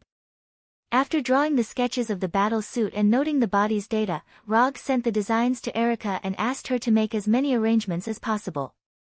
After doing all this, Rog used chakra perception to sense Gwen's current life energy state, and then came to the guest room. The master bedroom was given to Gwen, so of course, he could only sleep in the guest room. The night was silent. Early the next morning, before Gwen got up, Rog specially prepared a large breakfast. If he remembered correctly, after being bitten by the mutant spider, Peter Parker showed a behavior of eating a lot to replenish his energy. It's better to be prepared than not to be prepared. After preparing breakfast, Rog did not go to the master bedroom to wake Gwen up, but came to the living room and played Berserker's Creed that he had not yet cleared. He just used chakra perception to sense Gwen's state and found that Gwen had gotten up and was now washing in the bathroom. Just after he completed an assassination mission, he heard footsteps coming from the side. Following the sound of footsteps, he turned his head and saw a scene that made his heart beat faster even though he had been on the battlefield for a long time. After washing up, Gwen came to the living room, but at this time, she was not wearing yesterday's clothes, but Rog's white shirt. The shirt that was just right for Rog was obviously much looser and bigger on Gwen. And it was directly worn with the effect of disappearing under the shirt. Long blonde hair with water droplets, a loose white shirt, slender and straight legs. Rog felt that his rationality seemed to have begun to show signs of turning into a beast. He looked at Gwen standing aside, looked at the game controller in his hand, and then turned to look at Gwen. For a man, this choice should not be difficult to make. Breakfast is on the table, I will finish the level in front of me first. After that, Rog once again put his eyes on the screen in front of him, and his fingers pressed frantically on the game controller. After hearing Rog's words, Gwen was stunned for a moment. After seeing that Rog really put all his attention on the screen, she suddenly became angry. Not long after waking up, Gwen guessed that this should be Rog's home. After discovering this, she was a little happy. However, after finding that she was still wearing yesterday's clothes, her good mood disappeared in an instant. After washing up, he changed into a new set of clothes, only to receive such a reply from Rog. "You, humph." Gwen snorted with dissatisfaction, then turned and walked towards the bedroom. Breakfast? Who would be in the mood to eat breakfast now? Gwen, who turned and walked towards the bedroom, did not find that Rog, who had always rejected the game, had silently opened Sharingan at this time. The process of the plot was directly skipped. The enemies were all killed. After opening Sharingan, Rog showed a far better game level than usual. When the last target character was killed, he directly teleported to the bedroom with the Flying Thunder God. It was not until his figure completely disappeared that the game controller fell to the floor. More than an hour later, Rog, who had changed his clothes, and Gwen appeared in the dining room and ate the breakfast that should have been finished more than an hour ago. Do I need to eat so much in the future? Gwen frowned and asked. She found that her appetite at this time had seriously exceeded her usual level. But even so, she still didn't feel full. No. It's just for a few days, and it will return to the original situation later. After getting a positive answer from Rog, Gwen slightly put down the fear of becoming fat and enjoyed the breakfast carefully prepared by Rog. Chapter 153. Wait, isn't there something wrong? After a few minutes, Rog realized that there seemed to be something wrong with the scene just now. It should be that she hasn't galloped for a long time, so her reaction was a little slow. But fortunately, Gwen didn't seem to notice this. After breakfast, Rog sent the Flying Thunder God to his office and introduced Gwen to Sky and Erica. Erica, on the other hand, didn't react. She simply looked at Gwen curiously. Sky, on the other hand, showed an "I knew it" look. Rog chose to ignore Sky's malicious smile. She's just a kid, don't worry about her. Later, Rog Flying Thunder God again and took Gwen to the warehouse where Dr. Connor's laboratory was located. Gwen? Why are you here? Dr. Connors is no stranger to Gwen. When Gwen was an intern at Oscorp, she interned in his laboratory. Dr. Connors? After seeing Dr. Connors, Gwen also showed a shocked look. Several months ago, Oscorp announced that Dr. Connors died unexpectedly because of an experimental accident. It was because of this that Gwen ended her internship at Oscorp ahead of schedule. That's a bit complicated to explain. I'll tell you slowly later. The serum you injected yesterday was developed by Dr. Connors. Now is not a good time to explain the grievances between Dr. Connors and Oscorp, so Rog interrupted their conversation in time and directly ended the topic that would be long once they talked about it. In addition to Dr. Connors, Frank the Punisher and Bronsky the Abomination were also in the warehouse at this time. After introducing the Punisher and the Abomination, Rog took Gwen to a building near her home. You haven't been back all night. Go back and say you're safe. I'll come back to you in the evening. After saying goodbye to Gwen, Rog once again teleported to Dr. Connor's laboratory. Taking Gwen to the company and coming to this warehouse was just to let Gwen officially enter his life circle. As for the rest, there would be time to slowly introduce it to Gavin in the future. After returning to the laboratory, Rog went directly to Dr. Connors and went straight to the point. First of all, thank you for your hard work during this period of time. Later, I will ask Frank to give you a Swiss bank note as my small gift to you. Now that Gwen has injected the spider serum, there is no need to continue to limit Dr. Connors here. From a personal point of view, he was very grateful for the doctor's efforts during this period of time. So he intended to give freedom back to Dr. Connors. Doctor, if you're willing, you can leave right away. But before you leave, I will leave a curse mark on your tongue.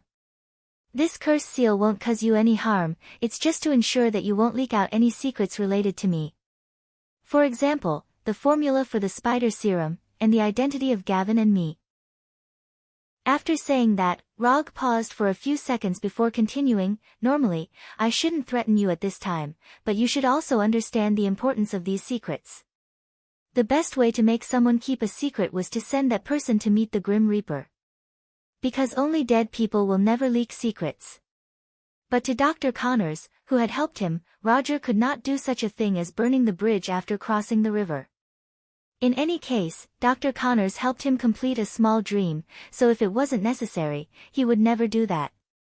Since he can't kill Dr. Connors, he can only use other ways to ensure that Dr. Connors doesn't leak secrets. And at this time, it's time for the system to perform. There are all kinds of fancy ninjutsu in the system, and one of them is called the Seal of Tongue Calamity Isolation Seal, which is very suitable for his current needs. The Seal of Tongue Calamity Root is a special seal used by Konoha Pot King Danzo to bind his subordinates.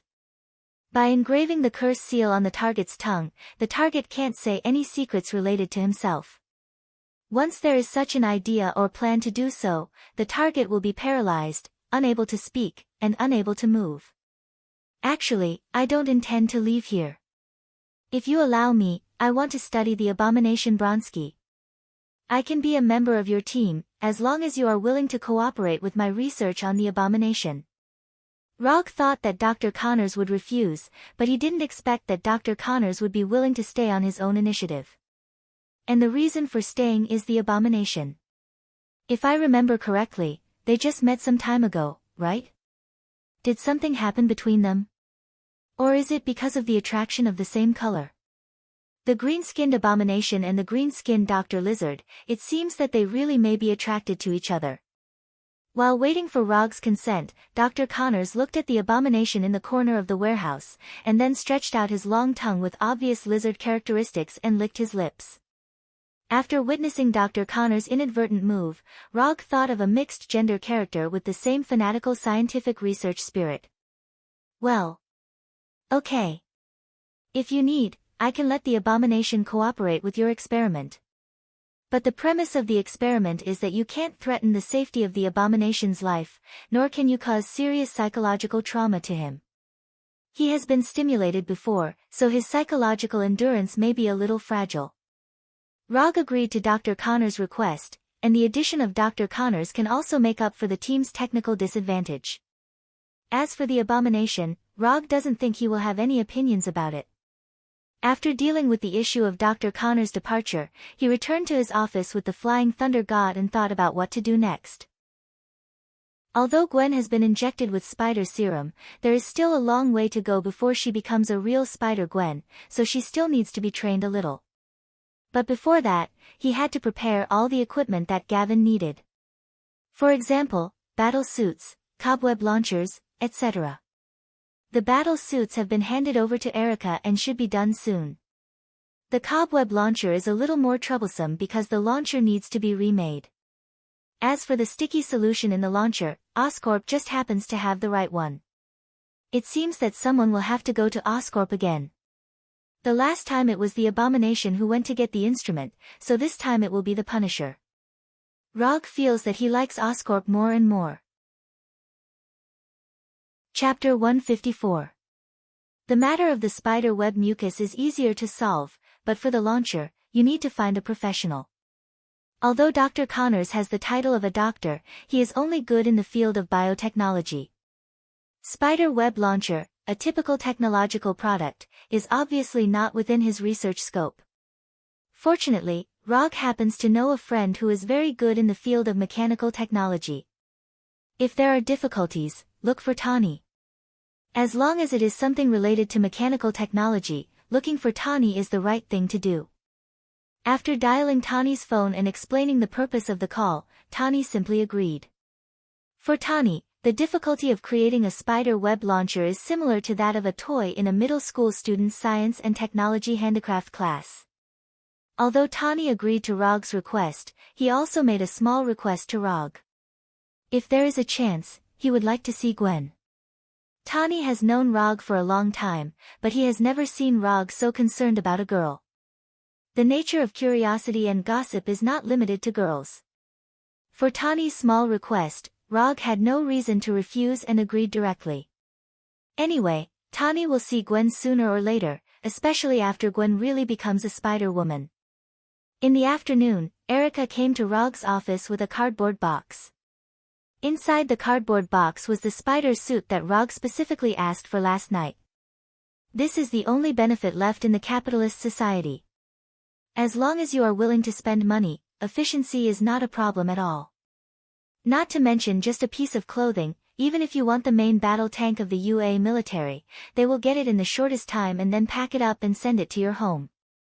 The commissions for these days will be postponed for a week. If someone disagrees, cancel his order directly.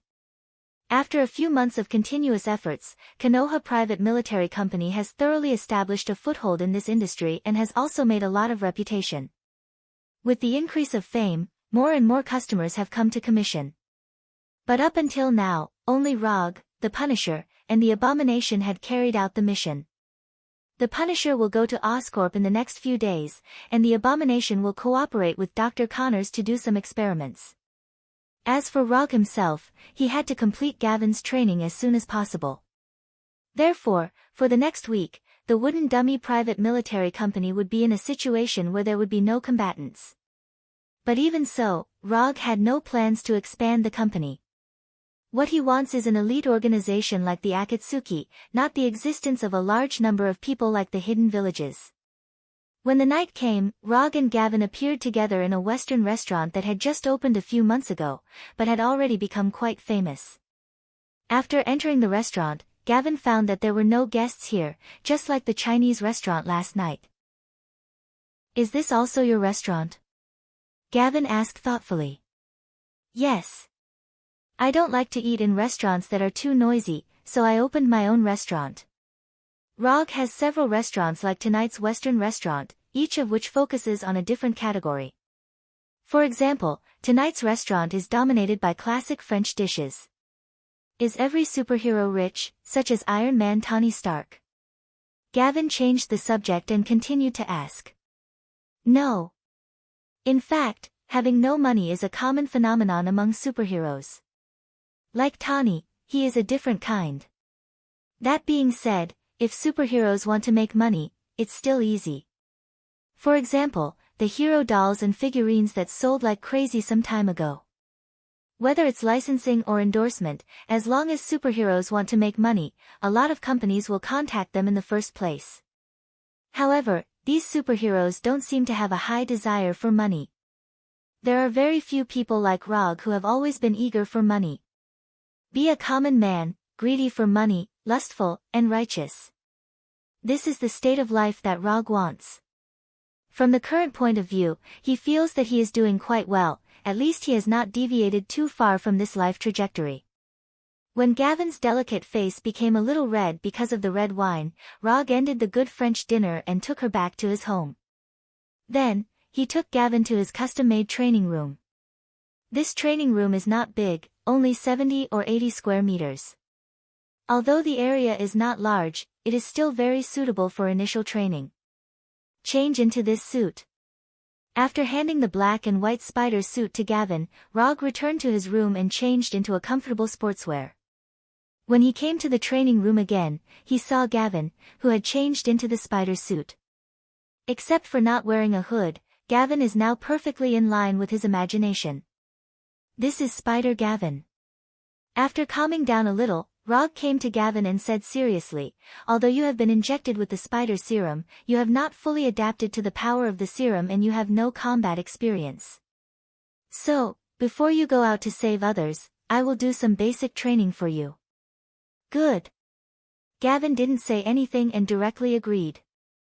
Growing up in a police family, she has a chivalrous heart since she was a child.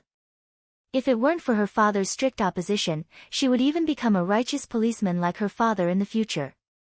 After watching various fighting videos for more than 10 or 20 minutes with Gavin in the training room, Rog said to Gavin, "Now, let's start the formal training." As soon as the voice fell, Rog took the lead in launching an attack. Although Gavin has no combat experience, the extraordinary physique and reaction given by the spider serum still made her instinctively resist. Rog has no intention of teaching Gavin fighting techniques. With the spider serum, Gavin doesn't need to learn those things. She just needs to be familiar with her current strength. Letting her watch the fighting videos was just to let her have a rough understanding of what close combat was all about. Attack, block, counterattack. As time went by, Gavin's movements became more and more agile, and the speed of her attacks became faster and faster. Under Rog's intentional control, Gavin quickly adapted to the extraordinary power brought by the spider serum and began to have the momentum of a superhero. But there is one thing he can't control. In order not to hurt Gavin, he didn't use any ninjutsu or weapons, even chakra is not used too much. But this kind of close combat fighting is destined to have a lot of intimate physical contact between them. Especially when both of them had drunk red wine. As a result, the atmosphere of the battle began to subtly change. The place of the battle gradually evolved from the training room to Rog's bedroom. This night is destined to be a restless night. Chapter 155. Happy days always pass very quickly. It has been almost a week since Rog started training Gavin. In this week, Gavin has changed from a person with no combat experience to a person who can fight with Rog. Of course, the premise of all this is that Rog does not use ninjutsu and genjutsu. Anyway, after this week's personal guidance, Gavin has met all the prerequisites to become a superhero. In general, everything is similar to Rog's plan. Except for the cobweb launcher he asked Tani to make.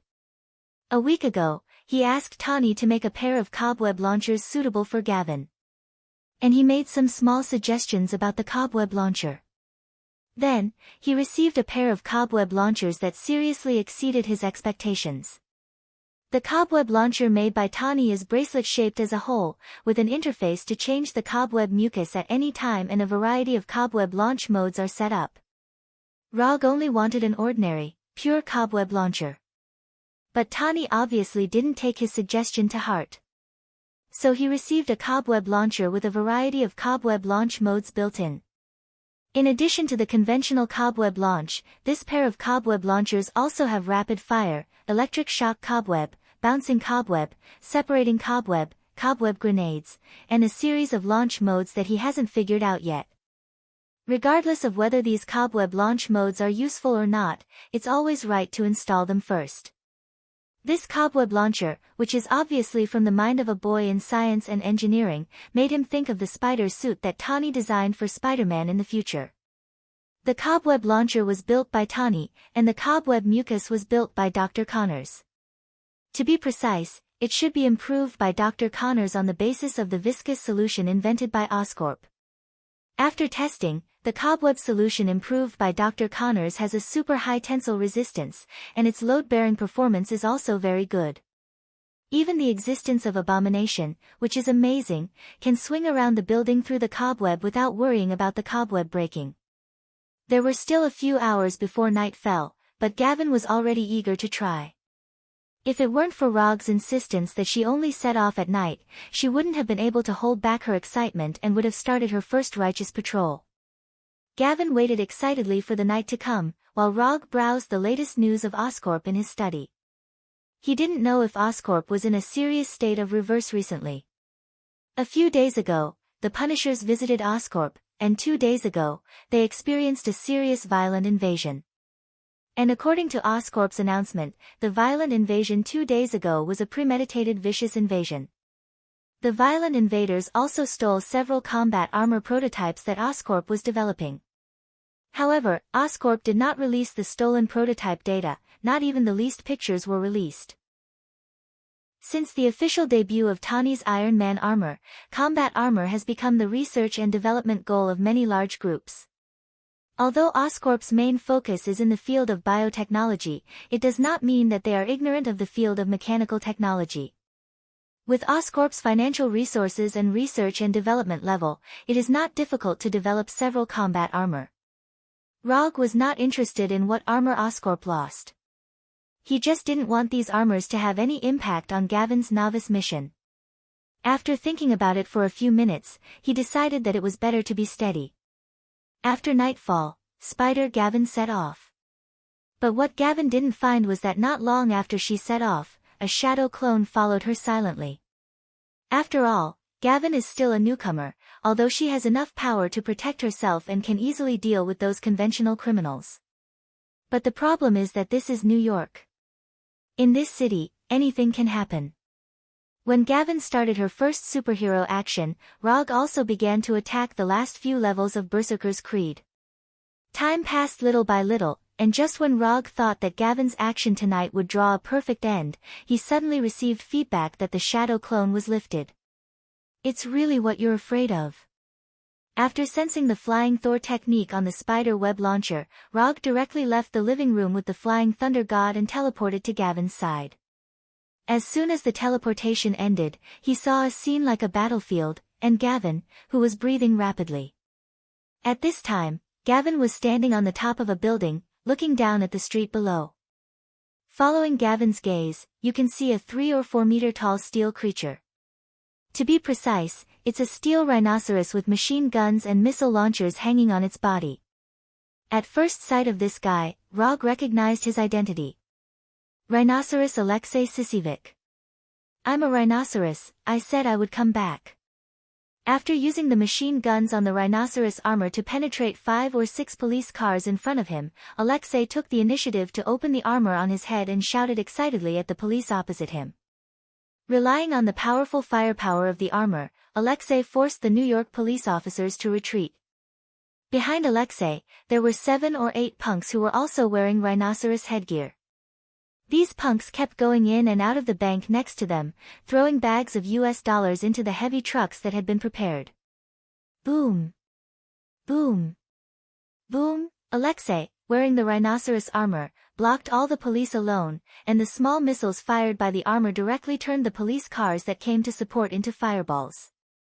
Ha ha ha ha, New Yorkers, fear, this is the power of the rhinoceros. After saying that, Alexei once again started shooting like a madman.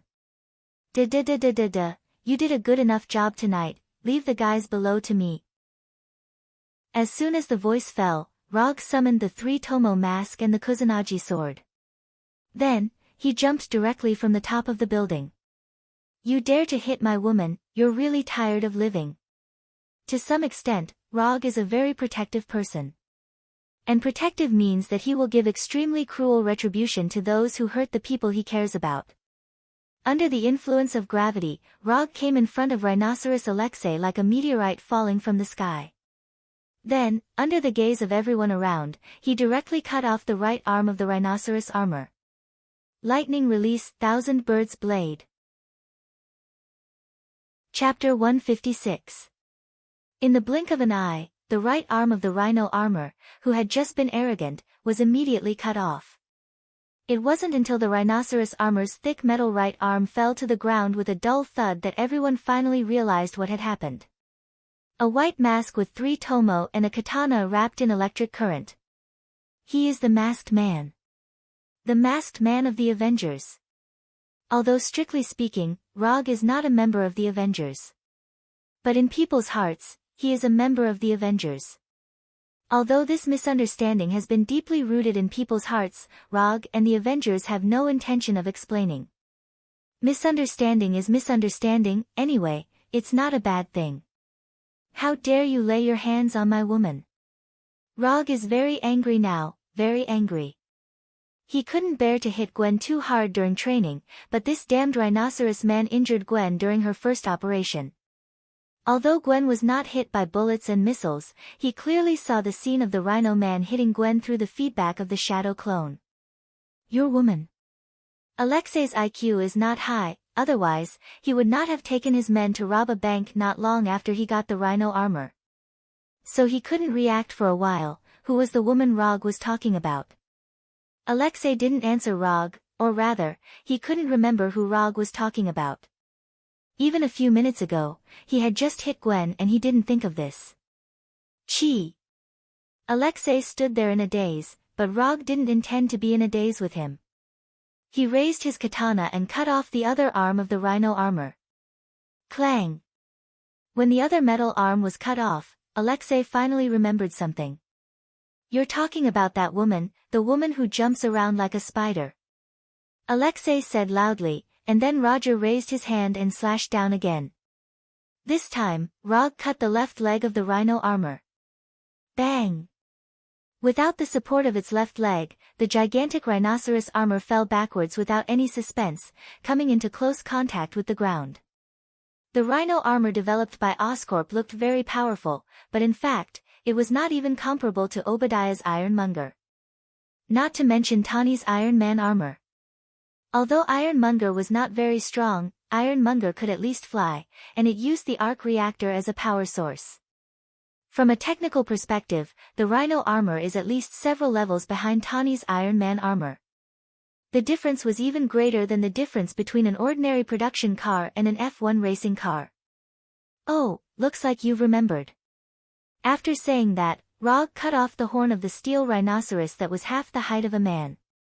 Alexei tried his best to control the rhinoceros armor, trying to stand up again or use the armor's weapons to repel Rog. However, Rog did not give him the chance to do so.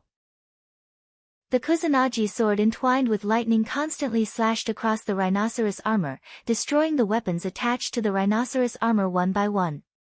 Later, under the watchful eyes of the people and the live news camera, Rog stepped onto the rhinoceros armor that was lying on its back. "If you just robbed a bank, I would have beaten you up at most and then handed you over to the New York police.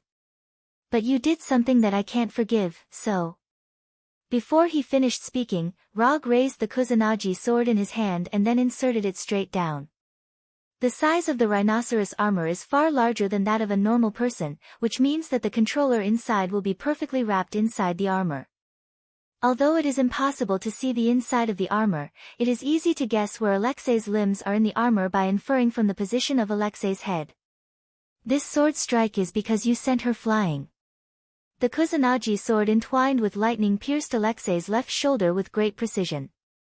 A strong tingling and severe numbness caused by the electric current instantly spread throughout his body, and at the same time, he completely lost the ability to move his left arm. "This sword is because you put me in a bad mood." After pulling out the Kusanagi sword that pierced Alexei's left shoulder, Rog used the same method to pierce his right shoulder. Even if Alexei was a felon who returned to prison as if he was going home, after experiencing the pain twice in a row, he couldn't help but scream. It wasn't until this time that Alexei's companions finally reacted. They took out their weapons and aimed at Rog, who was standing on the rhinoceros armor. For these gangsters who didn't even have a name, Rog didn't even have the interest to kill them. When these gangsters pointed their guns at Rog, they saw a pair of blood-red eyes with 3 tomo. Sharingan Genjutsu. Just for a moment, these gangsters seemed to have suffered indescribable severe pain. One by one, they held their heads and then made tragic cries of pain. Don't expect your companions to come and save you, they don't care about you now. After that, Rog pulled out the Kusanagi sword that pierced Alexei's right shoulder and then pointed the tip of the sword at Alexei's forehead. "No. You can't kill me. Oscorp asked me to do it. You can't kill me." Looking at the Kusanagi sword that was only a dozen centimeters away from him, Alexei said quickly. "Oscorp?" Alexei's plea for mercy succeeded in winning him a chance of survival, and it also made Rog think of a less humane way to test weapons. Actual combat test. For weapon developers, there is an embarrassing problem that they don't want to face, but they have to face it. That is, what kind of performance will the developed weapons show in a real battlefield environment? Generally speaking, there are only 2 solutions to this problem. The first is to use complex experiments to simulate all the bad situations that may be encountered on the battlefield, so as to test the performance of weapons in these extreme environments. This method is much more humane and relatively scientific, and it is the method used by most weapon developers at present. However, no matter how complex and scientific the simulated environment is, it can never replace the real battlefield. And the high cost of testing is not something that every weapon developer is willing to bear. Therefore, there is a second test method, actual combat test. The developed weapons are provided to small mercenaries or some special people for free or at a low price, so that they can conduct real combat tests, and finally recover these test results. As for the safety of the tester's life, it is not in their consideration at all. As far as Rog knows, there are many unknown small mercenary teams that have accepted such an actual combat test commission and then inexplicably died on an unknown battlefield. Generally speaking, the second test method is only used by small weapon developers or those who can't afford to pay for it. There is no need for such a behemoth like Oscorp to use this method. But judging from Alexei's current appearance, what he said should be true. Oscorp, it seems that it is not as simple as he thought. Daring to conduct an actual combat test of weapon-type armor in New York, this kind of courage is not something that ordinary people can have. Chapter 157. After going back, let Sky investigate Oscorp. Maybe there will be unexpected gains. After seeing Rog stop for a while, Alexei finally breathed a sigh of relief. Although he doesn't look very smart, that doesn't mean he's really stupid. At some point, he has a wit that is completely inconsistent with his appearance. Just when everyone thought that Rog was going to hand over Alexei, who had no power to fight back, to the police, the Kusanagi sword in his hand flashed with thunder and lightning again. Let him go. Log had never thought of it that way. Although the information given by Alexei is still valuable, it is far from enough to let him go. And with one less unstable factor like Alexei, New York will be safer. Alexei in the rhino armor watched the Kusanagi sword entwined with lightning again, and then, before he could say anything, the Kusanagi sword pierced his head. When Alexei said Oscorp, he was destined to say goodbye to his life, the only difference was who did it. After solving Alexei's episode, Rog went directly back to the top of the building with the Flying Thunder God, and then returned home with Gwen. You did a good job tonight, but you're a little inexperienced. It's not your fault that the Rhino Man caused collateral damage. Superheroes are not gods, and they can't protect everyone. It's not a good sign for a newcomer like Gwen to encounter this kind of situation for the first time. But when Gwen took off the white hood on her battle suit, Rog felt that his comfort just now seemed a little superfluous. Gwen not only didn't have the slightest loneliness and unwillingness, but she also looked unsatisfied. I'm fine, don't forget, I grew up in a police family. Gwen replied with a smile. After seeing Gwen's appearance at this time, Rog finally felt relieved. He was afraid that Gwen, after having the power beyond ordinary people, would not intuitively regard saving others and the world as her obligation, and eventually become the so-called savior with the mentality of everything I do is for the whole world. That's right, he was referring to S-H-I-E-L-D, represented by Motherf * Kerfacher. You want to save the world, but have you asked for the world's opinion? Maybe the world doesn't even want you to save it. How do you know what they're thinking isn't, destroy, hurry up? Taking the initiative to help others when they were in need or in danger was a hero. When others didn't need it at all, forcefully helping others for their own good or self-righteously, that wasn't called a hero. That was called shameless. When Gavin took off his battle suit and returned to his room to rest, Rog came to the company with the Flying Thunder God and went directly to Sky's office. Although it was already late at night, for a hacker girl like Sky who liked to stay up late at night was the time when they were the most active. The lights in Sky's office were off, and the screen was the only source of light in the room. Through the screen, he could see Sky's little head. She didn't know if it was because Sky was too engrossed or because Rog's footsteps were too soft. When Rog came to Sky's side, Sky didn't even notice his arrival. Rog thought that Sky was invading some secret department again, but after seeing the page displayed on the screen, he couldn't help but frown. Sky was now logged into an anonymous communication and posting website. The name of the website was simple and crude. Who is the masked man? Since the Avengers officially appeared, guessing the true identity of the masked man has become a new way for people to pass the time. Rog had heard of the website, Who is the Masked Man, before. Among the many websites that used his identity as a gimmick, this website was worthy of being the first and the only one that had been interviewed by Fox News Channel. It had the most registered users, the most posts, and the most bizarre users: a disfigured woman, a biohuman secretly studied by the government, a Zitari who abandoned the dark, an alien who didn't want to show his face. Some people even said that he was the reincarnation of President Roosevelt's soul and provided a lot of seemingly reliable evidence. Rog wasn't surprised that Sky would log on to this website. What he didn't expect was that Sky was the administrator of this website. Looking at Sky using the account with the highest administrator authority to reply to all kinds of irresponsible posts and pin the posts that speculated that he was a woman one by one, he knew that this matter wasn't as simple as it seemed. What is this, the head of the anti-fans? My subordinate is the head of my biggest anti-fans. Rog felt like he had seen this situation before. At this time, Sky was still replying to all kinds of speculation posts. The speed of her fingers typing on the keyboard was even faster than Rog's sword dancing. This masked man is really shameless. He actually uses a mask to increase his sense of mystery. Too shameless. Rog glanced at the content of the post that Sky was replying to and said silently. That's right. Everyone else has openly revealed their identities. Only he, Sky, who was replying to the post, instinctively replied. Then, she realized that something was wrong. Without the slightest hesitation, Sky's right hand swiped across the messy desk, and a metal kunai that looked exactly like the Thor appeared in her hand. The next second, the kunai flew towards Rog. Her reaction was very sharp, and she was very decisive. But it was useless. Although Rog was right next to Sky and he didn't dodge, the kunai still seriously missed its target and hit the wall behind him. Then, it was ruthlessly bounced away. Why are you here? After discovering that it was Rog, Sky closed the page and asked loudly. Why can't I be here? Rog answered calmly. When did you get here? You just got here, right? Sky paused for a moment and continued to ask. When you pinned the post that suspected that I was a Japanese woman dressed as a man.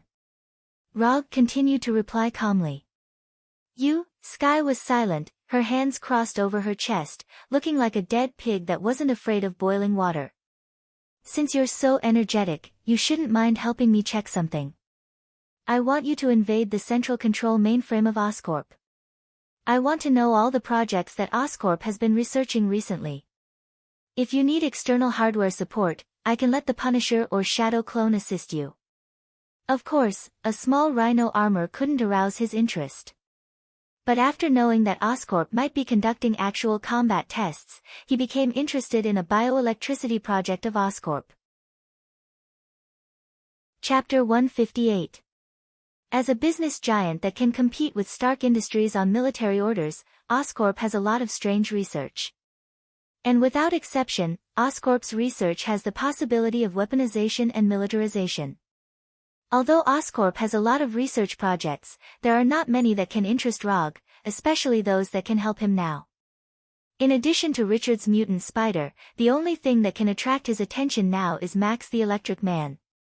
But for the time being, he is not sure whether Max the Electric Man has been born. Unlike the Rhino armor, which is a product of some pure purpose, the birth of Max the Electric Man was purely an accident. Max is a talented electrical engineer, and his design even helped Oscorp win a crucial New York power grid project. But unfortunately, Oscorp didn't pay attention to him and regarded him as a dispensable low-level employee. Until Max's birthday, he fell into a water tank with mutant electric eels. If Rog's memory is correct, that's how the Electric Man was born. But he's not sure now whether the Electric Man will be born as he remembers. If the Electric Man is born, then he doesn't mind having a pleasant lightning exchange with the Electric Man. If not, those mutant electric eels can also satisfy his curiosity a little. Rog is not angry.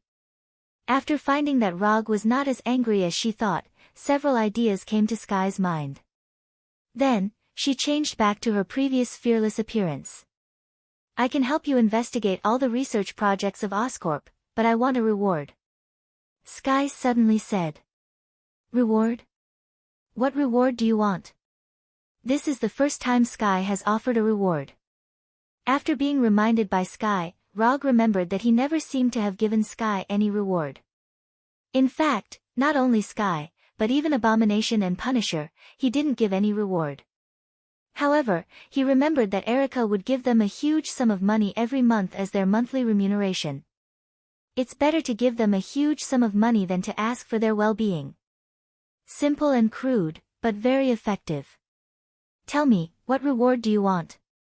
Since Sky has taken the initiative to ask this question, Rog doesn't mind fulfilling her wish. It's simple. I hope that you can be my combat instructor. Sky directly stated the reward she wanted, and then she heard Rog's decisive answer. No, I don't have the time. Change it to another one. Rog rejected Sky's request without hesitation. He could tell at a glance what Sky was up to. She felt that Erica's teaching was too strict, so she wanted to replace him as the coach. Then, she could reduce or even end the training through his reluctance to lay his hands on women. Wasn't this little brat underestimating his intelligence? Rog seemed to have overlooked one point. Sky was actually about the same age as Gavin. Excuses, they're all excuses. Even if you don't have the time, don't you still have those shadow clones that can turn into smoke? Sky also decisively rejected Rog's proposal. Forget it. If you can find out the details of all Oscorp's research projects, I can let the shadow clone train you for a month. Looking at Sky's determined look, Rog chose to take a step back. It was better for the shadow clone to train Sky than for him to train her himself. After reaching a strange deal with Sky, Rog left the company and returned home. Before going to bed, he took the time to complete the last few levels of Berserker's Creed before returning to his bedroom. Berserker's Creed was cleared. What should he play next? Watch Cat? Rainbow Six? Or, Mysterious Sky Territory? Time flew by, and more than half a month passed unknowingly. Since encountering the unstable factor of the rhinoceros in the first operation, Gavin's following actions have been incredibly smooth. After half a month of continuous action, Gavin also successfully earned her own hero title, Spider-Woman. Just as Rog considered whether to guide public opinion and give Gavin a more pleasant hero name, Gavin herself was very happy to accept the title of Spider-Woman and even accepted an informal interview for it. After a high-level fire rescue. Since Gavin herself had no opinion, Rog was too lazy to make any small moves. And the two titles of the Masked Man and Spider-Woman were a good match. Gavin's side was going well, but Sky's side was in an unimaginable deadlock. More than half a month later, Sky cracked all the databases and firewalls related to Oscorp. Then, she got a lot of useful and useless information and data. It was useful because what she investigated was confidential information about Oscorp. If she was willing to give this information to Oscorp's competitors, Oscorp would not fall to the bottom, but at least it would be badly hurt. But the problem was that this information had no significance to Rog. Through this information, he knew all the projects that Oscorp was now researching. However, he only knew the general idea and name of the project. As for the specific progress and research results of the project, he didn't see a word. Although it was very different from what he imagined, he did find something that interested him. On the feasibility and development of human capacitors, preliminary report on carbon-based bioelectricity, mutant electric eels biological structural reorganization test on humanoid creatures, there were many similar reports, but they all had only one report name and the submitted funding application. Oscorp's practice of guarding specific research reports made Rog think of Dr. Connors. When Dr. Connors was still honestly presiding over the interspecies genetic research project, Oscorp was not so cautious. However, Rog could still understand why Oscorp had become like this. Every now and then, a good company would be violently invaded by some people. And every invasion, something would be lost more or less. As long as Oscorp's management had not lost their minds collectively, they would certainly upgrade the corresponding security level. After more than half a month of trying, it was basically certain that the Gentle and Kind Way could not get the desired information from Oscorp. Therefore, Rog intended to use his best and most skilled way to deal with this matter. Oscorp, you forced me to do this. If you had cooperated a little, I wouldn't have had to use this method. Thinking of the situation that Oscorp was about to face, Rog sighed helplessly. Chapter 159. After nightfall, 50 Loki, with antler helmets attacked all of Oscorp's research institutes. Whether it was those that everyone knew on the surface or those that secretly seemed to have nothing to do with Oscorp.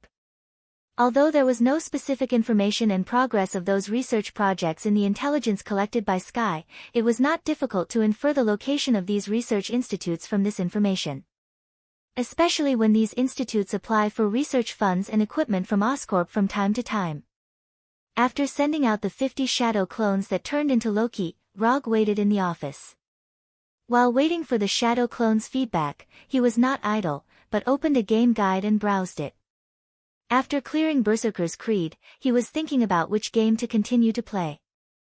After some careful and unreasonable consideration, he chose another game called Miyazaki Old Thief's Malice, Unparalleled Black Souls 3. Cutting the grass, don't be afraid, just do it. While Rog browsed the game guide of Dark Souls 3, Harry Osborn, the head of Oscorp, was escorted by a team of bodyguards to Ravencroft Psychiatric Hospital, far from downtown New York. Since half a year ago, Norman Osborn, the founder and chairman of Oscorp, was bedridden because of his family's genetic disease. Harry, who was only 20 years old, was brought back from school by Norman and took over the business empire with a market value of hundreds of billions of dollars. Relying on his own outstanding ability, Harry, who was only 20 years old, not only successfully controlled the company's elders, but also further improved Oscorp's market share. Now, Harry Osborn is known as another young business leader after Tony Stark. The grievances between Stark Industries and Oscorp have once again become the focus of attention. However, in terms of personal charm, Harry has always been weaker than Tony. The title of superhero Iron Man gave Tony a huge charm bonus and was the key to Harry's reputation never catching up with Tony. Although he can't become a superhero who saves the world like Tony, Harry doesn't care too much about it. Compared with superheroes, he prefers to be the one who controls superheroes. Led by the guards of the mental hospital, Harry came to a secret research room in the deepest part of the mental hospital. Mr. Osborn, long time no see. When Harry arrived at the secret laboratory, a man in a white coat and a pair of heavy glasses greeted him. This man was the head of the laboratory, Dr. Kafka. He was one of the top experts in the field of biological research. What's the current situation of the test subjects? Harry ignored Dr. Kafka's flattery and went directly to the central control room of the laboratory. Through the special glass in front of the central control room, Harry could clearly see the test subject, Electric Man Max, who was firmly bound in a special device. His blue body was like an electric current. His skin was almost transparent, and the blood vessels in his body were clearly visible. Streaks of electricity continuously flowed within this strange body, emitting a bluish-white light. On Electric Man Max's left temple, there was a small capacitance monitoring device that constantly recorded the intensity of the electric current in Electric Man Max's body. The overall condition of the test subject is stable. With the brainwashing technology provided by Hydra, we have been able to initially control the behavior of the test subject. Using military-grade biological stimulation electrodes and high-strength capacitors produced by the group, we have also completed the development of the test subject's ability. Dr. Kafka confidently reported the current progress. He had enough reason to be proud of being able to study a biological miracle to the current state of initial control. This kind of thing was not something that anyone could do. How is the progress of the replication test subject? When can we start the weaponization test?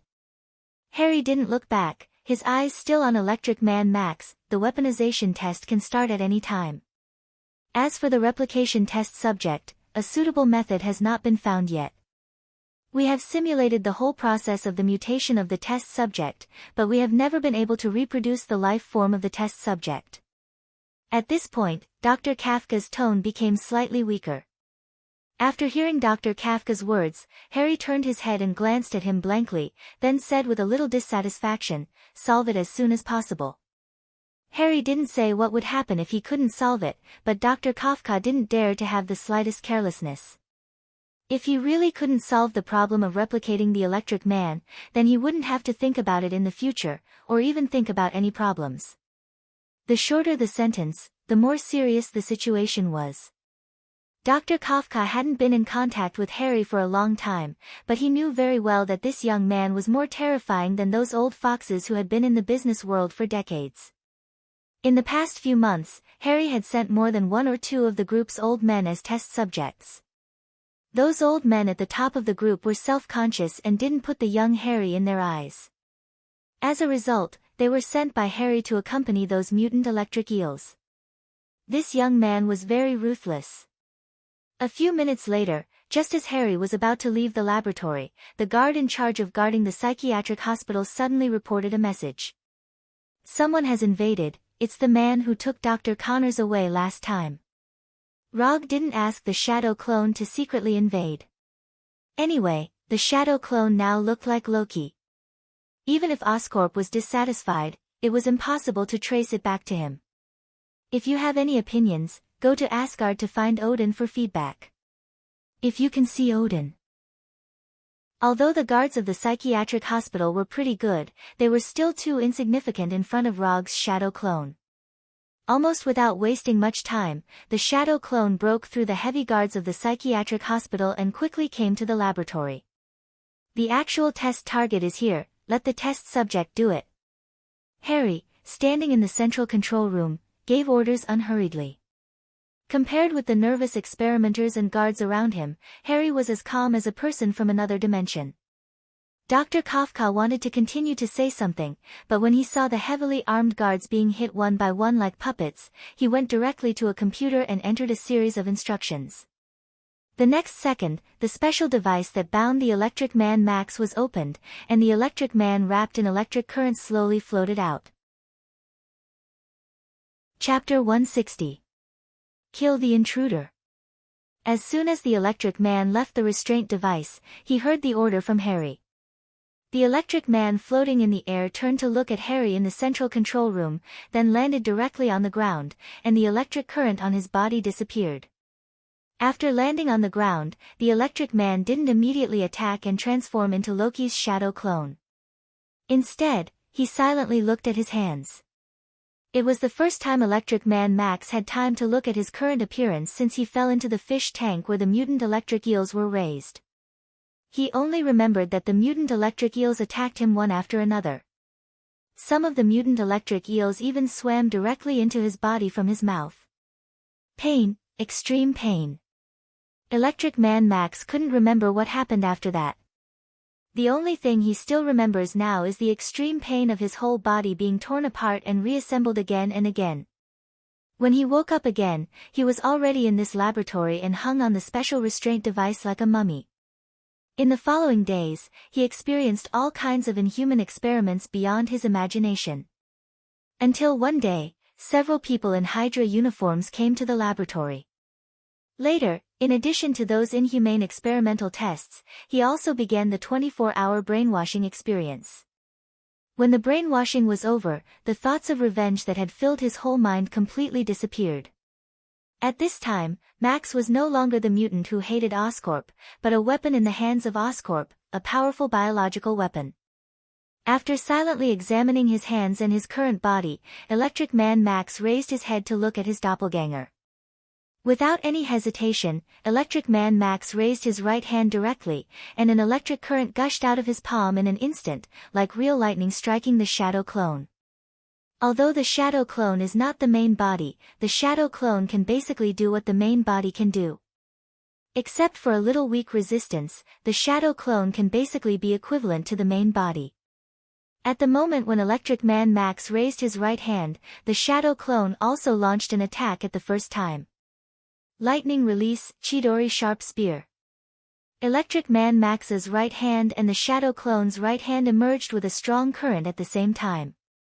The only difference is that the Chidori sharp spear in the hand of the shadow clone has a complete form.